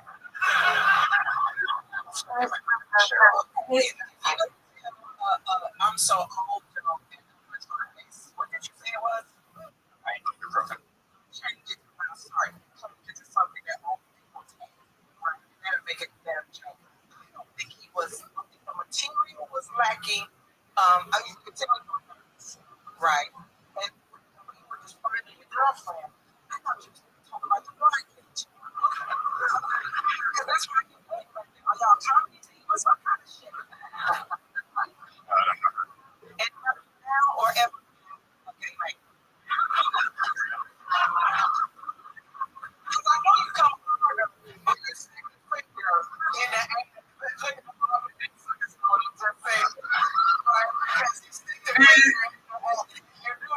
Okay.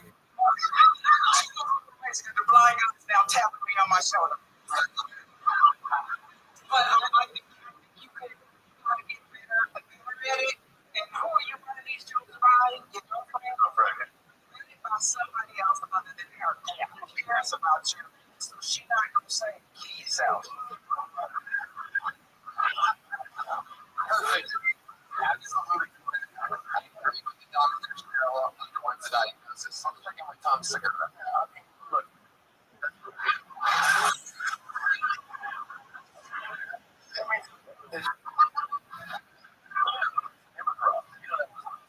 That's rough. I would tell you that is that you like obviously you know what I mean? Like, you've been doing it for a couple weeks.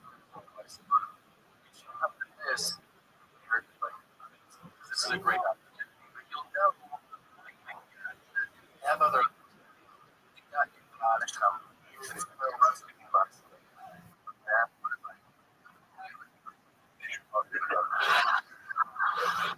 Because it's just a story. You know what I mean? Because it was bad because you threw it.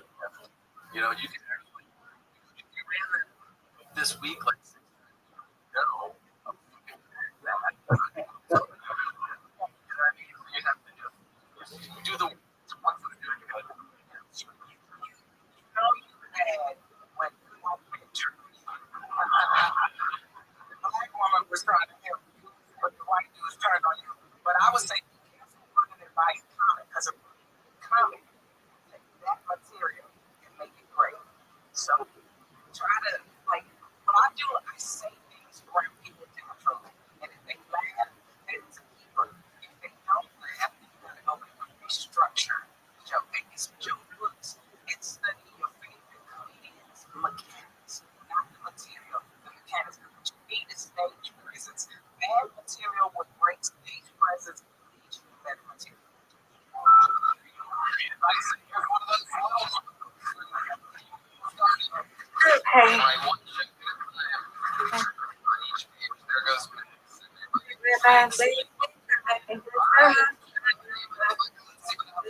And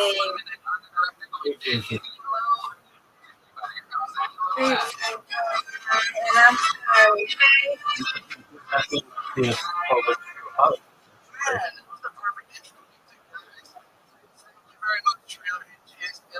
Is there a message say hello, okay? Lately, I've been reflecting on the golden age of American advertising. Explain if you got a fucking problem at your house, here's a couple things that will get in your fucking thing, and this will help you better than the other fucking things. And then the husband comes down for a cup of coffee. Thank you, honey. This coffee tastes like absolute shit. You stupid fucking bitch. I thought we already had this conversation. This country will be ready to get one day, Jared. There is a man. Commercials today is just a bunch of things and black folks and that happen. Oh, the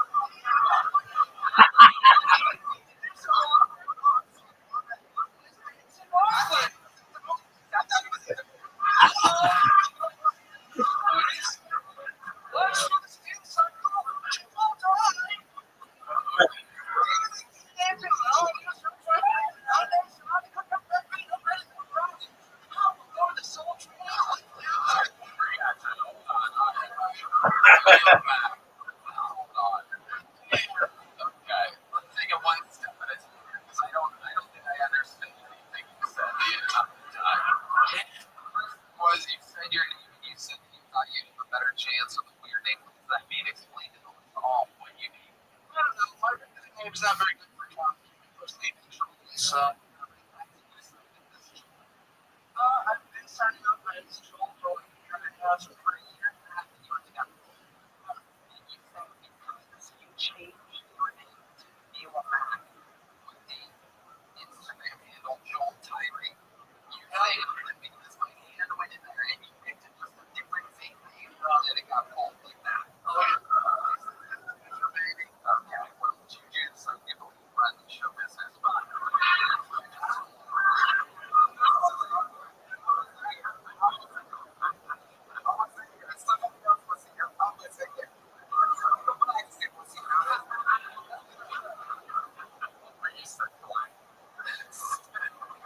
We do have to play in Missouri, but Sundown's different. It's all Dixie Dukes shows.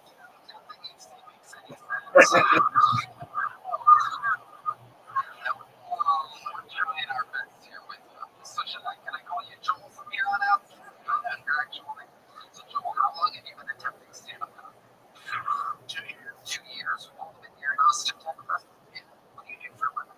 Well, right now I make donuts. Wow, looks like you're getting high on your own supply. So you're on your way to type.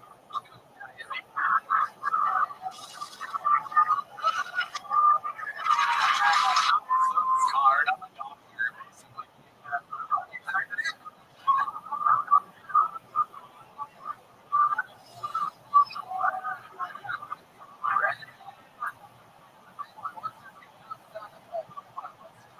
Red man is a special side. So bad at his job. He doesn't even know where.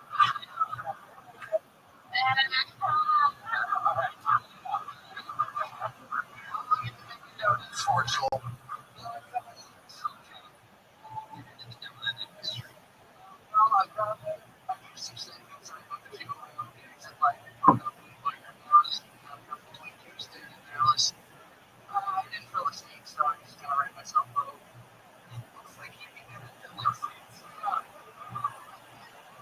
So, now you're in the donut industry. Can you tell us something that would surprise us about making donuts? I'm not actually hired yet. What? Anybody hire? So what do you do? Make donuts or what? No. Whoa, crazy. Okay, can you tell us anything real about you? I'm from Missouri. Okay. I work in a factory. I don't know. A few months. Okay, how much money do you have saved? Maybe like 50. How do you survive? Well, I get a few things to sell. Like what? Booty out, temperature.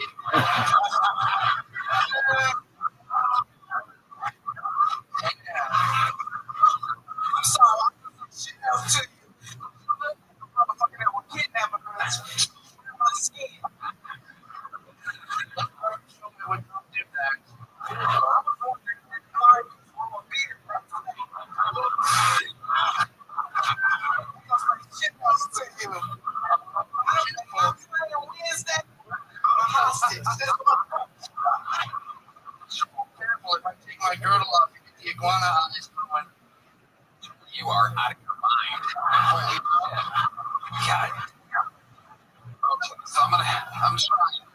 What are you selling in order to stay alive and make it right? In real life, without lying. We've been money alive. Never be a mattress. You're going to sell mattress. I know. Right now, barely. Wow. Okay, all right. Well, I mean, we're just going to keep them moving. Here you go.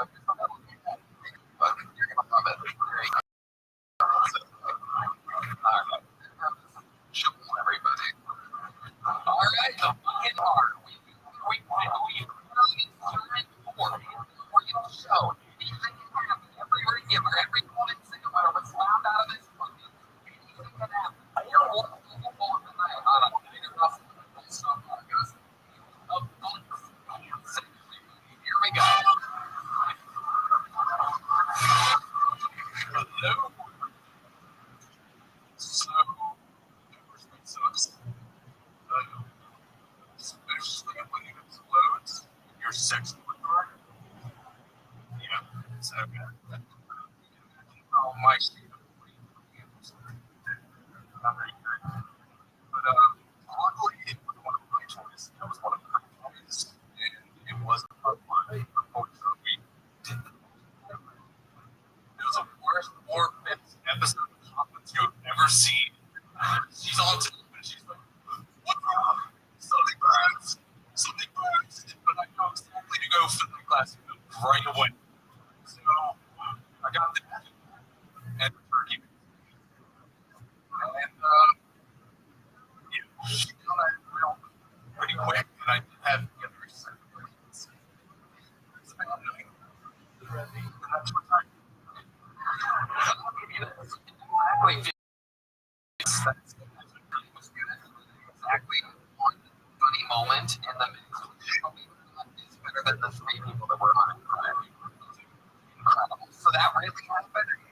Only had wow. Just out of curiosity, what's in your core sex toy? How is that story in the mix exactly? Yeah. So I'm from Maryland. Okay, that answers all the questions. There you go. No, go ahead. And then I moved to New York, was in New York for 5 years, always felt safe. But then when I moved back to Maryland, I moved to Baltimore. And, oh, shit. Yeah, that was when I felt sick. But it feels like Baltimore dog was like for the first 6 months, so I took pepper spray and melted it on the plate on the wall on all 3 floors. Just like a 3-story place. What else?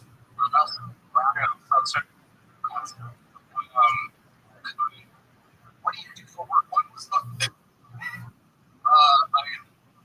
I was on the internet for a little. Like what? What do you change? Anything. Maybe. So, algorithms for ethics. So, at the top of Google, you do that. Whatever you want to show up. How you do that. Interesting. That makes sense. So, like, I can see. Are you a white hole? Are you a white hole?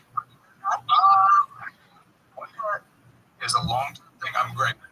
I'm not, so like great. What so what happened? I can't see it in front of me. What about my new identity?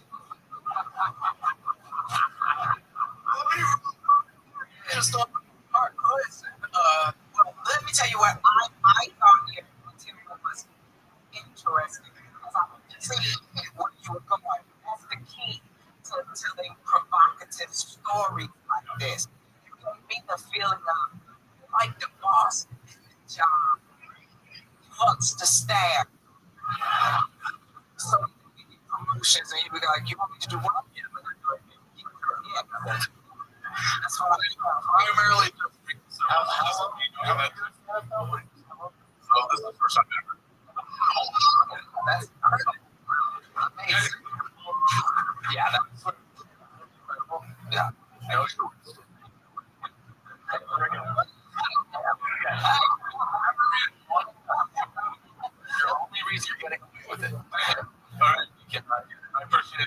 offensive to everyone. He was in where he was decreed father. Oh, That's you. That's you. That's what you make me feel. You are the decreed father of Spacey vibes from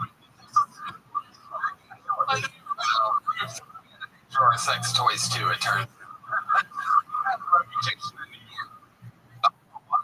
So before I went full time in marketing, I was in professional store restaurants, and there's a reputation of servers that they could probably Male servers hit up with space. That makes sense. usually What do you mean financially? like driving. So But that's just hearsay. Just hearsay. So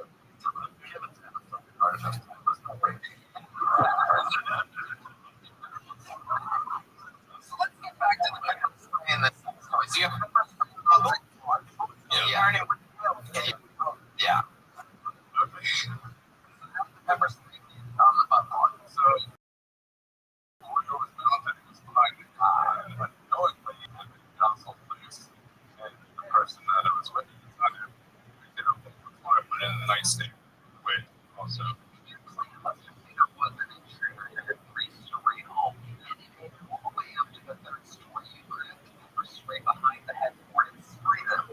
And now you're getting the shit out of my guy.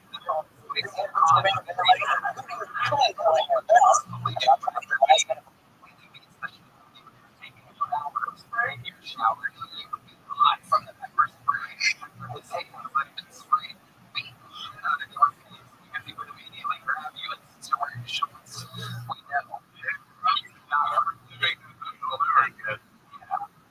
All right. Did you ever get a something or another pepper spray kept them all away? Yeah, that's more for things you can use that. Okay, you had a shotgun. Oh, very good. Here we go. That makes more sense. So you never had no danger in your body more? Never had a Yeah, it was like 6 months after I left that house, I broke it into. But no, let's go. Was there ever a time when you were a little racket downstairs and grabbed the shotgun and kind of sat there and pointed it at the door? Yeah. How many times do you think that happened? Or,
shout out to Dylan and the team of Sportsman Finest. Today, but gave us a brand new California gun. You guys might notice this is brand new. They make premium outdoor sporting goods right here in Austin, Texas.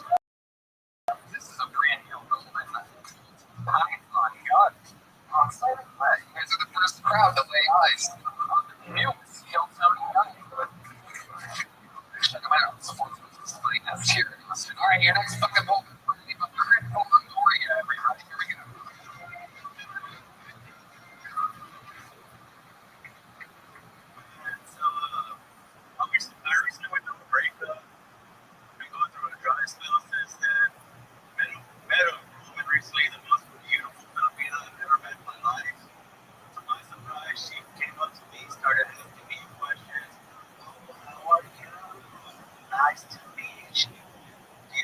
Kids, I need to stop with the accent.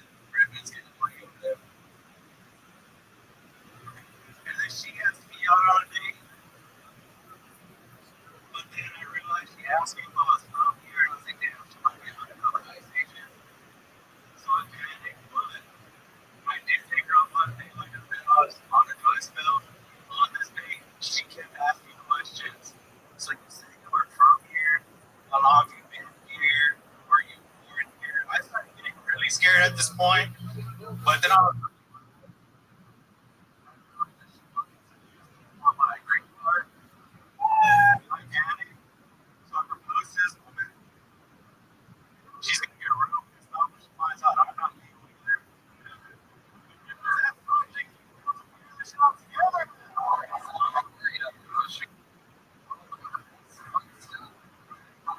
Stand up. 2.5 years. What was your season? There's a scene out there. We all toured up there. Stars not even Yeah. Well, no, I didn't get arrested. No. Me and my friend, I talked about this because you're being, right? Yes. They thought we were gay. They thought we were gay. And I got pragmatic and we're gay. And we did arrest the overliner that we were open for because he's like, hey, those are my buddies. What the fuck are you?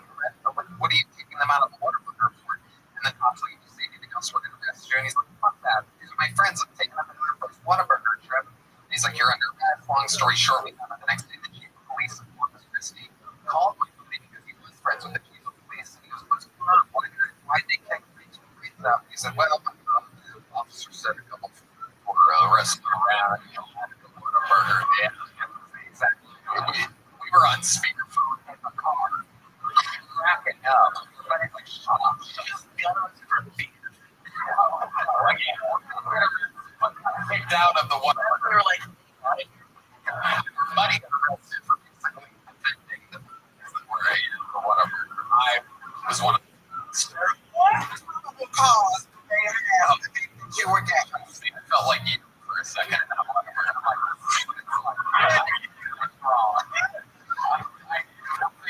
I also remember that they were going to arrest Cheryl's husband when he jumped off before they could. all right. I was on your side. Sorry, Cheryl. I didn't have to I just had to show you. Are you Latin?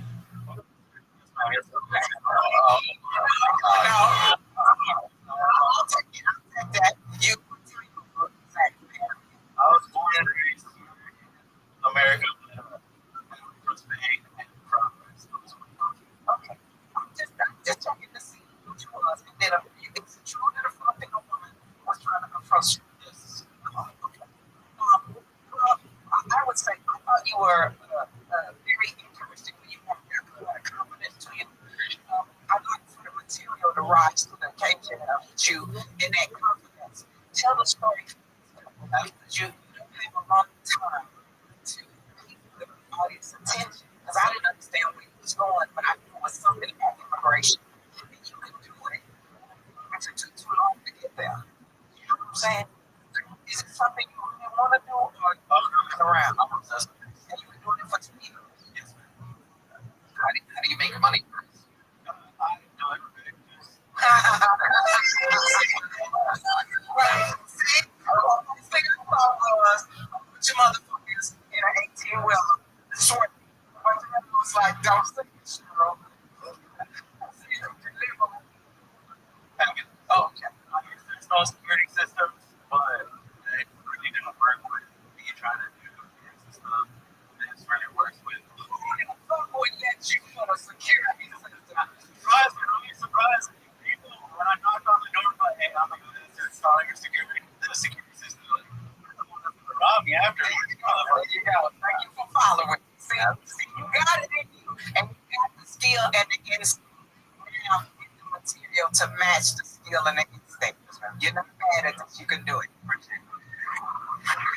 mean, what Sherry said is about like this. There's you tell us, if you have a minute, like, at the edge, you like 20 seconds. Okay. I mean, you don't have enough time. There's a whole part of that I had to get to. Right. You know, you got to. Absolutely. Chris, why do you have crazy eyes? Are you on Adderall or something? Crazy goofy eyes. What are you on right now? I'm scared. I've been signing up for this for 2 years. Wow. I'm really nervous. This is your first time on. One guy signed up for a year and a half. One guy signed up for nothing, Adderall. I'm fucking up that way. It's not real. Also, you did something that's not like you're like, that. I do. My is an office thing. Like, wait, what we have from. Let's go. We don't know the answer. Question. Doesn't know this. All right. Hey, So listen, we do. fucking Mexican. You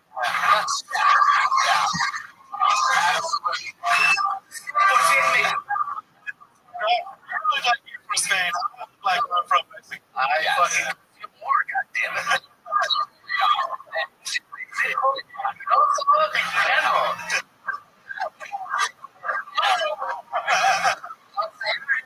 Robbie.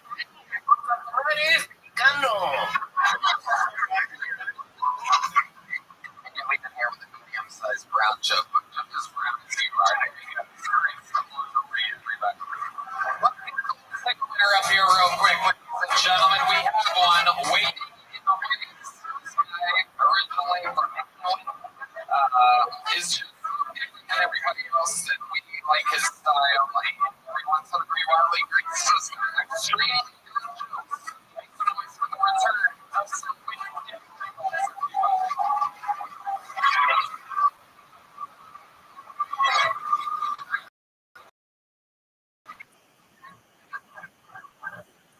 I met you in Boston next day, and I asked him what he suggested thing fun to do. He suggested we do the marathon. I'm not an expert, but I think it takes you longer than 7 days to prepare a pressure cooking bomb.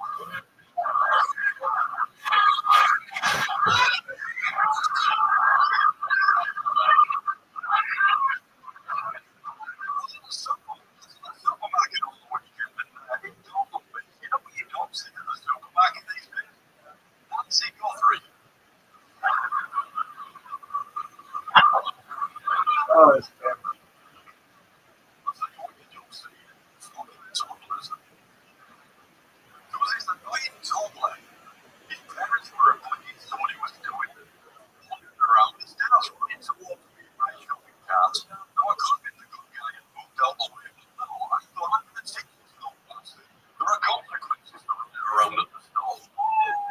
Why did he go out of my shopping cart? His glasses came off when Coca-Cola's popped the caps. It's okay that he was wearing one of those white plastic helmets.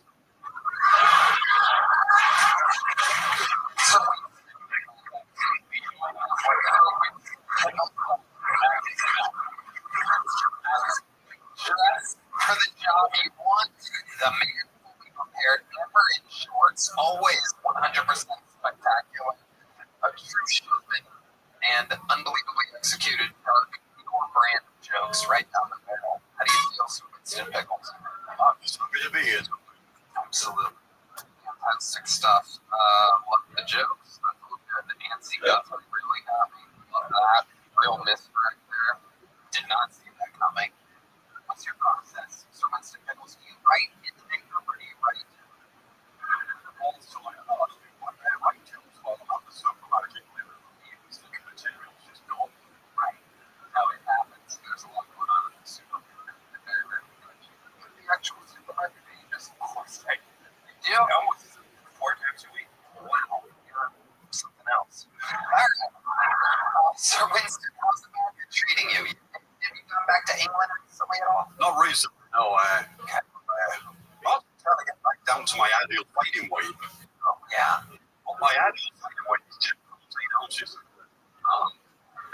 When I wasn't in maternity ward, I was a children.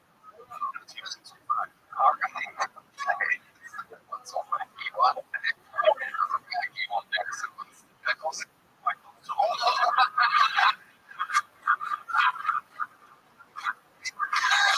That's hilarious. I'm like, oh, let's get to those right now.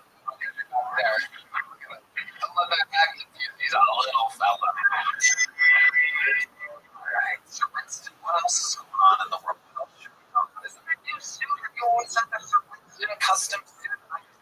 We still wasn't. Oh, amazing. Yeah, you're killing it. What else is going on in the world? Anything else crazy we should know about? Well, no, it's actually got to the Alamo. Oh, tell us about Well, there's like the vehicles, some next to it.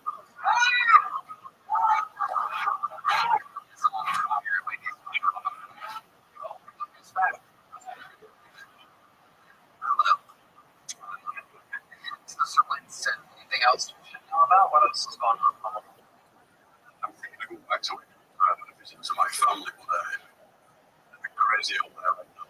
Really is. That's what they're saying. They wanted to appear to be open to absolutely anything. They wanted to them. Anyone can come here. We're just the best. Come on in. The doors are open. And explain to the people what happened to them. Well, it's a shithole. Yes. Doesn't anybody will let me back in. You know what? Recently, the show. Oh wow! And I had, had a beat out of the open. Rabbits. Oh yeah, I had. It was fun. It was fun. Oh, hell. And then I went to the palace and hung out, outside and let a bitch eat. Right. Yeah. We had a good time. But y'all, shit, what's up with the mashed green peas? What's up with that? The mushy. Can I tell you something? I got nothing but I thought it was very, very good. I was kind of concerned about that Nancy W. But he was now taking the Tony Hinchcliffe Award for inappropriate material in the wrong time. It's a good award to have. But I thought what you did was very good, and it was written well, and all of this works. All of this. Don't change anything. Don't let nobody tell you take this shit off, take this shit off. This fucking works, and I thought you did very, very good. Sorry, but Hell yeah.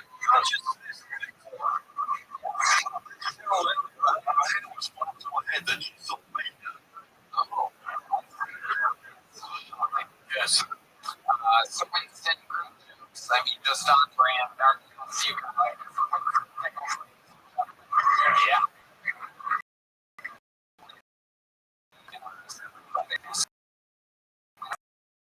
We all agrees. Anything can happen. Ronnie Pryor, everybody. Ronnie Pryor. Wait till the music is superstitious.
conversation.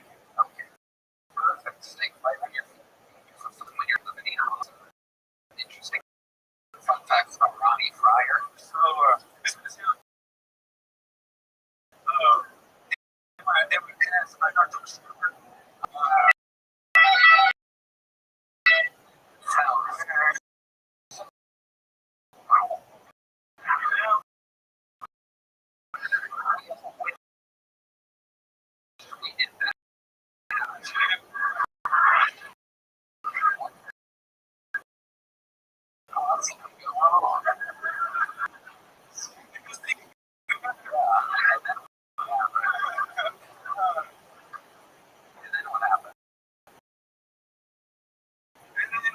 let's see, 3 months old. It's with this my son.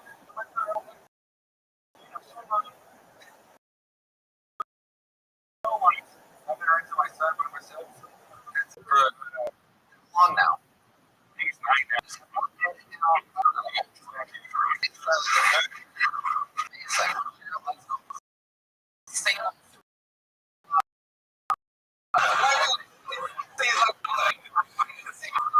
I'm taking care of the child in Airbnb. We want him. My son's grandma was watching.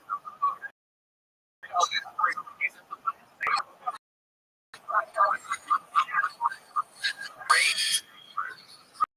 He's moved down. I was like, oh, this guy's been doing it. Like, he doesn't do anything. She said, you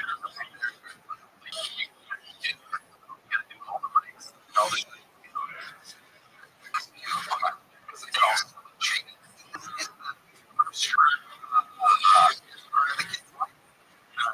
She's Christian.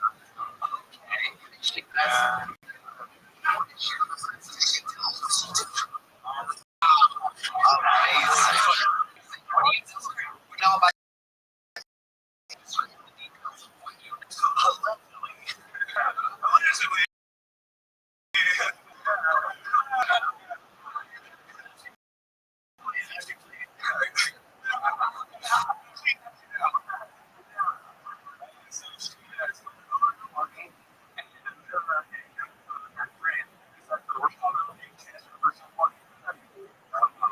What's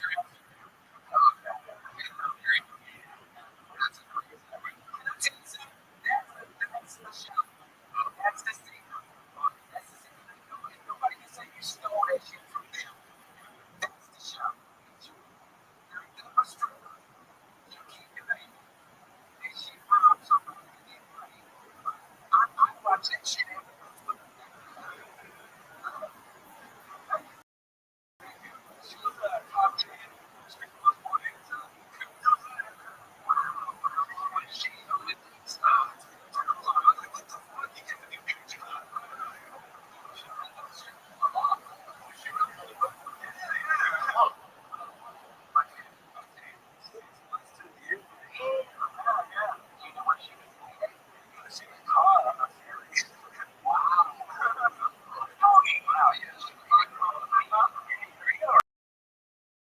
like some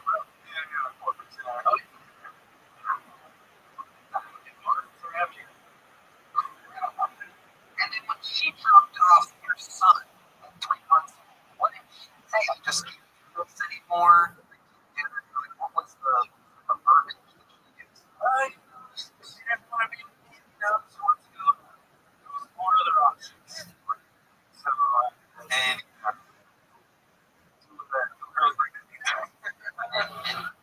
what did you learn by keeping your own 9-year-old? How often do you keep them with your mom? I raised them for the first 7 years. Then, I was moving down. And then, I need to find something else for myself, like, besides. So, Been in the end twice. I believe.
8th century. That's what it's all about, buddy. All right.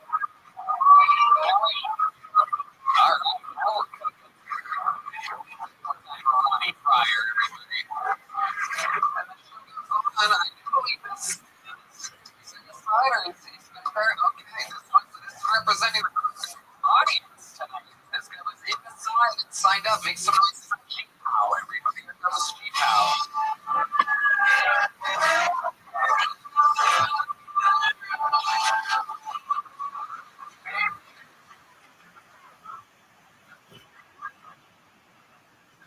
I know a guy built benches and stress tested with my ass.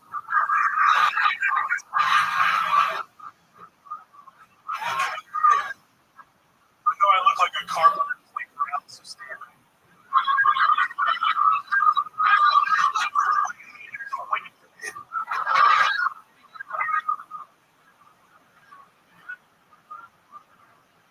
I'm getting to the size now where my clothes have no name brands anymore. These discounters, guys, you've seen them hold down the dress from the back of your butt. Come on.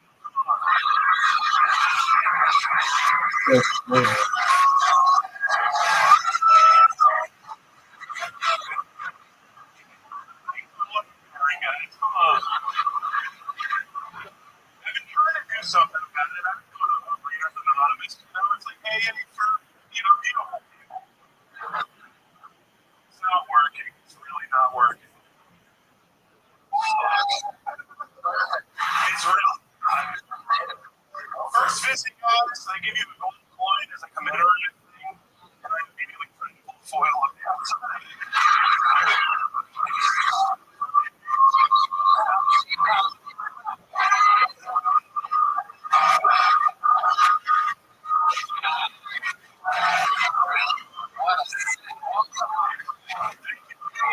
Hell yeah, those suspenders are working right now. Those are it's just amazing. Gee, pal, welcome. How long have you been doing stand-up? About 18 months now. Okay, hell yeah. Amazing.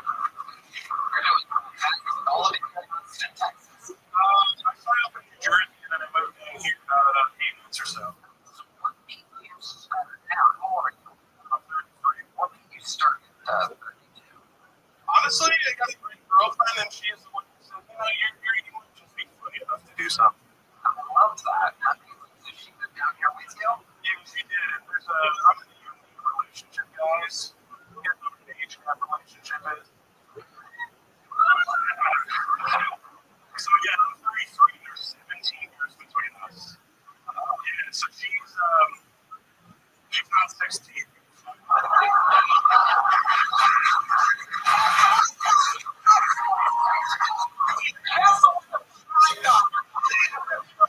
Guys, come on. I'm sorry. I'm just his name is 16-year-old. Look at that. What's it like being with a 50-year-old? Oh,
sometimes I don't get the lettuce, tomatoes. That's just salad. $3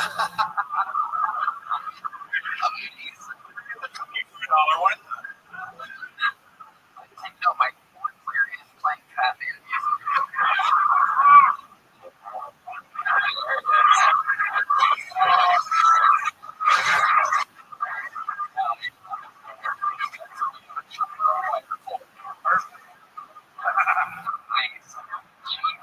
Absolutely incredible. Now, is being big in your friends and your family, is that like a genetic thing? It sure does. Yeah. The interesting thing about it, though, my dad, he's 350 pounds, and he's like a bodybuilder for a living.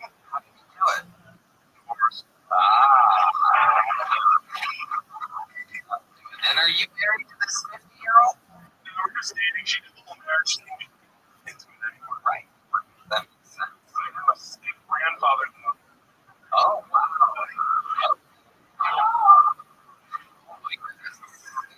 Grandfather. My goodness. That is it. Do you get to see your step grandkid? I'm mixed. I'm not black. See, you were doing so good. You guys, I see them often. I see them every night. Yes. they live in you? They do, yeah. Wait a second. Was your daughter a stripper? Here.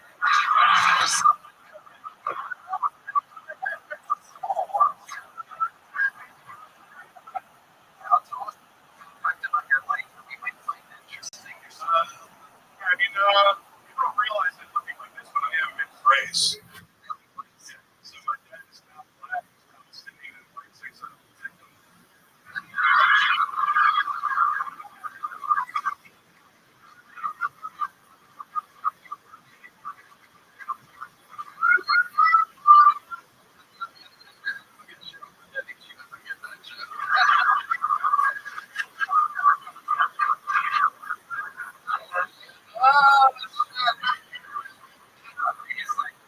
Jeep, how many hobbies? Surprises. I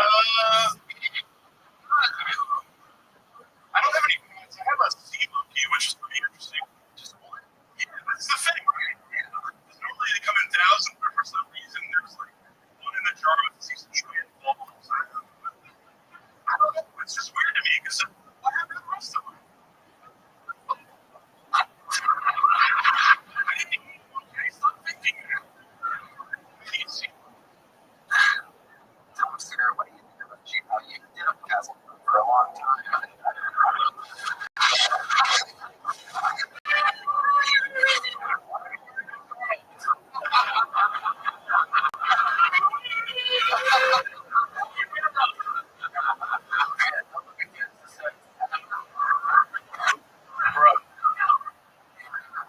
That was so funny.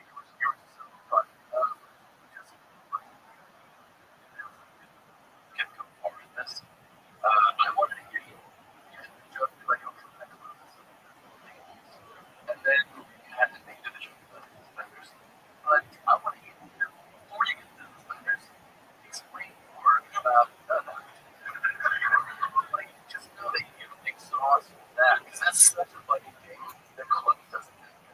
You know, like I hear about it, and then you can wrap it up with the suspenders.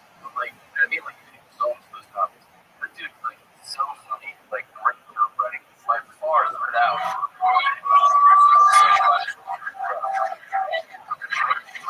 So lose 50 pounds, you'll still be huge. So don't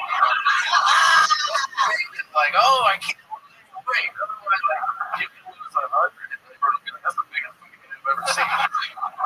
You'll still in that regard. Don't think you can. That's what I told the other guy too. But you need one more joke, because like I write in a roll of threes, 1, 2, 3, 4, 1, 2, 3, 4, because it'll change your cadence. So you need one more joke, because the killer joke is the suspenders holding down. That's the killer. The one in the front is a good joke. The one in the middle is a great joke. Then it's the killer that lays them onto your next topic. But when I feel yeah. Oh, thanks for that. Oh, that's true. I love that we have a secret Thursday.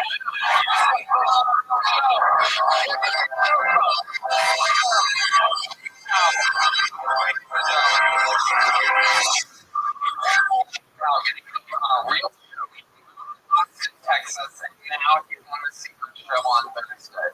These are the types of dreams coming true. You can experience all spiritual dreaming now. How many of you guys have been dreaming for the show for a long time? Very excited about the one of our right a regular famous person writing and everybody. One of the most legendary regulars in the history of the show. Roasting everybody in the panel and the band, and then doing makes the noise for one and all.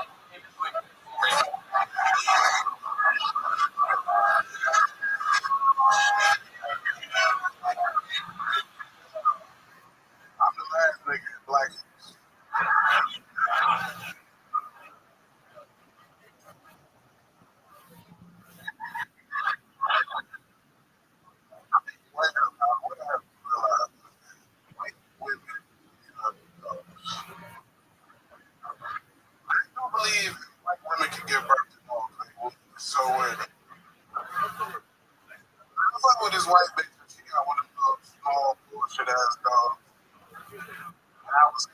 The other day, and I was eating her pussy with my fucking and then a fucking dog jumped on the bed. I'm like, hey, bitch, put this nigga in this fucking cage.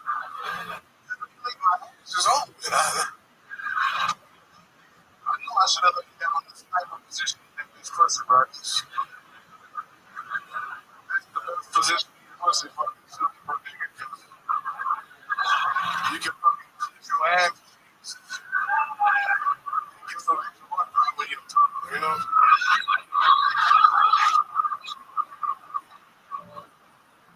a Christian, I don't believe in God. I also believe in reincarnation, you know what I'm saying? And I pray to God like once a month. I'm like, God, if reincarnation is real, please don't let me come back as a nigga. Please, I can't do this shit. I'm about to come back as a white person dog. That's what the fuck. I'm going to get the fucking shit out of the English. A white person dog is the best treated fucking animal on this fucking planet, dude. That's what it does. And I think I'm gonna like shit. I'm gonna come back as a rescue pit. Buy me with a band, and I end up in the shelter and some last girl that got me, and she trusts me. I kill her. That's my time.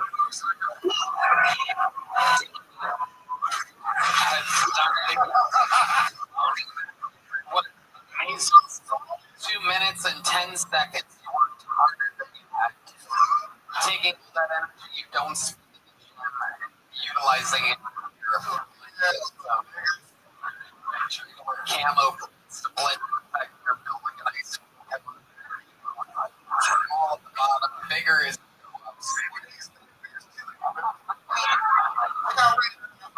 Bro. you are sweating bullets up here right now. What is going on? That's brother shit. Hanging out with that blind thing. Fat bitches don't know. I gotta get you. Some ladies scream, my lady.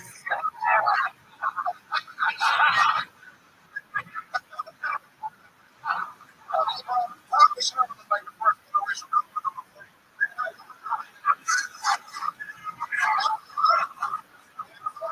Girls that talk that she's so better than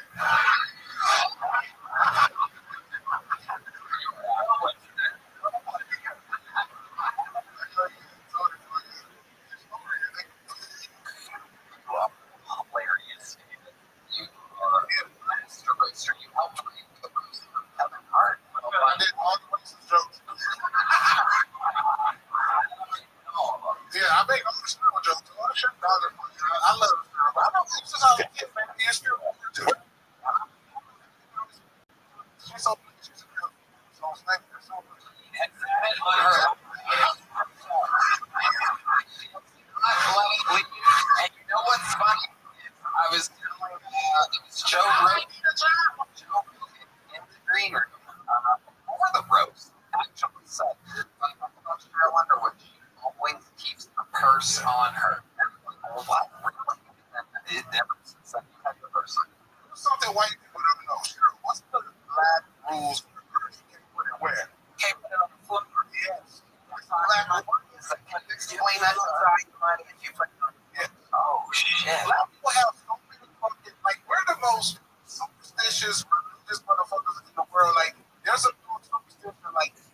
money. That's right.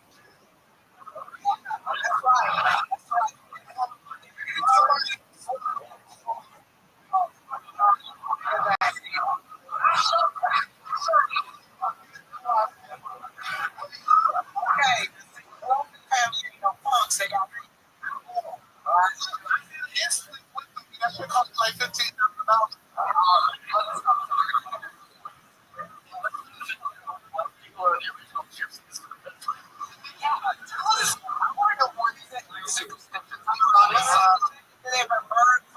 Somebody's gonna die. Oh, in the house after that house? Yeah.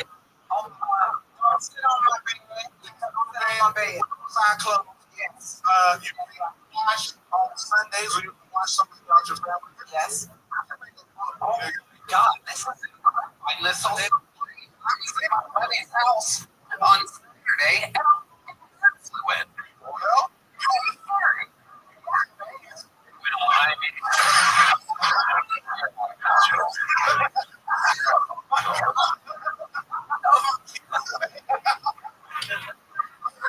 I love Tony, but Tony, I just wrapped my first whole thing of from Kill Tony, bro.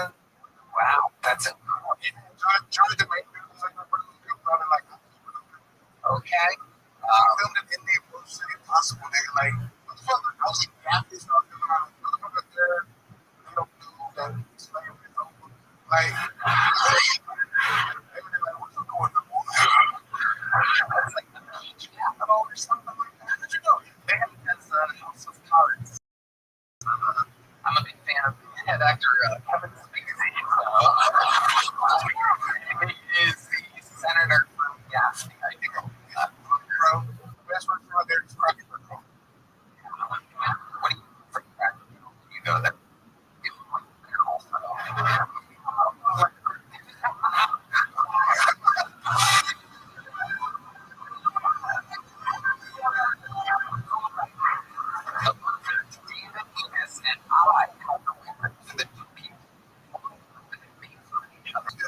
That's out there. That's an actual recorded history. There's how going back. The fastest what? Oh, okay. Well, you have someone gets to obviously. Ass motherfucker. I can't imagine how much weight that dog can eat in the dingleberries. I can't even. That dog ate good. People think it's some of that dairy.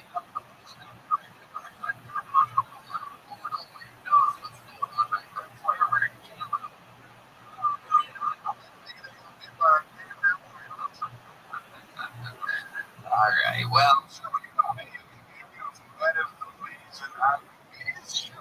change my jokes on the spot before the roast because you didn't look so good, and I thought you were gonna wear a wig.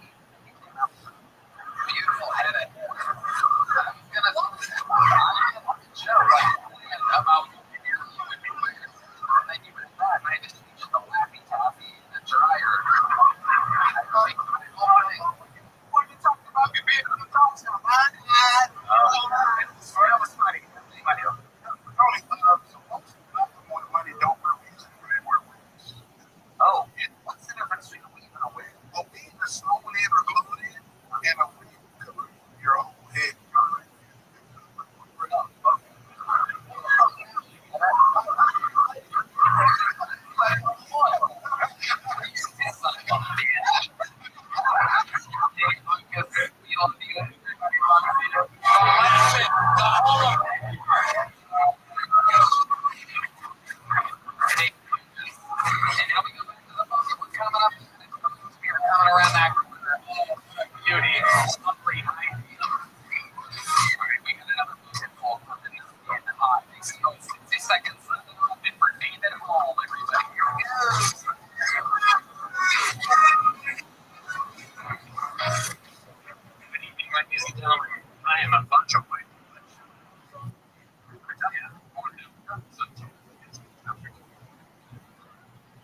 think some of you more excited on the day. But did you know because my mother was a fantastic drug smuggler? I was, you can imagine. Lots of cocaine, orders, straight through. I just kept doing it. I grew up, of course I know. So, still friends. And I get to New York City. I'm hanging out with my friends. And my friends go to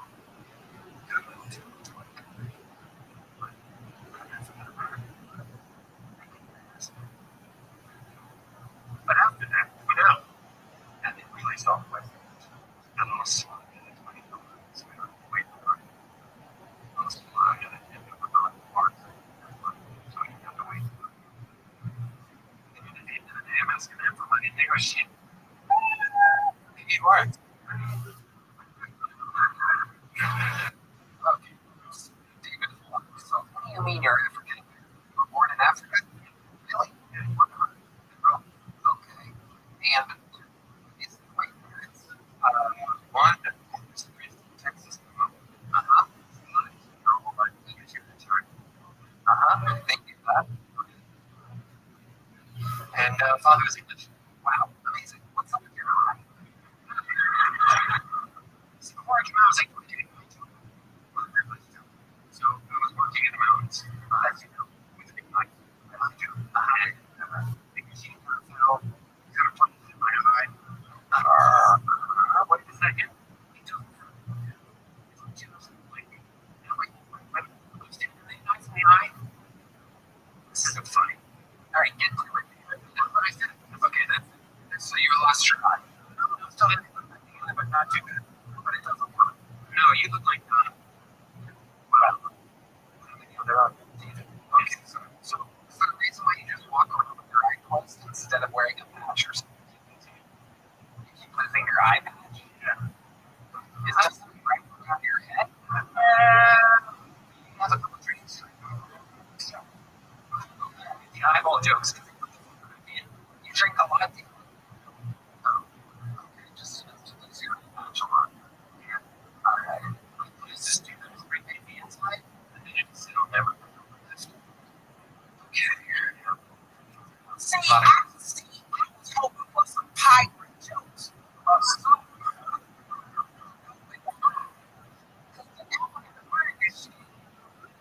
We know that all black people say that shit ain't funny. We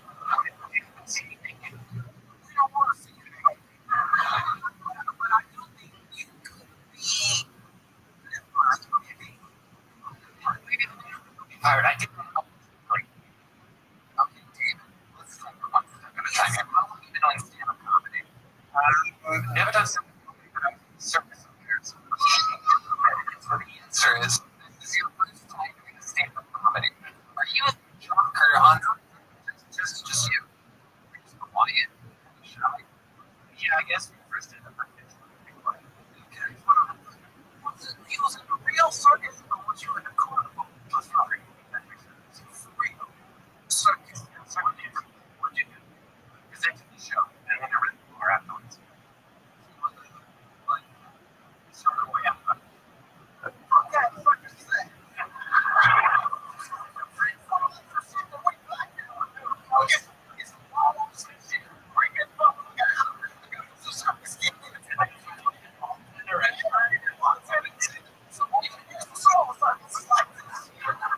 what happened at your circus? What type of entertainment did you have? Experimental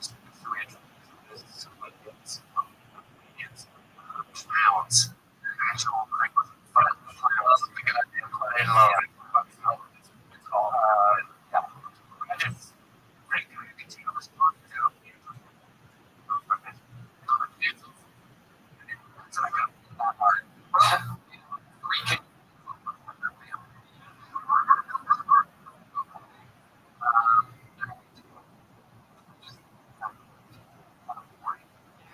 Well, so what's the interesting thing about before I let you go?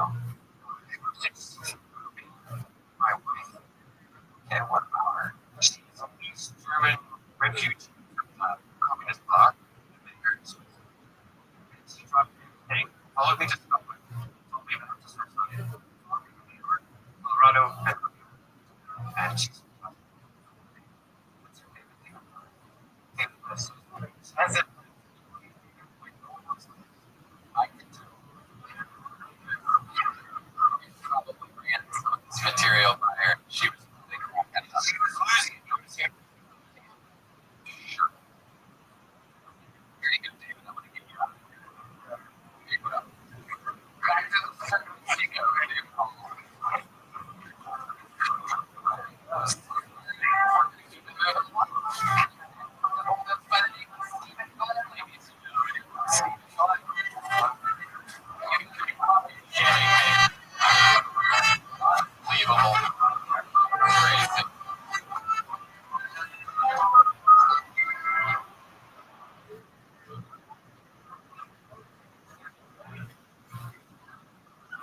When was the first time that you tried this? That was a week ago.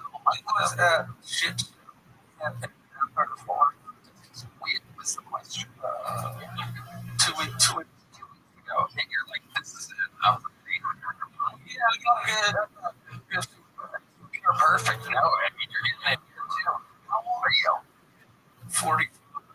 No fucking way. There's no way you're 45. I'm 45. Okay. So, what have you been doing your whole life, Steven? Listen to the real Steven. Well, the first time I got on stage, I was like 4 years old. And I had a clown outfit on. And I fell in love with the stage because, like, the first time I was on stage, I kept bowing and this is, kind of like a full circle clown outfit.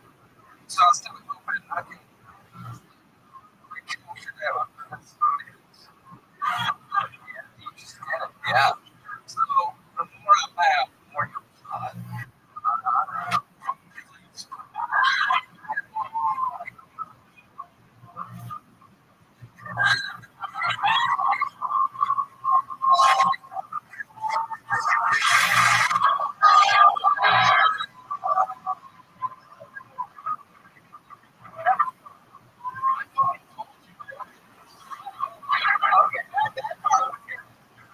Yeah, because you kind of lost me. You was a little like Jason Alexander lost all his time, When you on it, you committed, you stuck the landing, and what did you got out the two tailors? I said, where you going with all of this? Steven, you are like, you seem like you're really funny. What have you been doing your whole life? I mean, I gotta know more about you. Tell us about your real life.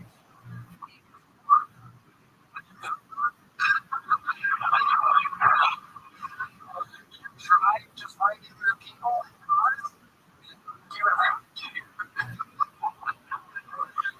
How long have you been doing that for?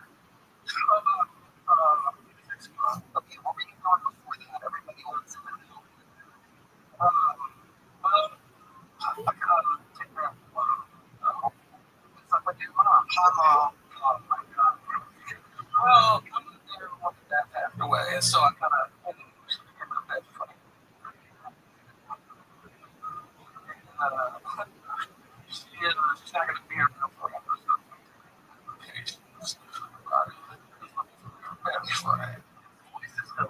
So he's talking here like it sounds like Bill Clinton meets Elvis. Yeah. Grandfather wrote the Elvis Presley song. Really? Wow. It's the only song that's on this album. Do you have a gay parent? I can make some. No, you can't. It's The YouTube rules are crazy now. You look at the music production. What did you say? Do you put the child lock on it so people can get it? It was no child lock.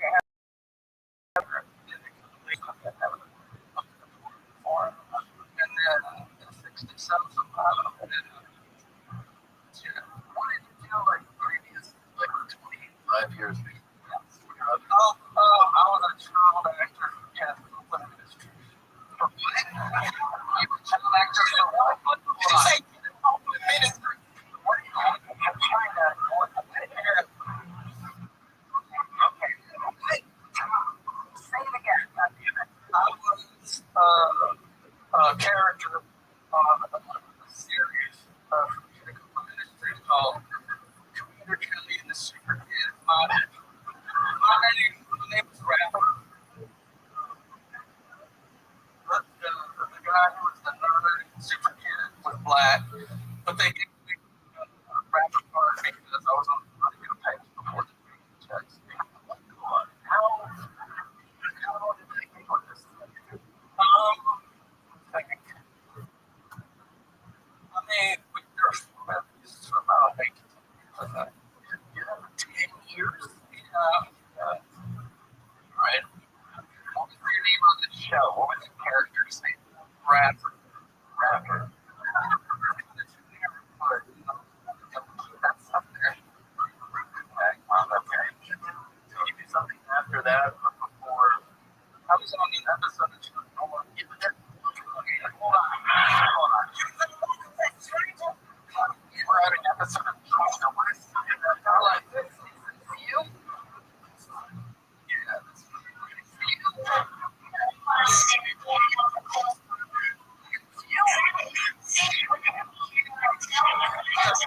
Okay.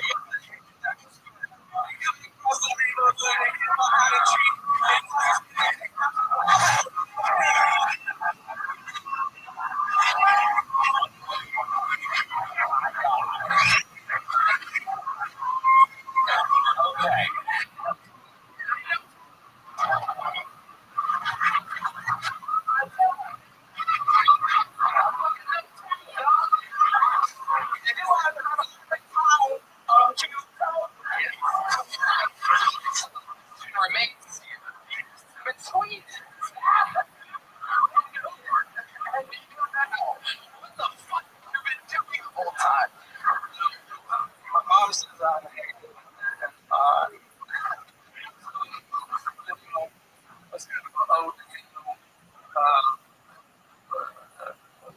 Okay.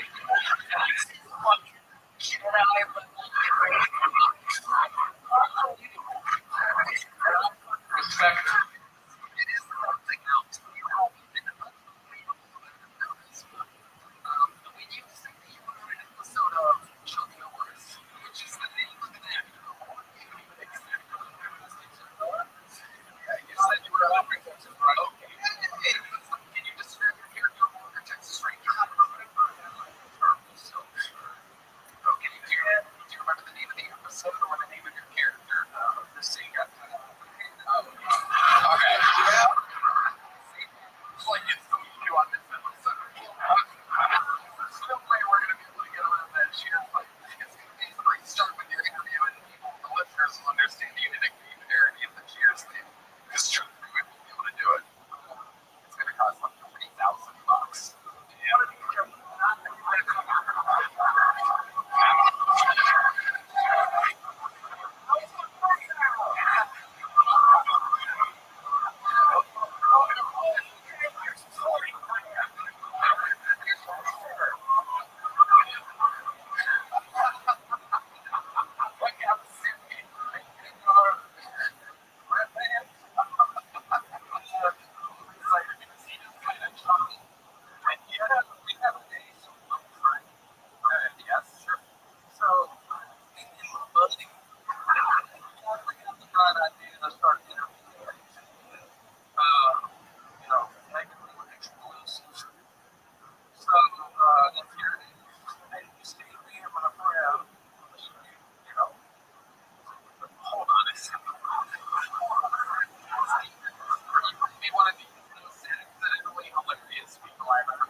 Your homie are interviewing. Question on the street. I always like to drop my girl.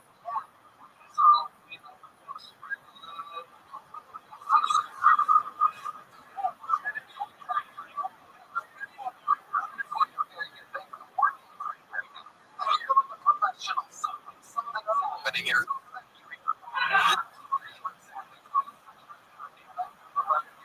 The show. The show.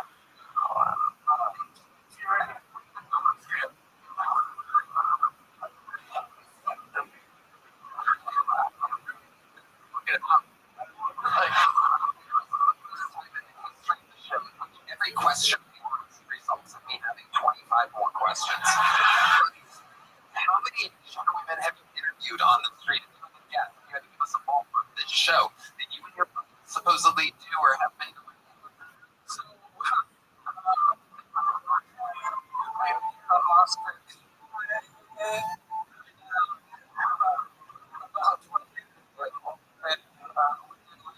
This music video called Asian. We went back on YouTube because, it's copyright, but we can't find it. So we just do it. Called You haven't recorded any yet? Have you recorded? we have an interview. So I have, we're going to use the shot 12 in Austin. What are the odds? We're going to, interview some. You haven't done any yet. No.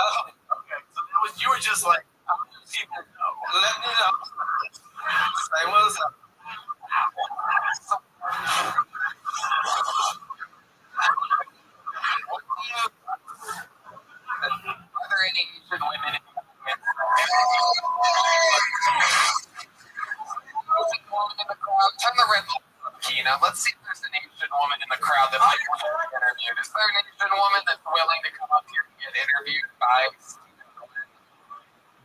Not a single Asian woman? There's gotta be. Nobody? That's a Mexican lady, sir. All right, we're gonna turn it down. Why don't we make believe money pretend like Cheryl Underwood is an Asian woman? No. This isn't even the Asian hair. This is different. So, what you said 12 years ago. Well, yeah. You recorded. We came down here and shot footage of my friends. In the Mario vehicle, he had a car, he drove it, sprayed the Mexican Mario. We were. What exactly? You're asking it's clear as fucking day. Him and his son recorded a video for 8 girls, his money was and then they're gonna interview girls. Fucking name. Mexican Mario. What's the difference between regular Mario and Mexican Mario?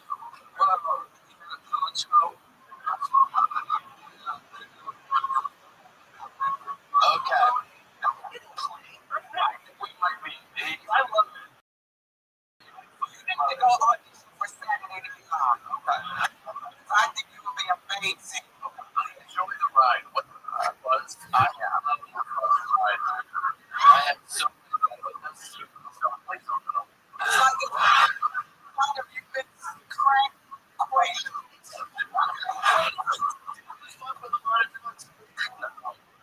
Did you ever hit your head really hard against something? I'm on the left.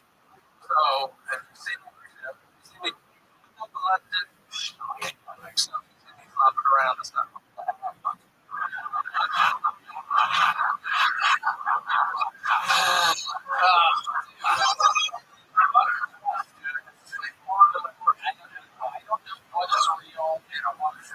You're so funny. It's incredible. I feel like we would be the last one to end on a joke. I feel like you're like an actual professional that's goofy around being silly. You have hypocrites on your shirt still up.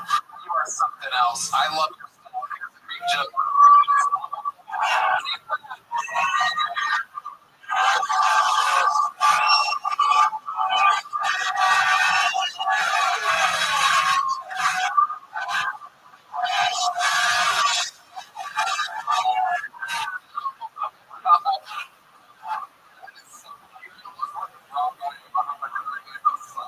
Totally, that was show.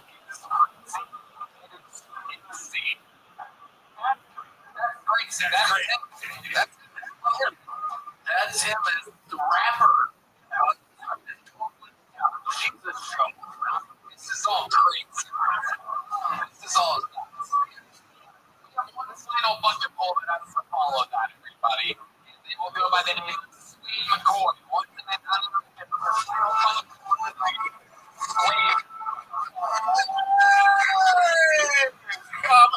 always part of my minute. What the fuck was that?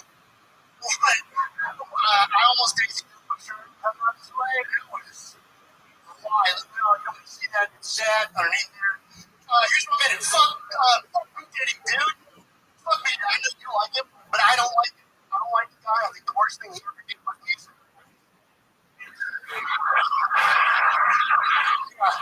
I think if he was better at music, give the rest of it. I only got a minute. Michael Jackson, dude. He said Michael's fucking kids. And he said, cool. And they said, shut the fuck up. Shut this shit down. They took my call, too.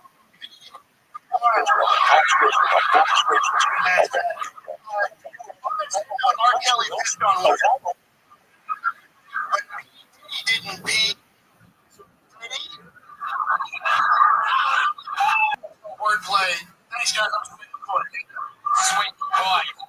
Stand up, buddy. I'll leave it. Stand up now. Acting. Really, if you acted on anything that we see, perhaps it was Chuck Norris.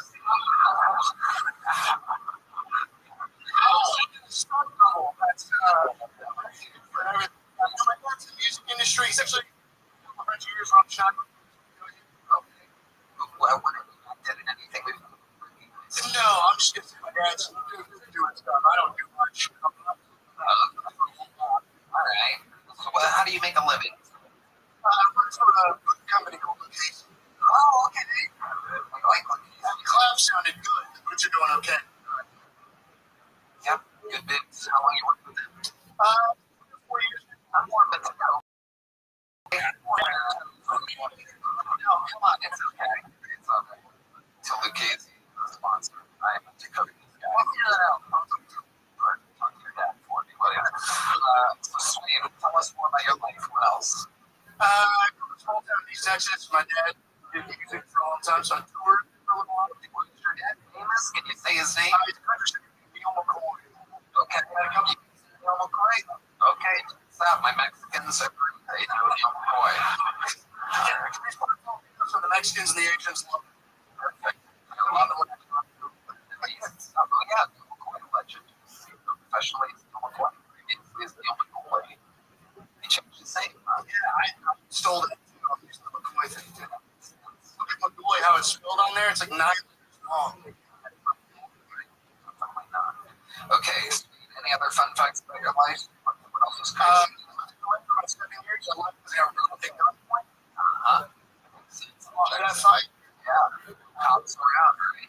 Hey, no problems. I tell you, I got to it. I never felt more racist. I'm not racist. I look. I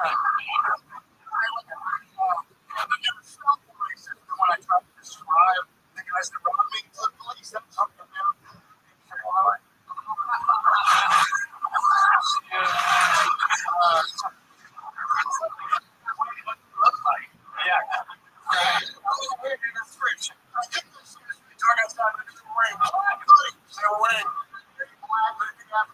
hoodies.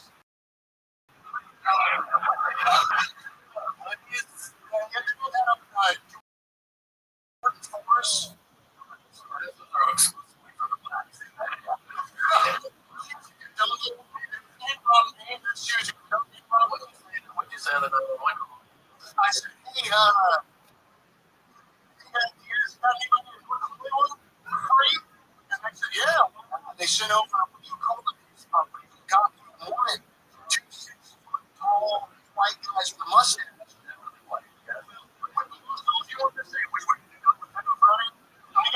I'm going to give you 2 5-foot Hispanic ladies that were overweight. How we got to these guys?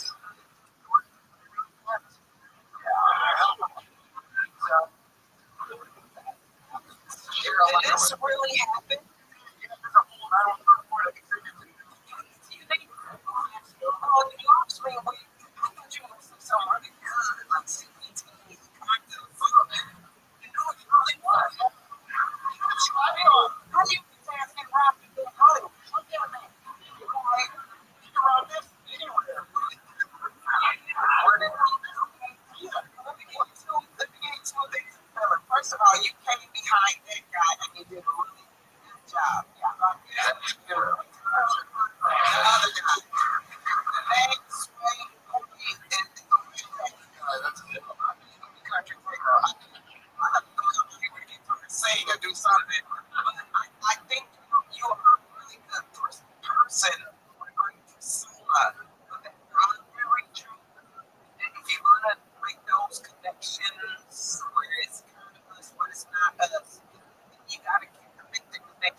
first person ever in Catholic roast history to in a special field after the roast. My special is out on June 9th on Netflix.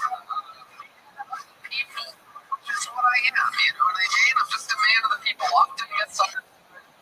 I'll tell you right now, there's a joke on there that is going to be in the news. So, talk on everything again. Oh boy, you're so crazy. Did it again. This episode brought to you by Shopify Talk States and Super Creator. One more time for the best Sam band and all the internet. All night long, all my money.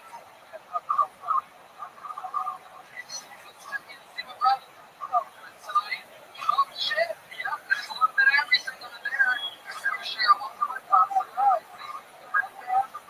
Let's see what there's over there. Whoa, what a dance! That's cool. It's him. We're doing Madison Square Garden for the third year in a row, August 7th. And we are coming to Vegas right now, but we're going to Vegas and Dallas and Houston.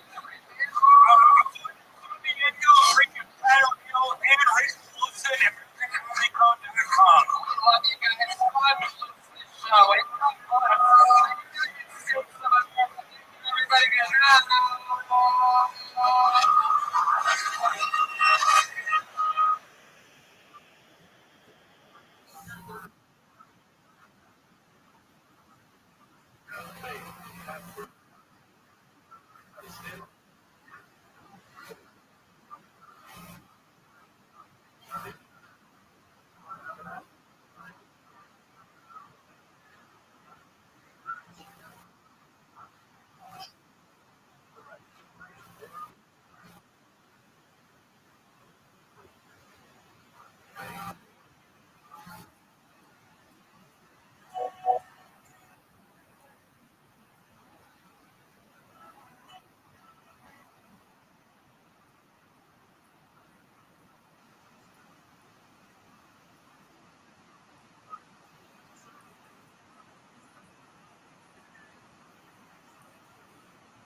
imagine if I were sitting where you are right now, I bought a ticket to the Tony Hitchcock show, I'd probably be thinking to myself, Tony, where are those Jew jokes?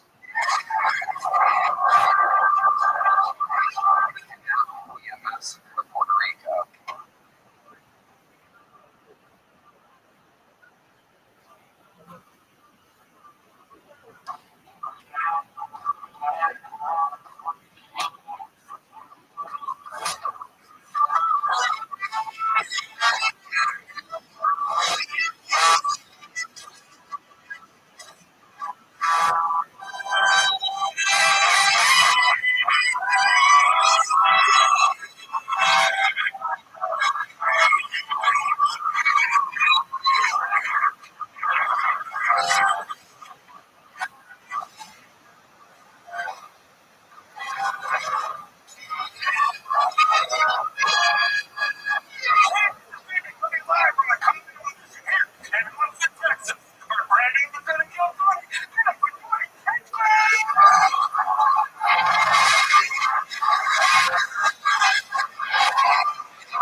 Again, on Saturday, October 17th, get tickets, seatbelts on line. There's nothing like it. Whether someone's bombing or killing, get in, follow the action.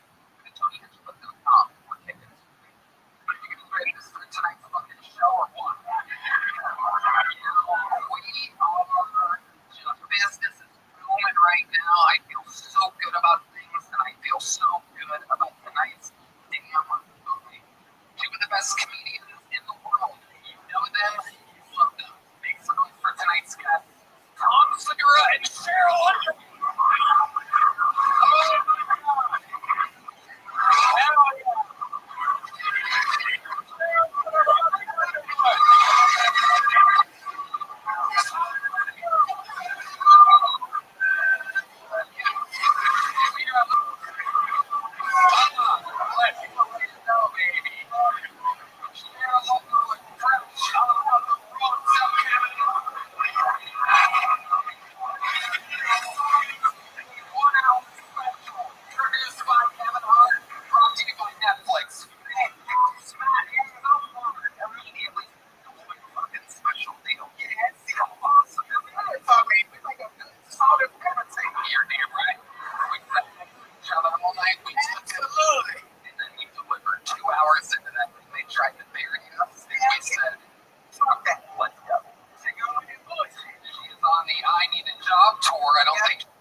get why it costs less, because these niggas shit came in vacuum sealed. Like the drugs I used to sell, nigga, that is crazy. You know, the outside of the plastic, it says do not cut with a knife. Well, then nigga, how am I gonna get in there? Right, how am I gonna get in there? Then I finally cut the plastic and you were like, how the hell? I was like, these niggas couldn't breathe.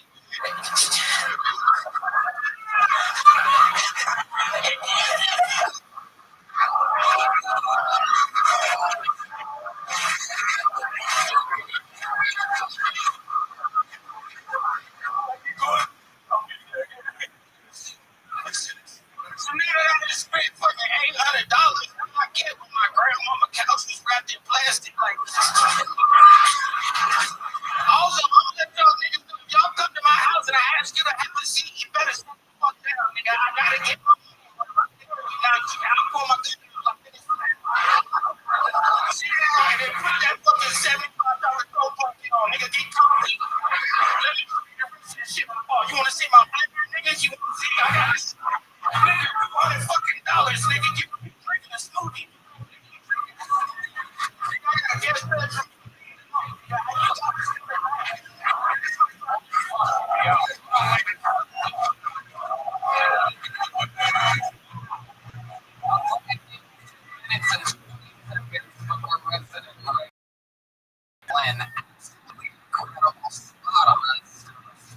amazing country, and it is so true. I never really bought a fresh couch for it until a couple of years ago. I was hand-me-downs and shit forever, and yeah, it ain't easy, and it is bizarre, and you really capture everything about it.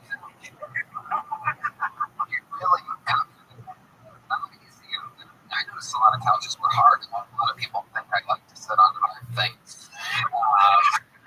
Took me forever to find a soft enough couch for me. Like, it's not easy. A lot of them are too firm. Crazy stuff. Tom, sir, you have a lot to say about that. So, different types of couches and furniture, and it's a crazy market. I've never heard it called a couch. Yeah, what do you call it? A couch. But, and saying that he hasn't sat on a hard one. Why aren't you telling me? Stand up for yourself. That's right. You know, when he said he couldn't work it out, we're all damn. I know. Was incredible. Well put together. Well, but when, so you didn't have a couch at first? No, every couch I ever had was either found or there when I got there. Okay. Well, when you got the new couch, did you put the old couch on the front porch? I just went straight to the party house. All I wanted was a big ass TV. Because I'm a nigga now. I'm all wondering here. So I said, I want to get a big ass TV. And I was like, oh, yeah, niggas got to sit down. I'm like, real time. I'm looking at them. She played comment on a couple of them statements. But shirt, by the way. Oh, mine? Yeah. So you know what this is? You know what 1831 means? Get you platinum black card back up there. Yes. That fucking hit. What are they talking about? They always talk about something we can't wait. Well, have a meeting with us. From what I understand, the platinum black card's a card you guys have that works properly, right?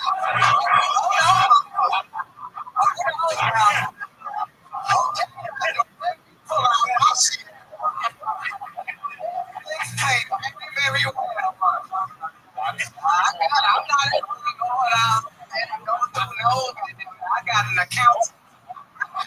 Just a reminder, just on me. I need to talk to her.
issue with it is I stopped saying it when I was a kid because I got made fun of at church for saying it.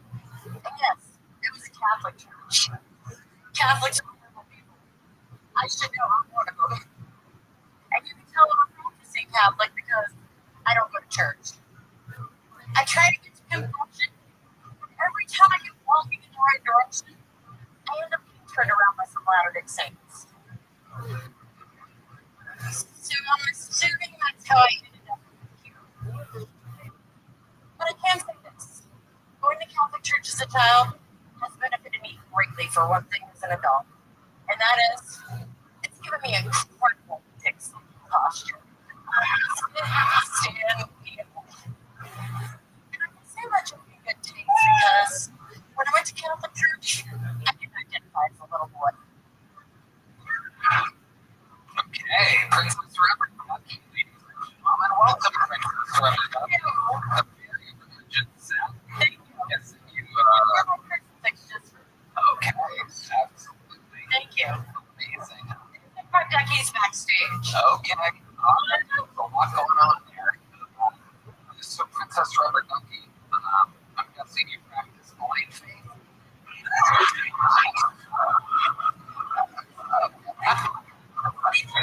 Tonight, Jesus is what I need to get down. Wow. How long have you been stand up, Princess Robert Ducky? Don't tell anybody. Less than 2 years. Okay, we can tell. Absolutely. Amazing. So, you've been blind your whole life. Okay, what happened? One of these is an effort. Check in with Cheryl on your our BBC course. First of all, on behalf of those who talk to God every day, when you walk in here with your white cane, and are you pregnant?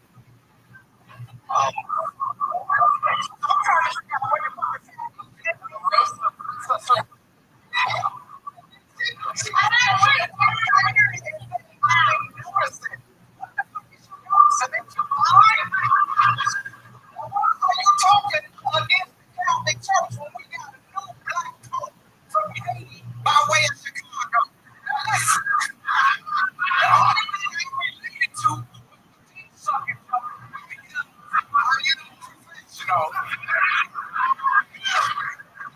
As a fellow female comic, I applaud you for having the courage to get up and do this. What I'm asking you to do is polish those jokes, get a little more focused, and try not to be so shocking, but kind of pull the set together. Because you're not a bad comic, but you will fool a blind person.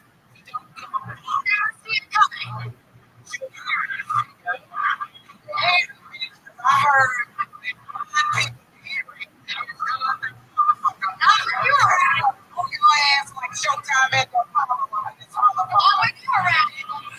Miss, don't come back and forth with me.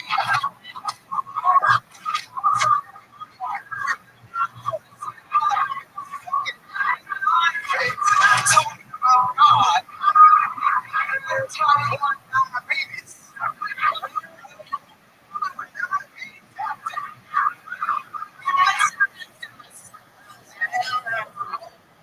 God is God's struggle. Jokes. Okay, I ain't gonna appreciate somebody. She gonna lose all her benefits for 12 years.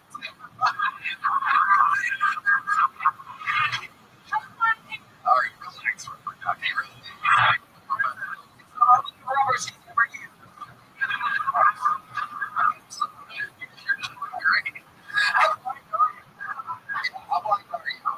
Are you So I'm 2% in my right eye, 2% in my left eye, but I see flashing lights, snow, and like I can see your outline, but I couldn't pick you up line up.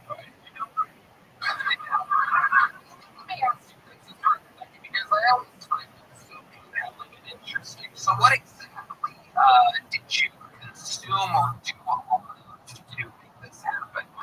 Like, is that not the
to Austin. Congratulations. What do you like about Austin, Texas? The accessibility. So we had no public bus, we didn't have sidewalks. I love it. You can do everything, you go everywhere. And that's quite on this stage, right? With our blind bass player. Gift for Tea Madness. This was Gift for Tea Madness. I really do. I think during this, it's like for literal. you're looking the wrong way, look the other way.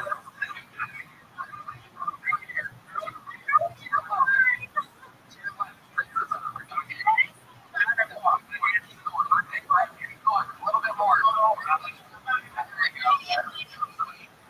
All right, madness.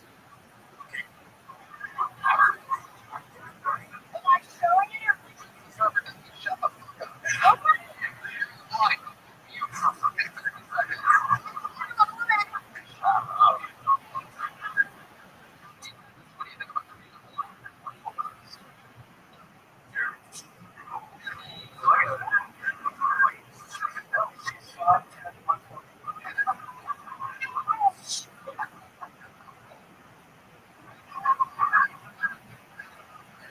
What do you have for Tea Madness? It is a miniature red flag coffee. Oh, okay, that is a little black Jesus. No doubt about it. All right. Here you go. You're on stage, you're going to walk right by him. So there she goes. Rubber ducky, ladies and gentlemen.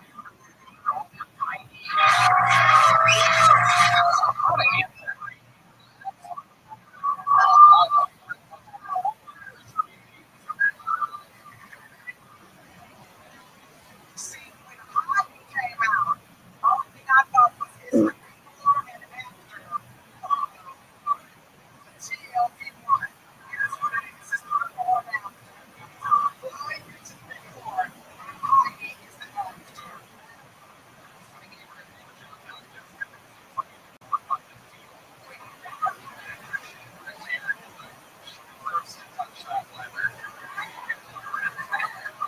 All right.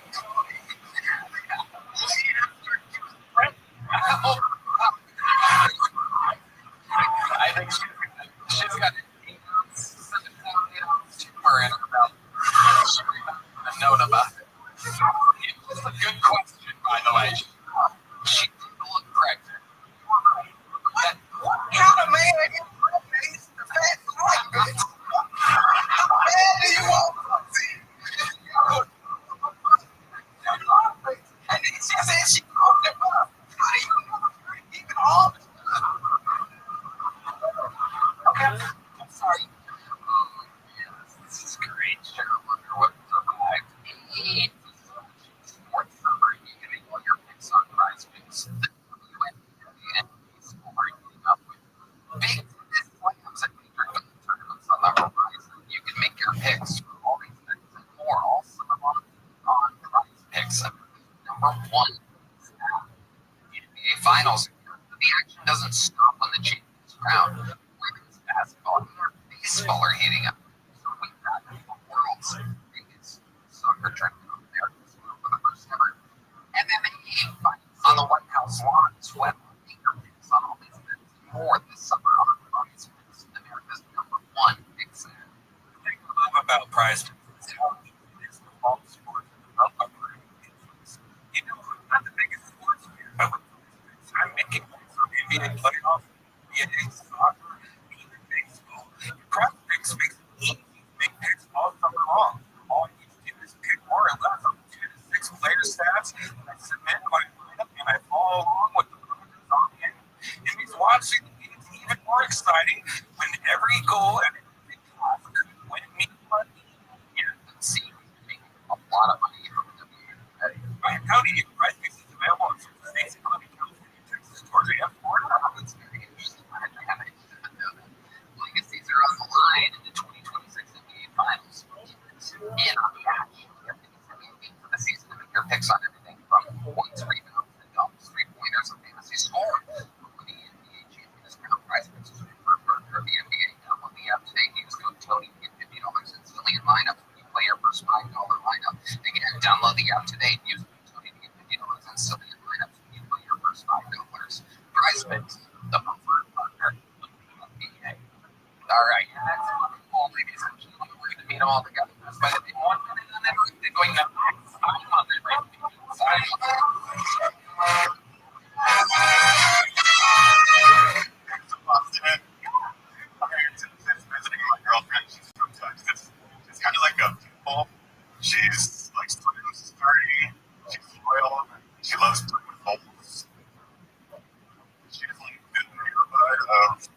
see this like screw thing she's got going on. She's like, how many fingers am I holding up? I'm like, 2. She's like, and how many fingers do I have in your ass? I'm like, 3. I don't know. Jesus fucking Christ, next time I mean, what the fuck? Like, how bad you have to suck for us all to hope that the not pregnant fucking woman fucking genius. Have you ever tried stand-up before? Did you prepare for this at all? Grab the microphone, you fucking numbnuts. Jesus Christ, oh. What the fuck are you doing signing for this show? Tell me a half regular sex story. I thought it was funny. I thought it was funny. She thought it was funny. It's a new thing we made. Okay, yeah, great. I'm glad you're here for your ideas. Millions here. Millions of people. That's great, Max. How long have you been attempting secret? About a year. Okay, well, how often do you do this? Like once a month. Once a month. And here you are on the biggest show in the industry. 250-some people waiting and hoping some of them totally ready to be a breakout star. And here you were taking up a spot for something you thought of today because your girlfriend shows fingers up your ass. I mean, how fucking stupid is that? Why don't you tell us what show that you wrote for today so we can judge you off of something other than dog shit and shit? That's second shitty that it from his fingers.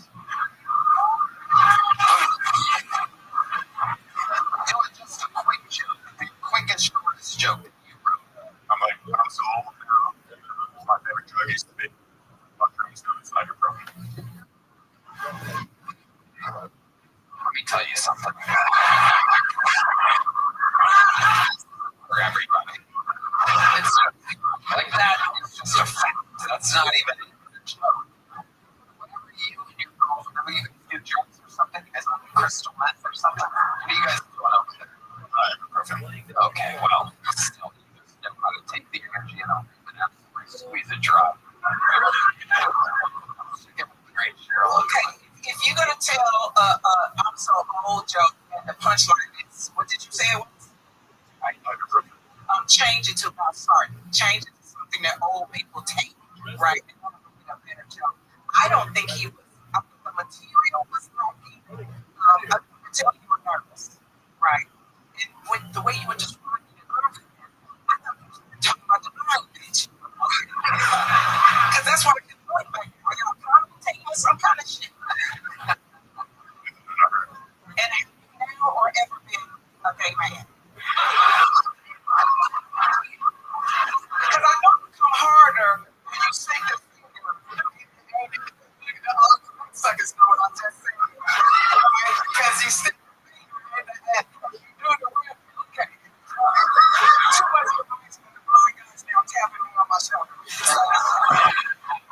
But I think you got to get better at it. And who are you running these jokes by? Your girlfriend? Run it by somebody else other than her. Yeah. She cares about you. So she's not going to say, keys.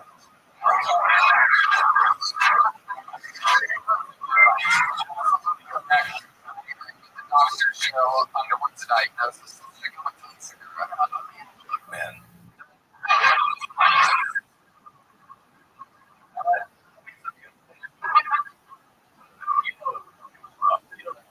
Everybody has process. The only thing that would tell you that is crazy is that you were like, I'll just throw this together. You know what I mean? Like, even if you've been doing it for a couple of years, once a month, you should come to this prepared with like, this is a great opportunity. But you'll know anything here. If you have other opportunities, you got. If you're going to run something that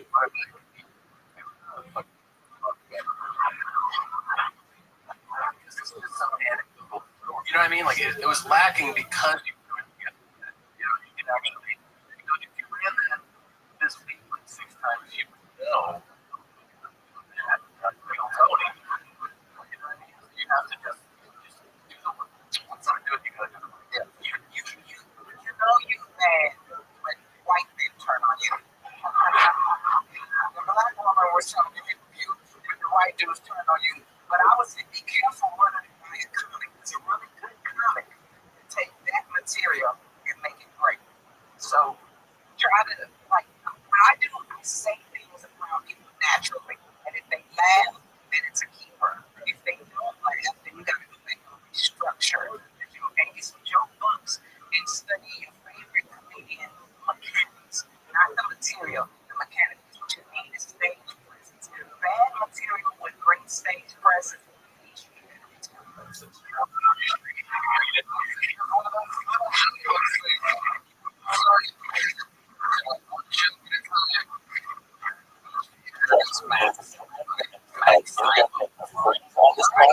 Let's see what happens here. Man,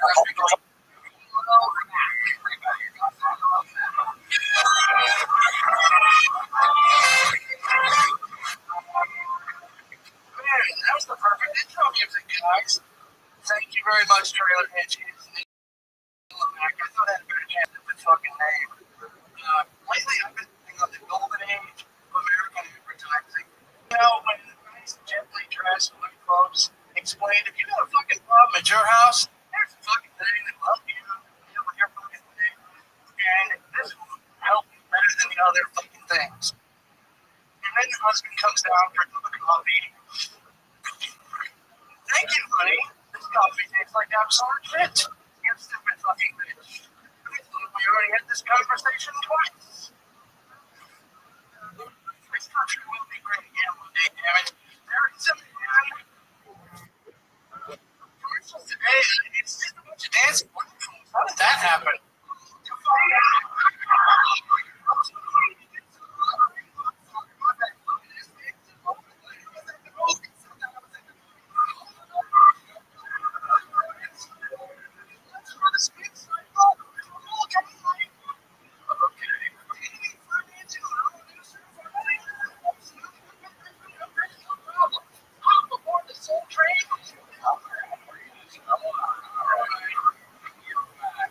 Hold on. Let's take it one step at a time here, because I don't think I understood anything you said. The first thing was you said your name, and you said that you thought you'd have a better chance with a weird name. What does that mean? Explain to us all. I don't know. My regular name's not very good for comedy. My first name is Joel. So, How many times have you signed up as Joel? I've been signing up as Joel for like a year and a half. For a year and a half, and you really got pulled. No. And you, because you changed your name to Neil O'Connor, the Instagram handle Joel Tyree, usually because my handle in there and you picked it just a different fake name, and it got pulled like that. Okay, well, Juju's, I do believe, run show business, but from what I've been told,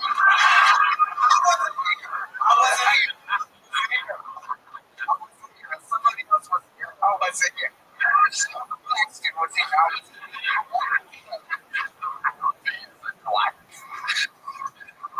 We didn't have the Klan in Missouri, but Sundown's different. It's all Daisy Dukes show too. Nothing you say makes any sense. It does. We're trying our best here with you. So that I can be a Joel from here on out. Actually. So Joel, how long have you been attempting to get a book?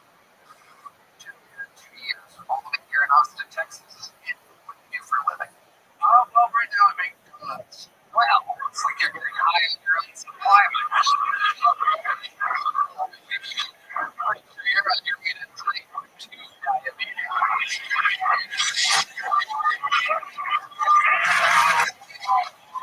Well, you're not the doctor, basically.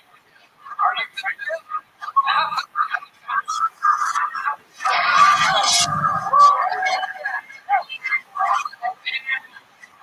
What? Sound effect. Come on, let's do it. When Red Beard gets a special sound effect. So bad that it's dropping. Come on. How long have you been making donuts for? A couple months. Okay, then what made you get into the donut industry? Well, I used some savings. I put it through a weeks at like liquor bars. Between Houston and Dallas. I didn't feel a seed, so I just started myself. It looks like you'd be good at filling seeds. Yeah. So, now you're in the donut industry. Can you tell us something that would surprise us about making donuts? No, I'm not actually hired yet, boy. What? I'm unemployed. Anybody hiring? So wait, you don't make donuts normally? No. You just whoa, crazy. Okay, can you tell us anything real about you? Well, I am from Missouri. Okay, I used to work in the factory. Now I don't. how long have you been unemployed for it? Well, a few months. Okay, how much money do you have saved? Maybe like $1,500. $1,500.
guess the fool. That's your play right now. You know, interpretive matches. This is. Well, we're just going to keep it moving along here. There you go. Here's a little bit of YouTube joke. Here's a little joke. You're going to love it. There you go. That's okay. There goes Joel, everybody. All right. It is rough so far. We plan on this journey. It's a real show. Anything can happen. And we're regular. Every moment since when this found out of the book, anything can happen. You're more fucking full of the night on a night of rough so far. Goes by the name of Voice Science. And everybody, here we go.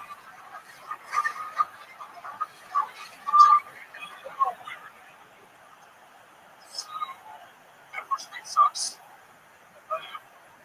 Especially when it explodes. Your steps twinkle. You can imagine how one shade of white would use. Not very good. But luckily, one of my toys was her toys, and it was a fun plug. Unfortunately, didn't catch it. It was the worst or best episode of Hot Wheels I've ever seen. She's on top, and she's like, "What's wrong? Something happens. Something happens." I knew exactly to go for the glass of milk right away. So I got that. And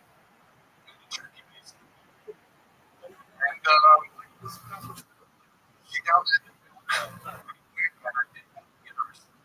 It's been at night. What's my time? I'll give you exactly 58 seconds. That time is you had exactly one funny moment in the next. Better than the three people that were on it. Incredible. So that quickly happened. So, just out of curiosity, what's in your sex toy? How is that first free in the next exam? So, okay, that answers all the questions. Yeah, how we all take it. Go ahead, tell us. I'm going to be here. Was in New York for 5 years. Always felt safe. And then when I moved back to Maryland, and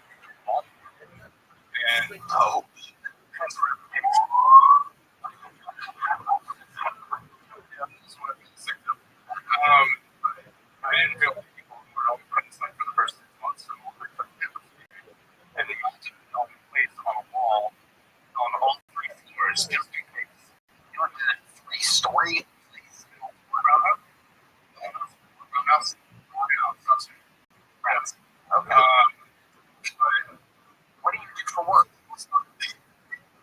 I change things on the internet. Everything with people. So I'm manipulating algorithms. When I go up at the top of Google for something, you can do that. Or if you want to show up on Google, I can do that. Interesting. That makes sense. So I can see it. Okay. So are you whitehead? Are you considered whitehead? Are you that guy? Whitehead. Yeah, so I think that I'm like gray. So I can't see it in front of him. He'll hold it. That'd be really hard to do. All right, good. Let me tell you what. I thought your material was interesting because I could see where you were going, and that's the key to telling provocative stories like this. You gave me the feeling of you're like the boss at the job. Plus the staff. So they get promotions, you want me to do what? Yeah, manipulate it. Sure. That's what I found. Really just me, so I was being a that's incredible. I swear. Sure.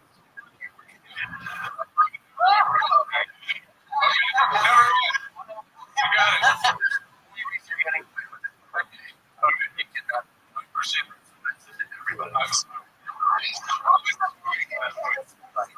Everybody. Mr. Creepy Father.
out of 5 years, at least 5 dozen. But like, I was unfortunate. I heard in the back. That caused me to noise.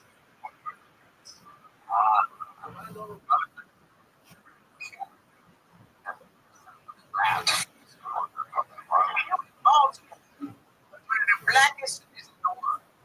You live in. So your insurance man, your insurance man, he's running out here. What do you think? I already told you. I just think you're fascinating. I think you're oddly fascinating. And I would say not stand-up acting. Yes. I think you're a quirky personality that can be a great actor. But stand-up, After the season. no. First of all, you're not a black person, and you're not sticking nothing in my butt. What I was talking about?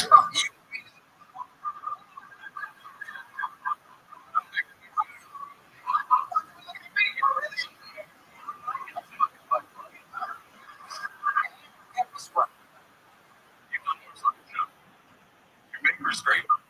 Thanks, man. I just thought something on the internet. Get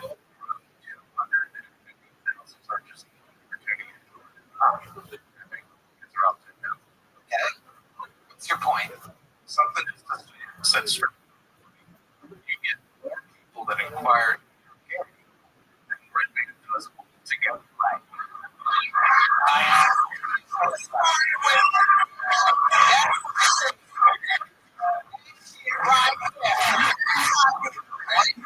No, if you go set up, I literally immediately think something that is to be the internet for a living. And the fun fact that it's like what you know is what so you got that for reasons. Because everybody fucking goal of the night exactly one punchline in 60 seconds.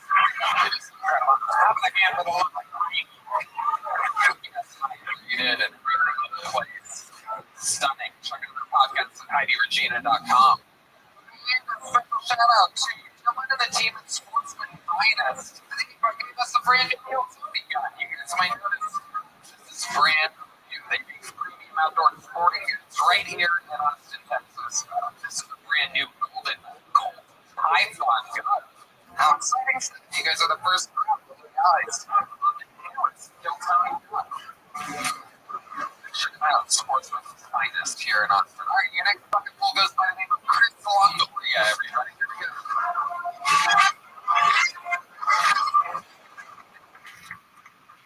So, I recently went through a breakup. We go through a dry spell since then. I met a woman recently, the most beautiful female I've ever met in my life. To my surprise, she came up to me, started asking me questions. Oh, how are you? Nice to meet you. Do you have any kids? I need to stop with the innocent ribbons and Oreo there. And then she asked me out on a date. But then I realized she asked me if I was from here, and I was like, damn, she might be an undercover ICE agent. So I panicked, but I did take her up on the date, like I said, on the dry spell. On this date, she kept asking questions. So you said you were from here. How long have you been here? Were you born here? I started getting really scared. But then I was really live, and I realized that she wanted to use me for my green card. And I panicked. So I proposed to this woman. She's gonna get real pissed off when she finds out I'm not Leo either. That's right.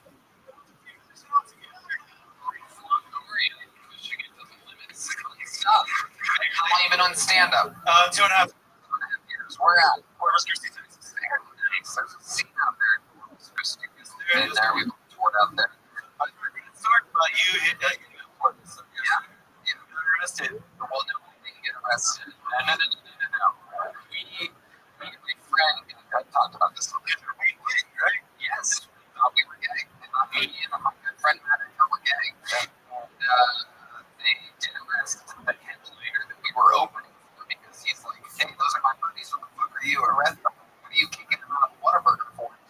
Cops like, if you say anything else, we're gonna arrest you. And he's like, fuck that. My friends have taken him on the first Whataburger trip. He's like, you're nervous. Long story short, we found it the next day. The chief of police in Corpus Christi called my buddy because he was friends with the chief of police. And he was, what's going on? Why they kicked my two friends out? He said, well, one of the officers said a couple were arrested around the line of the Whataburger. Yeah, it was the exact line. We were on speakerphone and we're cracking up. He's like, shut up. Again,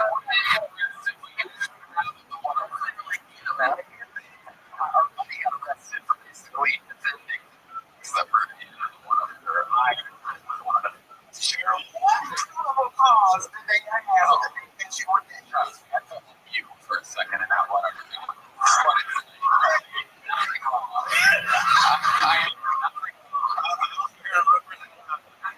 You were gonna arrest Cheryl's husband, but he jumped off before they could. All right, I'll make that jokes. I was on your side. Sorry, he killed it at the roast. I didn't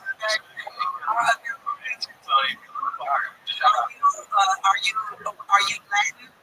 Yes, sir. Yes, ma'am. I'll take that. What type of Latin man are you? I was born and raised here, but family from Spain and from Mexico. I was just checking to see what you was, and then a Filipino woman was. Yes. Oh, okay. Well, I thought you were very interesting when you walked out because you had confidence to you. I don't see the material to rise to the occasion to meet you and in confidence. Tell the story faster because you don't have a long time to put the audience attention because I didn't understand where you was going, but I knew it was something about immigration and you could do it, but you took too long to get there. You know what I'm saying? Is this something you really want to do or are you looking around? And you've been doing it for 2 years. Yes, ma'am. How do you make money, guys? I deliver packages. Right. See, the first thing I thought was a bunch of motherfuckers in 18 weather sweating. But then I was like, don't say it, Cheryl. Say it, you deliver. Okay. I used to install security systems, but I really didn't work with me for it. It's just it's pretty much. Who knew someone let you put a security system? Surprising, right? Surprising. People, when I knocked on the door, I'm like, oh, that's just installing security. The security system, they're like, you're the one that's gonna rob me after. There you go. Thank you for following me. See, you got it in you, and you got the skill and the instinct. Now get the material to match the skill and the instinct. You're not bad at this. You can do it. No, I mean, what Cheryl said is about like, especially when you're telling a story, you have a minute, like the thing you said at the end should be like, you don't have enough time. You gotta move along. Part of that I had to cut out to get to that. But you have a minute, you gotta keep cutting. Chris, what are you crazy? Are you on Adderall or something? Crazy. What are you on right now? Scary. I've been signing up for this 14 years, and I'm really nervous. This is your first time on. Yeah. One guy signed up for a year and a half. One guy signed up for the whites above your people. That's an Adderall. Yeah. So you did something that's a left. Spain. Yeah. My good person also Spain. Wait, where's your dad from? Mexico. We all know that. He doesn't know he's dead. Like, All right. So you didn't know fucking Mexico.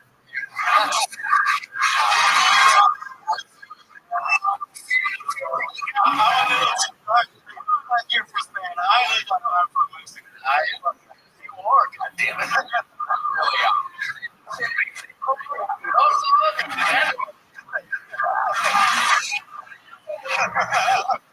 Right, you caught me. You caught me.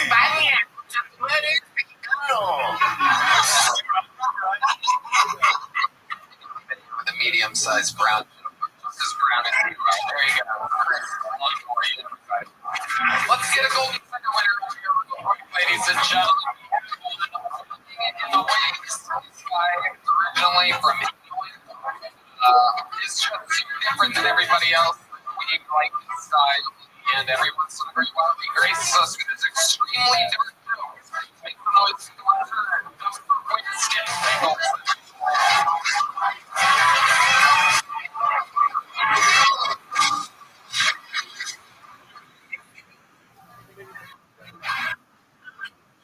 I went into Boston and I asked my wife to suggest something fun to them. She suggested we do the marathon. I'm not an expert, but I think it's a camp with 7 different pressure cooker ball.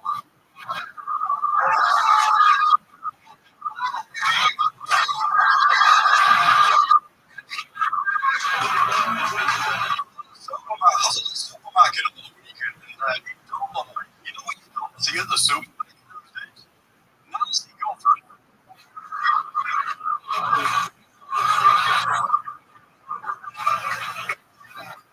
What you do see? Fucking toddlers. Annoying toddler. His parents were convinced what he was doing. Instead of running towards me in my shopping cart, now I could out the way, but no, I thought I could see the little basket. No consequences for running around the store. Why did he collide with my shopping cart? His glasses came off my Coca-Cola's plastic cans. It's okay though, but he was wearing all those white plastic helmets. Absolutely.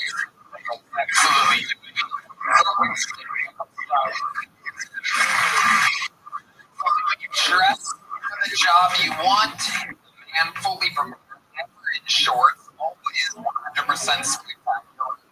A true showman, and unbelievably executed. Your brand of jokes right down the barrel. Sir Winston Pickles. I'm just happy to be here, Tony. Fantastic stuff. Love the jokes. That's all good. The dancing boots right really got me. Love that. Really strict there. Didn't see that coming. What's your process, Winston Pickles? Do you write in the makeup or do you write? At the supermarket. Yeah. It's fucking material. It's gone. Right. How it happens. There's a lot going on. You go to the actual supermarket, you just, of course. You do? Almost. Wow. You're something else. All right. Winston, how's America treating you? You got back to England recently? Not recently, no. I'm actually trying to get back to the ideal fighting weight. Yeah. But my ideal fighting weight is 17 ounces. When I was in the world boxing champion, 1960. All right. Okay. That's a wacky one. That's a wacky one there. So Winston.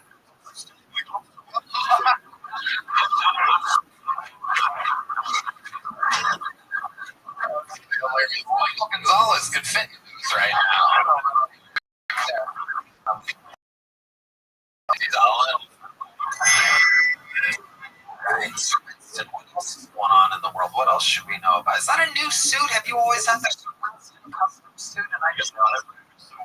Amazing. Yeah, you're killing it, dude. What else is going on?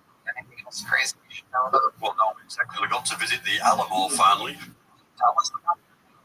It's actually vehicles. So good for us.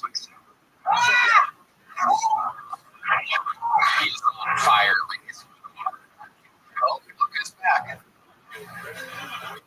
Hello. Sister Winston, anything else we should know about? What else is going on?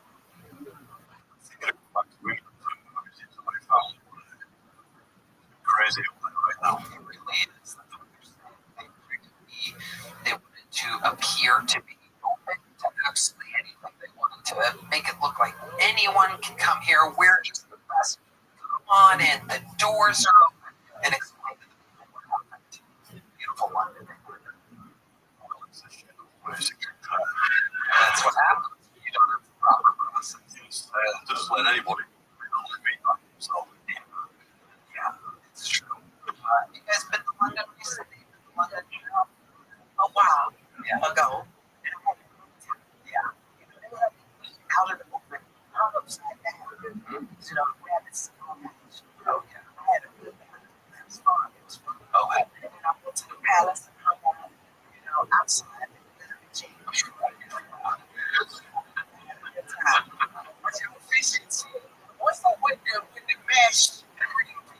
So what's that? I'll tell you something. I got nothing because I thought you were very, very good. I was kind of concerned about that Nancy Guthrie joke, but I think you have now taken the Tony Hinchcliffe Award for inappropriate material at the wrong time. It's been awarded. Yes, yes, but I thought what you did was very good, and it was written well, and all of this works. All of this. Don't change anything. Don't let nobody tell you. It's fucking works, and I thought you did very, very well. Thanks, sir. Just say something to you. I met Cheryl earlier, and her hair was flat to her head, and she sold me. Oh, I see.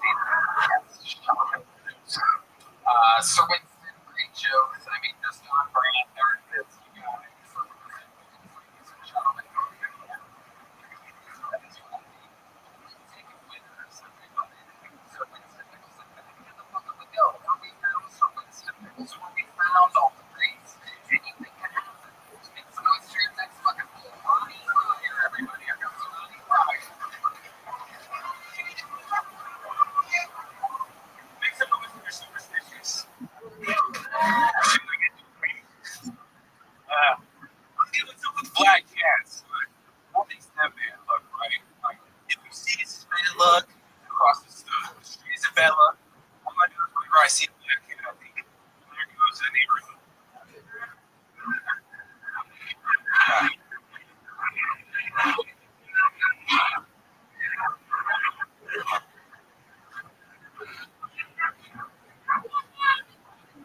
Believe it or not, I said that joke one time, and a lady called me racist. Like, you would have me saying that was the way search history lady.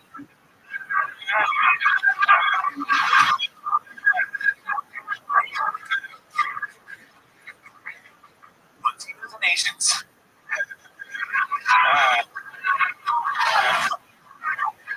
Sorry, baby.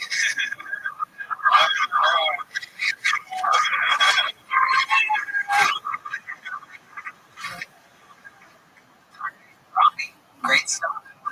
Well, how even know for the 2-year class. We're at Ronnie. Miss Christy, baby. Do you know Chris Longoria? Actually, I do know Chris Longoria. That's one of my main ones. Amazing. Did you guys right here together? We actually live here. Oh, amazing. Yeah, I've moved up. Oh, sweet. Incredible. You live in rock and roll, man. There we got it all here. What are you doing for work here? Fucking I get for comedy. Yeah, but how do you make a living? Yeah, a little bit of money market. How do you make your money? We run there with a fucking enterprise, dude. Wow. Amazing. I look like. You saved up enough money to move to Austin. You didn't get any company here. I mean, So what's your living situation? Explain to these people what it's like chasing your dreams here. every month I go up to the Kill Tony, and usually when I do people, I go night at Bucky's there. Yeah, it's Texas. Yeah. Okay, what else? What are the other 6 days a week? I've been Airbnb in so and then just trying to keep the Austin for comedy. So this is what I'm here for. Let's link it out and find me a roommate or something like that since you're living off of the rental car money. If you thought about the rates on all the beautiful hotels and Airbnbs and perhaps being more fiscally conservative. I don't know if you think this is fancy, sir, but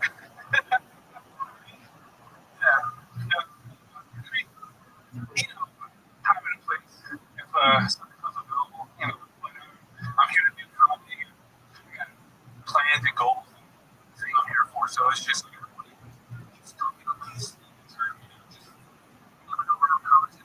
Okay. Stay on your feet when you're not going to stay on your feet. Interesting fun facts about Ronnie Fryer. So, in my past, I got some sugar. So,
she's a person right now. Okay.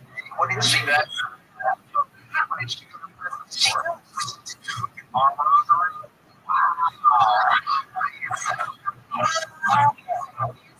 What do you know the Army Greek? Can you just write the details of what you know? Allegedly.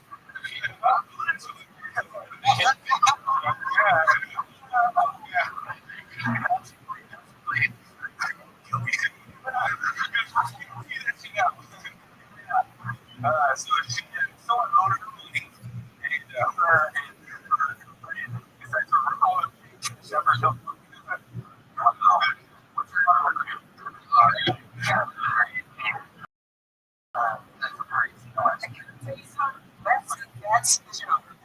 That's the thing.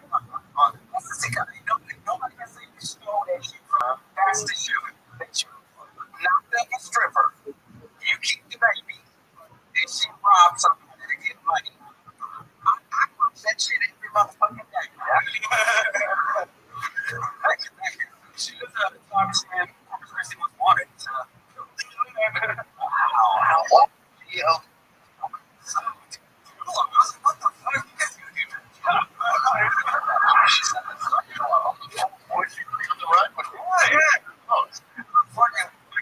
Fucking 6 months to a year. Do you know where she was hiding? She got caught on a spirit. Wow. Wow, yeah. She was here. In Corpus. Wow, get parcels around here. Wow. And then when she dropped off your son at 3 months old, what did she say? I just can't do this anymore. I can't do this. Like, what was the type of verbiage that she used? She didn't want to be with me, and Right. So, and one of the girls like that. What have you learned? Like, out here, what you guys bond a lot, they can often you keep them from your mom. So, I raised them for the first 7 years, and then, I was playing with mom and dad. And then, I need to find something else for myself, like, right, besides. So this has been abandoned twice. Unbelievable. Maybe it's like my father after all.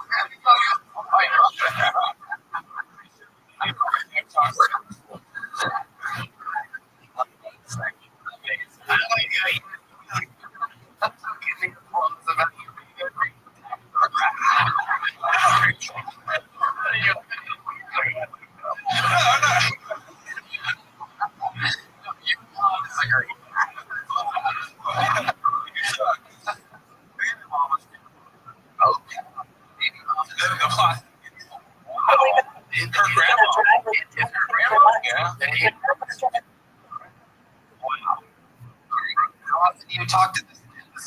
Every day, I just come back in today. Okay, I see you every weekend. Like, just the conversation.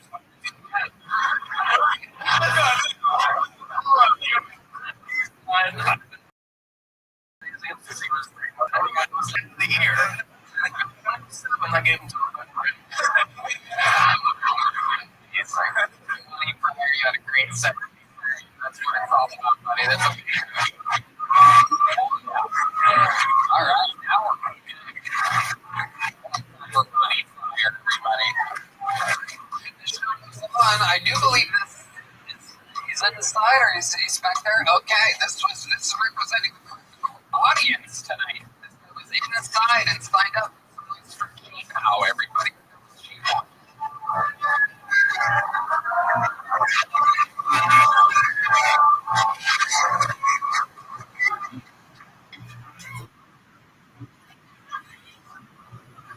I know I look like I benches and stress tests everything I got.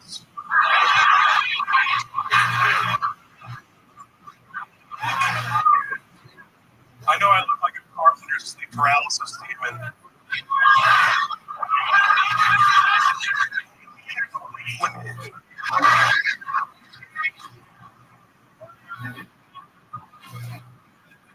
I'm getting to the size now where my clothes have no neighbors anymore. The skinniest guys you've seen seen him holding down a your buddy's Tacoma. Come on.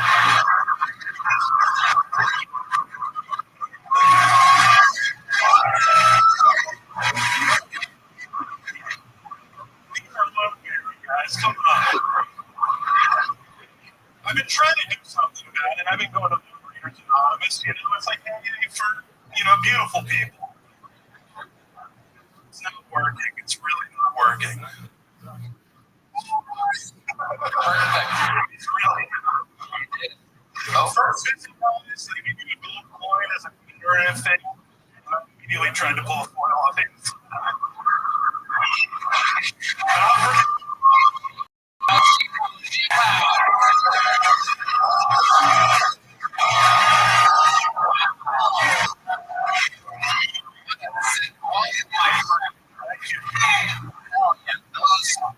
Suspenders are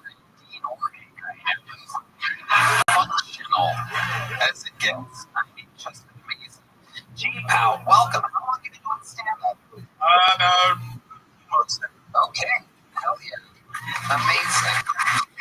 You're doing living here in Texas. I grew up in New Jersey. I lived down here about 8 months or so. Nice. What made you start? I'm 53. What made you start it? Honestly, my girlfriend, she's the one who said, you must be funny enough to do something. I love that. Amazing. So she moved down here with you? Yeah, she did. I'm in a unique relationship, guys. You guys know what a unique relationship is? Yeah.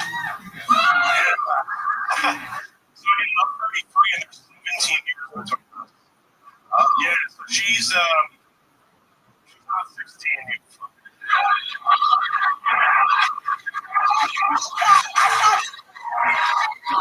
That's the one the fuck I thought.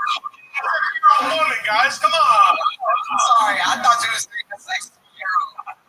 Look at that. What's it like being with a 50-year-old woman? Oh, God. You guys haven't done it. You should do it. Tell us about it. What's it like? It's a great time because, girls are so fucking needy. She could.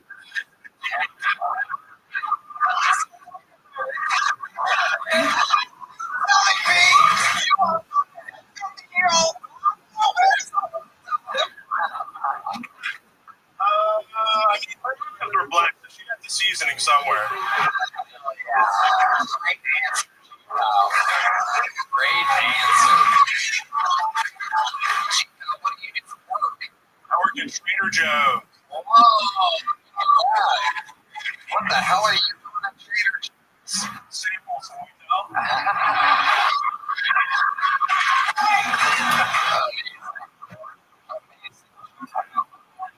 Incredible. And how about her? What is the 50-year-old do? Tony, you're gonna love this. Oh yes, let's go. HEB.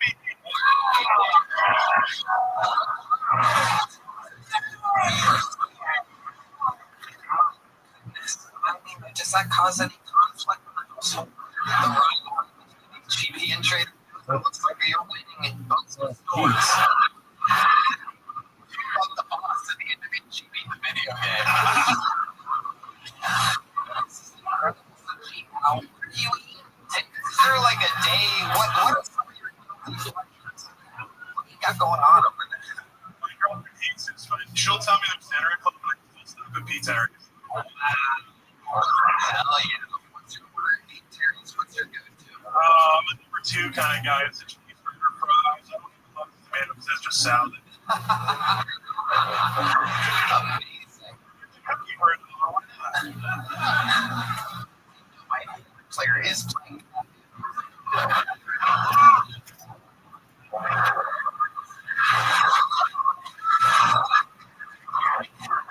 Hell yeah. That's what we player for. Amazing. Wow. Absolutely incredible. Just being big in your friends and your family. Like a genetic thing. It sure does. Yeah. Yeah. The interesting thing about it, though, is my dad used to be 350 pounds, and now he's like a bodybuilder for a living. How did he do it? That'll do it. And are you married to this 50-year-old? Now, she did the marriage thing. That makes sense. I was a great father, though. Oh, wow.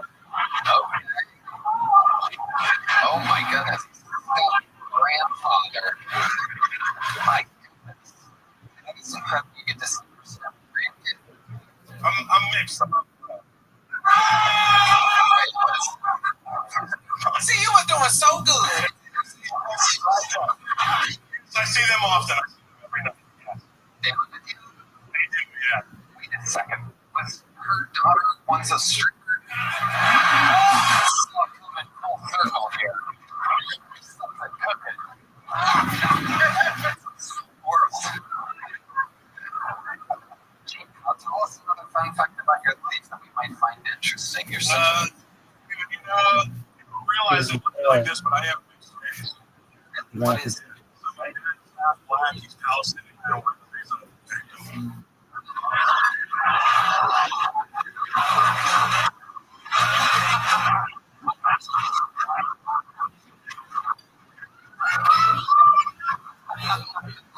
Sure, I'm pretending she doesn't get that joke.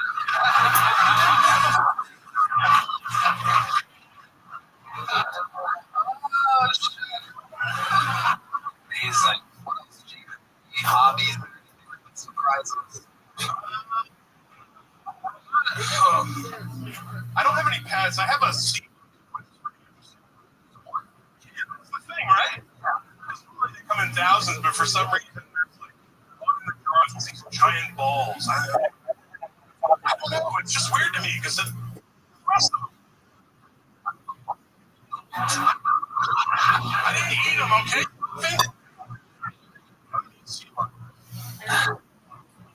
What do you think about Jeep? You did a podcast with him for a long time.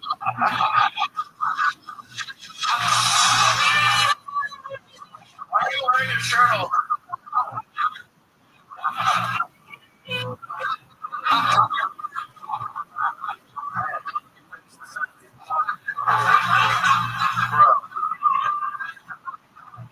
That was so funny.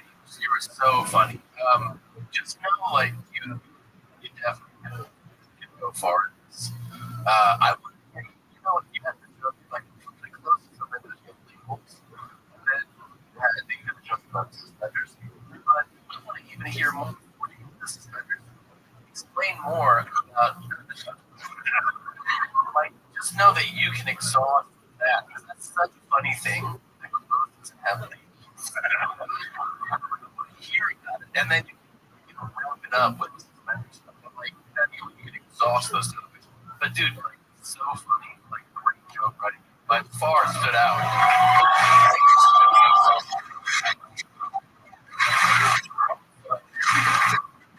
If you lose 50 pounds, you'll still be fucking huge. So don't like, oh, yeah, what did I wait?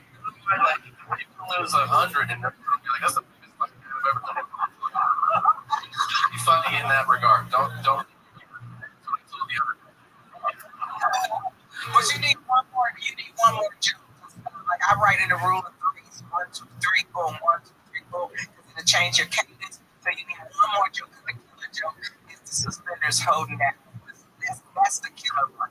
The one in the front is a good joke. And the one in the middle is a great joke.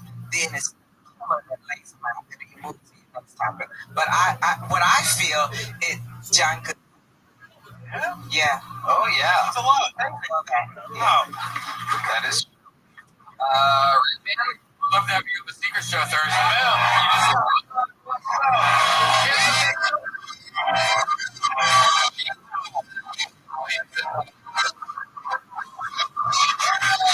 Getting from Texas, and now he's on the Secret Show on Thursday. These are the types of trees coming true. You guys are in a special tree right now. How many of you have been seeing for a long time? I'm very excited to know that one of our Hall of Fame members is right behind that curtain. A regular, famous for unbelievable right and roasting everybody. I present to you the most legendary regulars in the history of the show. Known for roasting everybody in the field and the band. Everybody who he always has. Make some noise for the one and only Peter Witness, everybody.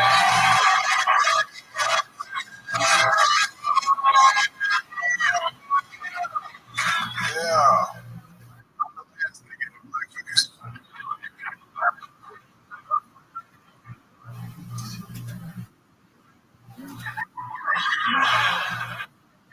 I'll take the waiter girl now. What I have realized that white women really dogs. I do believe that white women can give birth to kids. So, like I was watching this white bitch and she was one of those small bitch dog. And I was at her house the other day and I was eating her pussy with my fucking ass in here on the bed. The fucking dog jumped on the bed and was like, hey, put that nigga in his fucking cage.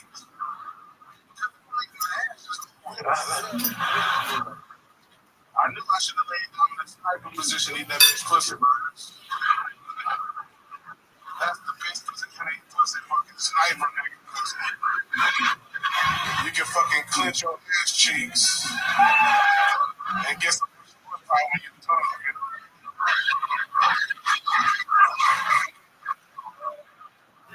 I'm a Christian, I do believe in God. I also believe in reincarnation, you know what I'm saying? I die like once a month. I'm like, God, if reincarnation is real, please let me come back as a nigga. I can't do this shit. I'd rather come back as a white person. Dog. That's what the fuck I want to come back as a fucking shit, you know? Because a white person, dog, is the best treated fucking animal on this fucking planet, dog. I swear to God. And then I think about it, I'm like, shit, I might want to come back as a rescue. It's like, niggas would buy me, and then they would abandon me, and I end up in a shelter, and stuff. Then when she trusts me, I kill her. You know? That's how I feel.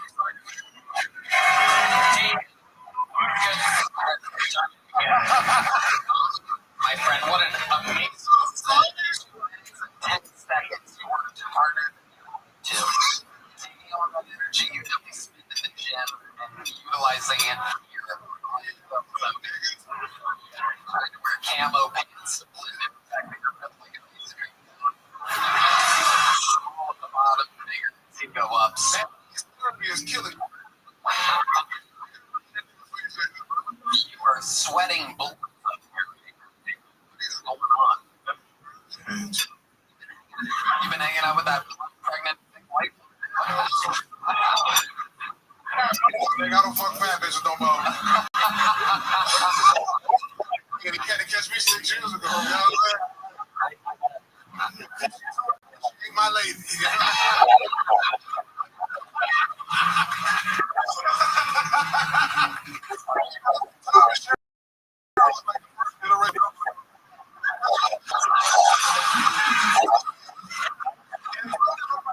Tom actually fucked that night. You are out. Hell yeah. Story, and they Are hilarious, David. Kevin Hart. all the racist jokes. You did all of them.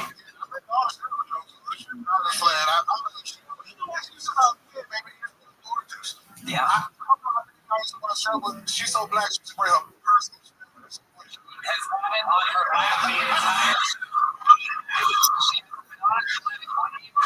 know what's funny is he was telling, it was Joe Rogan in the green room, actually said, fun fact about Cheryl Underwood, she always keeps her purse on her. And I'm like, what, really? And then since then you can hear her something. Here's something white people don't know. Cheryl, what's the black rules for the purse? You can't put it in. You put it on the floor. Yes. Why is that Lose all your Oh, So, like, one of the most superstitious religious motherfuckers in the world, like, they're the black superstition.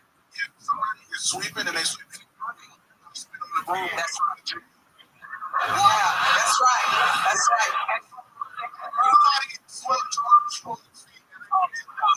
Look at that.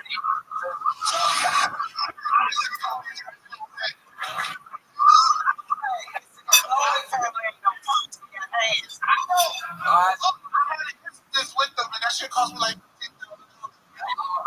stop talking about the Floyds. Talk about how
There's What do you get from Cracker Barrel when you go there? You look like the barrel, so. you look like the crack.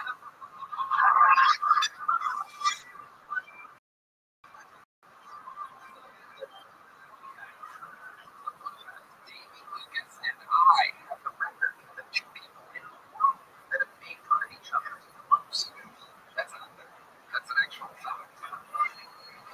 You can watch recording history. There's hours and hours and hours of us like that.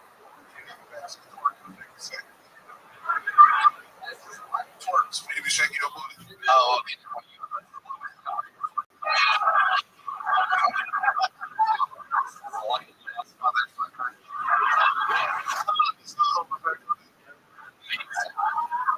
Imagine when the dog gave a tickle bear hanging from your backside.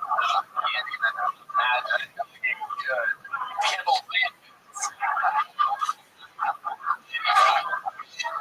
Some of that freedom from each other. What's going on back there?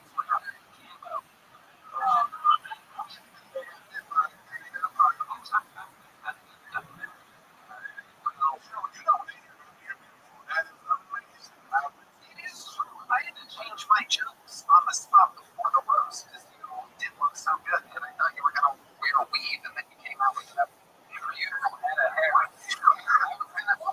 I think I could just like only about what hair you would get with, and then you had that night to change the Laffy Taffy in a dryer. I changed my whole thing. What are you talking about me being on a talk show? That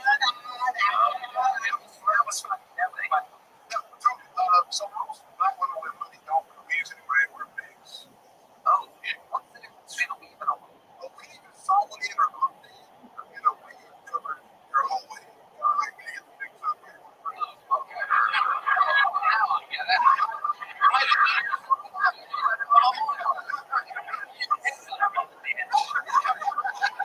David Lucas, we'll see what everybody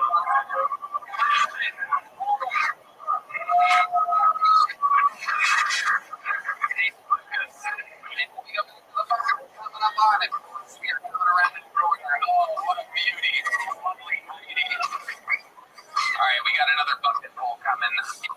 Make some noise 60 seconds. Uninterrupted, repeat it all.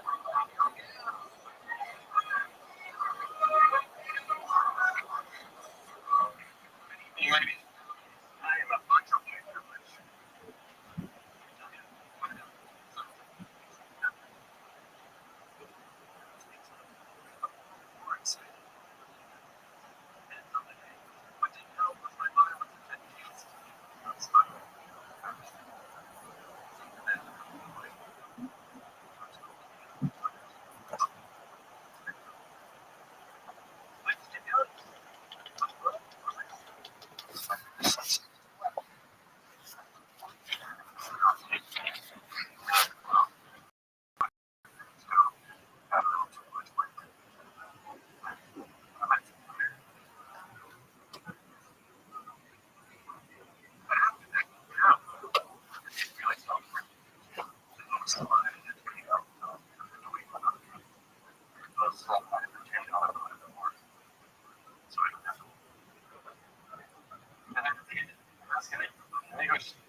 Machine kind of filled, kind of plunged super high.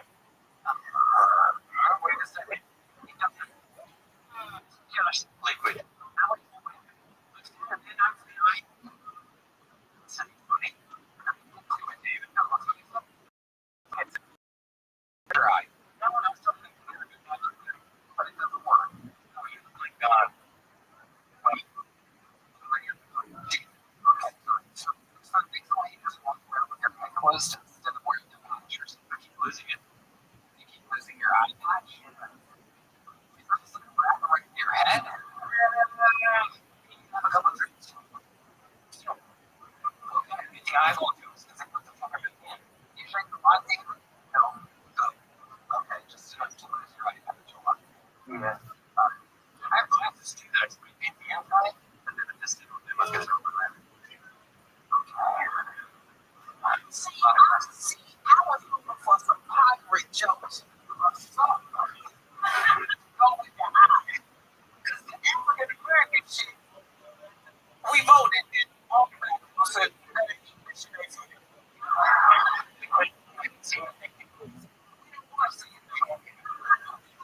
But I do think you could be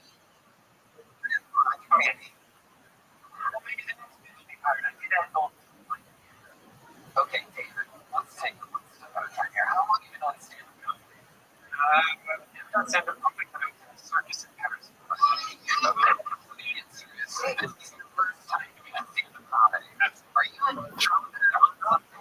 Just, you know, stay quiet, kind of shy. Yeah, I guess we for stand-up is quiet. Okay. Was it you was in a real circus or was you at a carnival? Different circus. Before you go circus, yeah, so when they teach you what to do, I presented the show, and then I went to the bar. But it's sort of way out of that.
Swiss.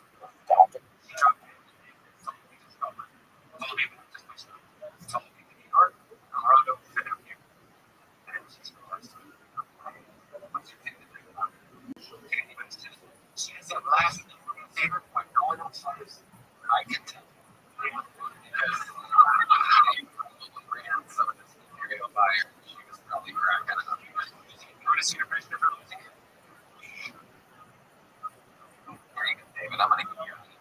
All right. Back to David.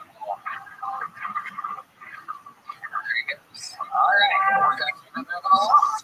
Your next one goes to the name of Stephen Glenn, ladies and gentlemen. Stephen Glenn.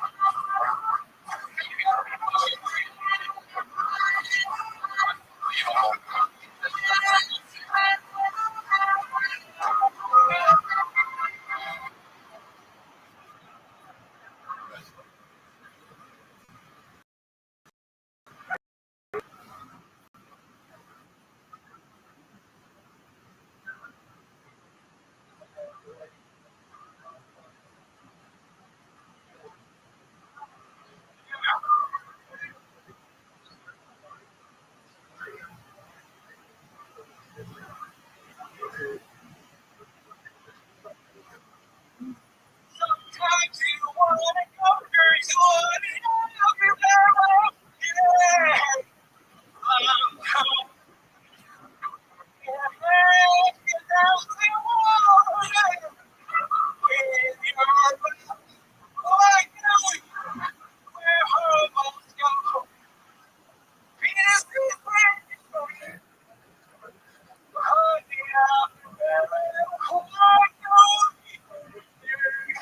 But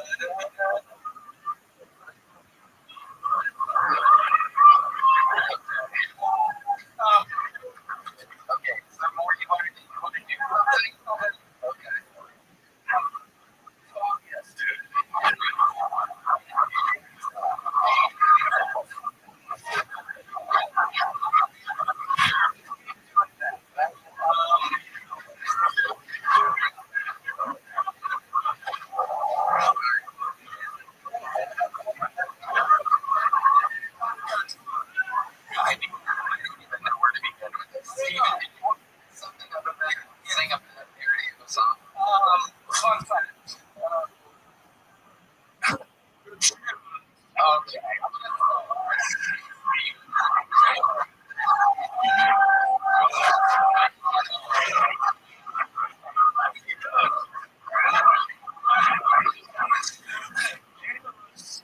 I'd like to kill 6 out of 7 people. That's for 6 out of 8. Solid.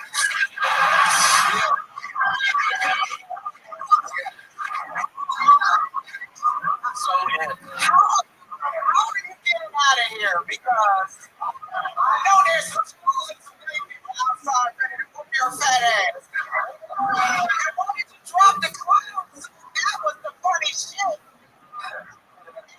You got the nerve to have a credit card. Where are we going? I completely.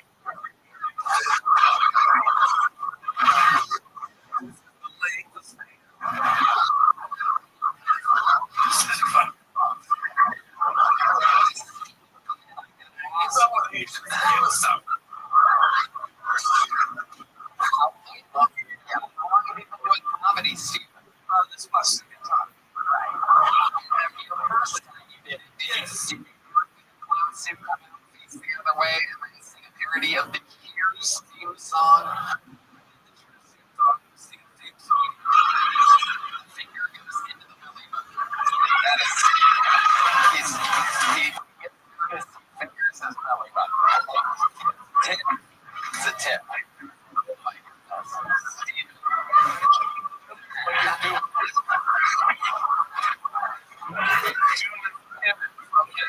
I'm telling you, this is fucking.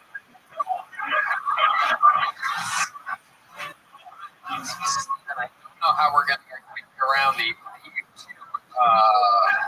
rules on song parodies are so strict that we're going to have to really do surgery to your parody and have people imagine the Cheers theme song while not actually being able to. I don't think we're going to be able to implement that as an there's no way we can get that through because it's YouTube. Because they are very strict on the way that we use it. I'll take that.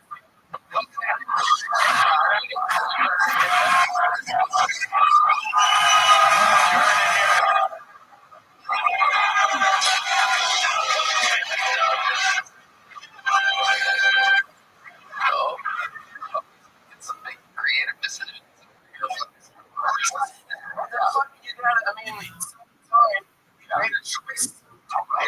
Absolutely. And he has not cracked a smile. This is serious, man. Oh, there he goes. I like that.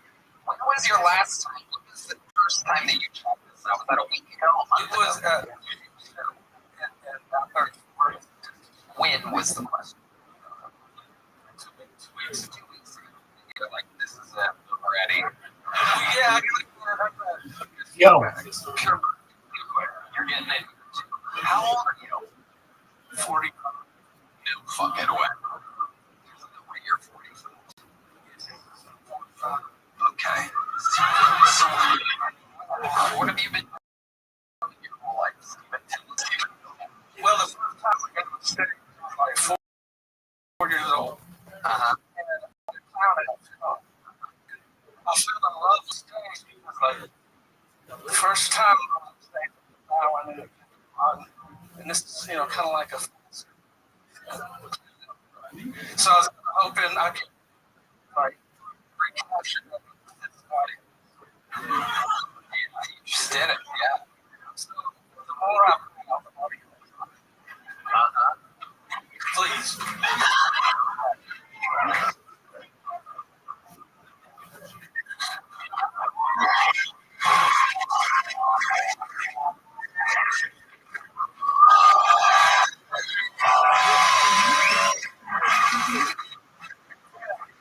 I fucking told you. That part was good. You kind of lost me. Like Jimmy Alexander lost all his Seinfeld money. But I'll get with you. You committed. You stood there and I'm with it. You got on the chest.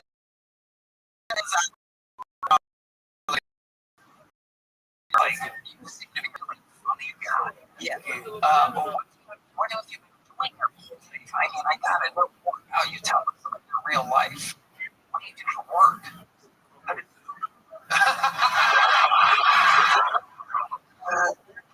Just regular people? Do you ever doing that for? What were you doing before that? Everybody wants to know.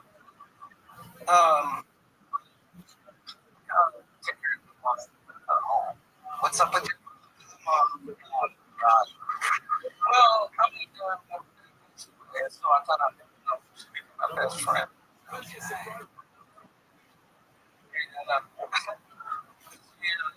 be around forever, so I'm taking best friend. So cool too. He's talking to her like he's sounds like Bill Clinton meets Elvis. Yeah. My grandfather, Elvis Presley, it's the only gospel song that's on the number one hit. Do you have a parody of it?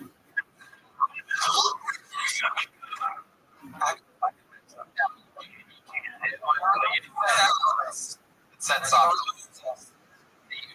the YouTube rules are crazy now.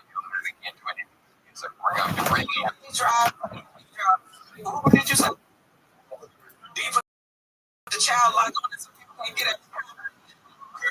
Yeah, it was all child lock. I had something.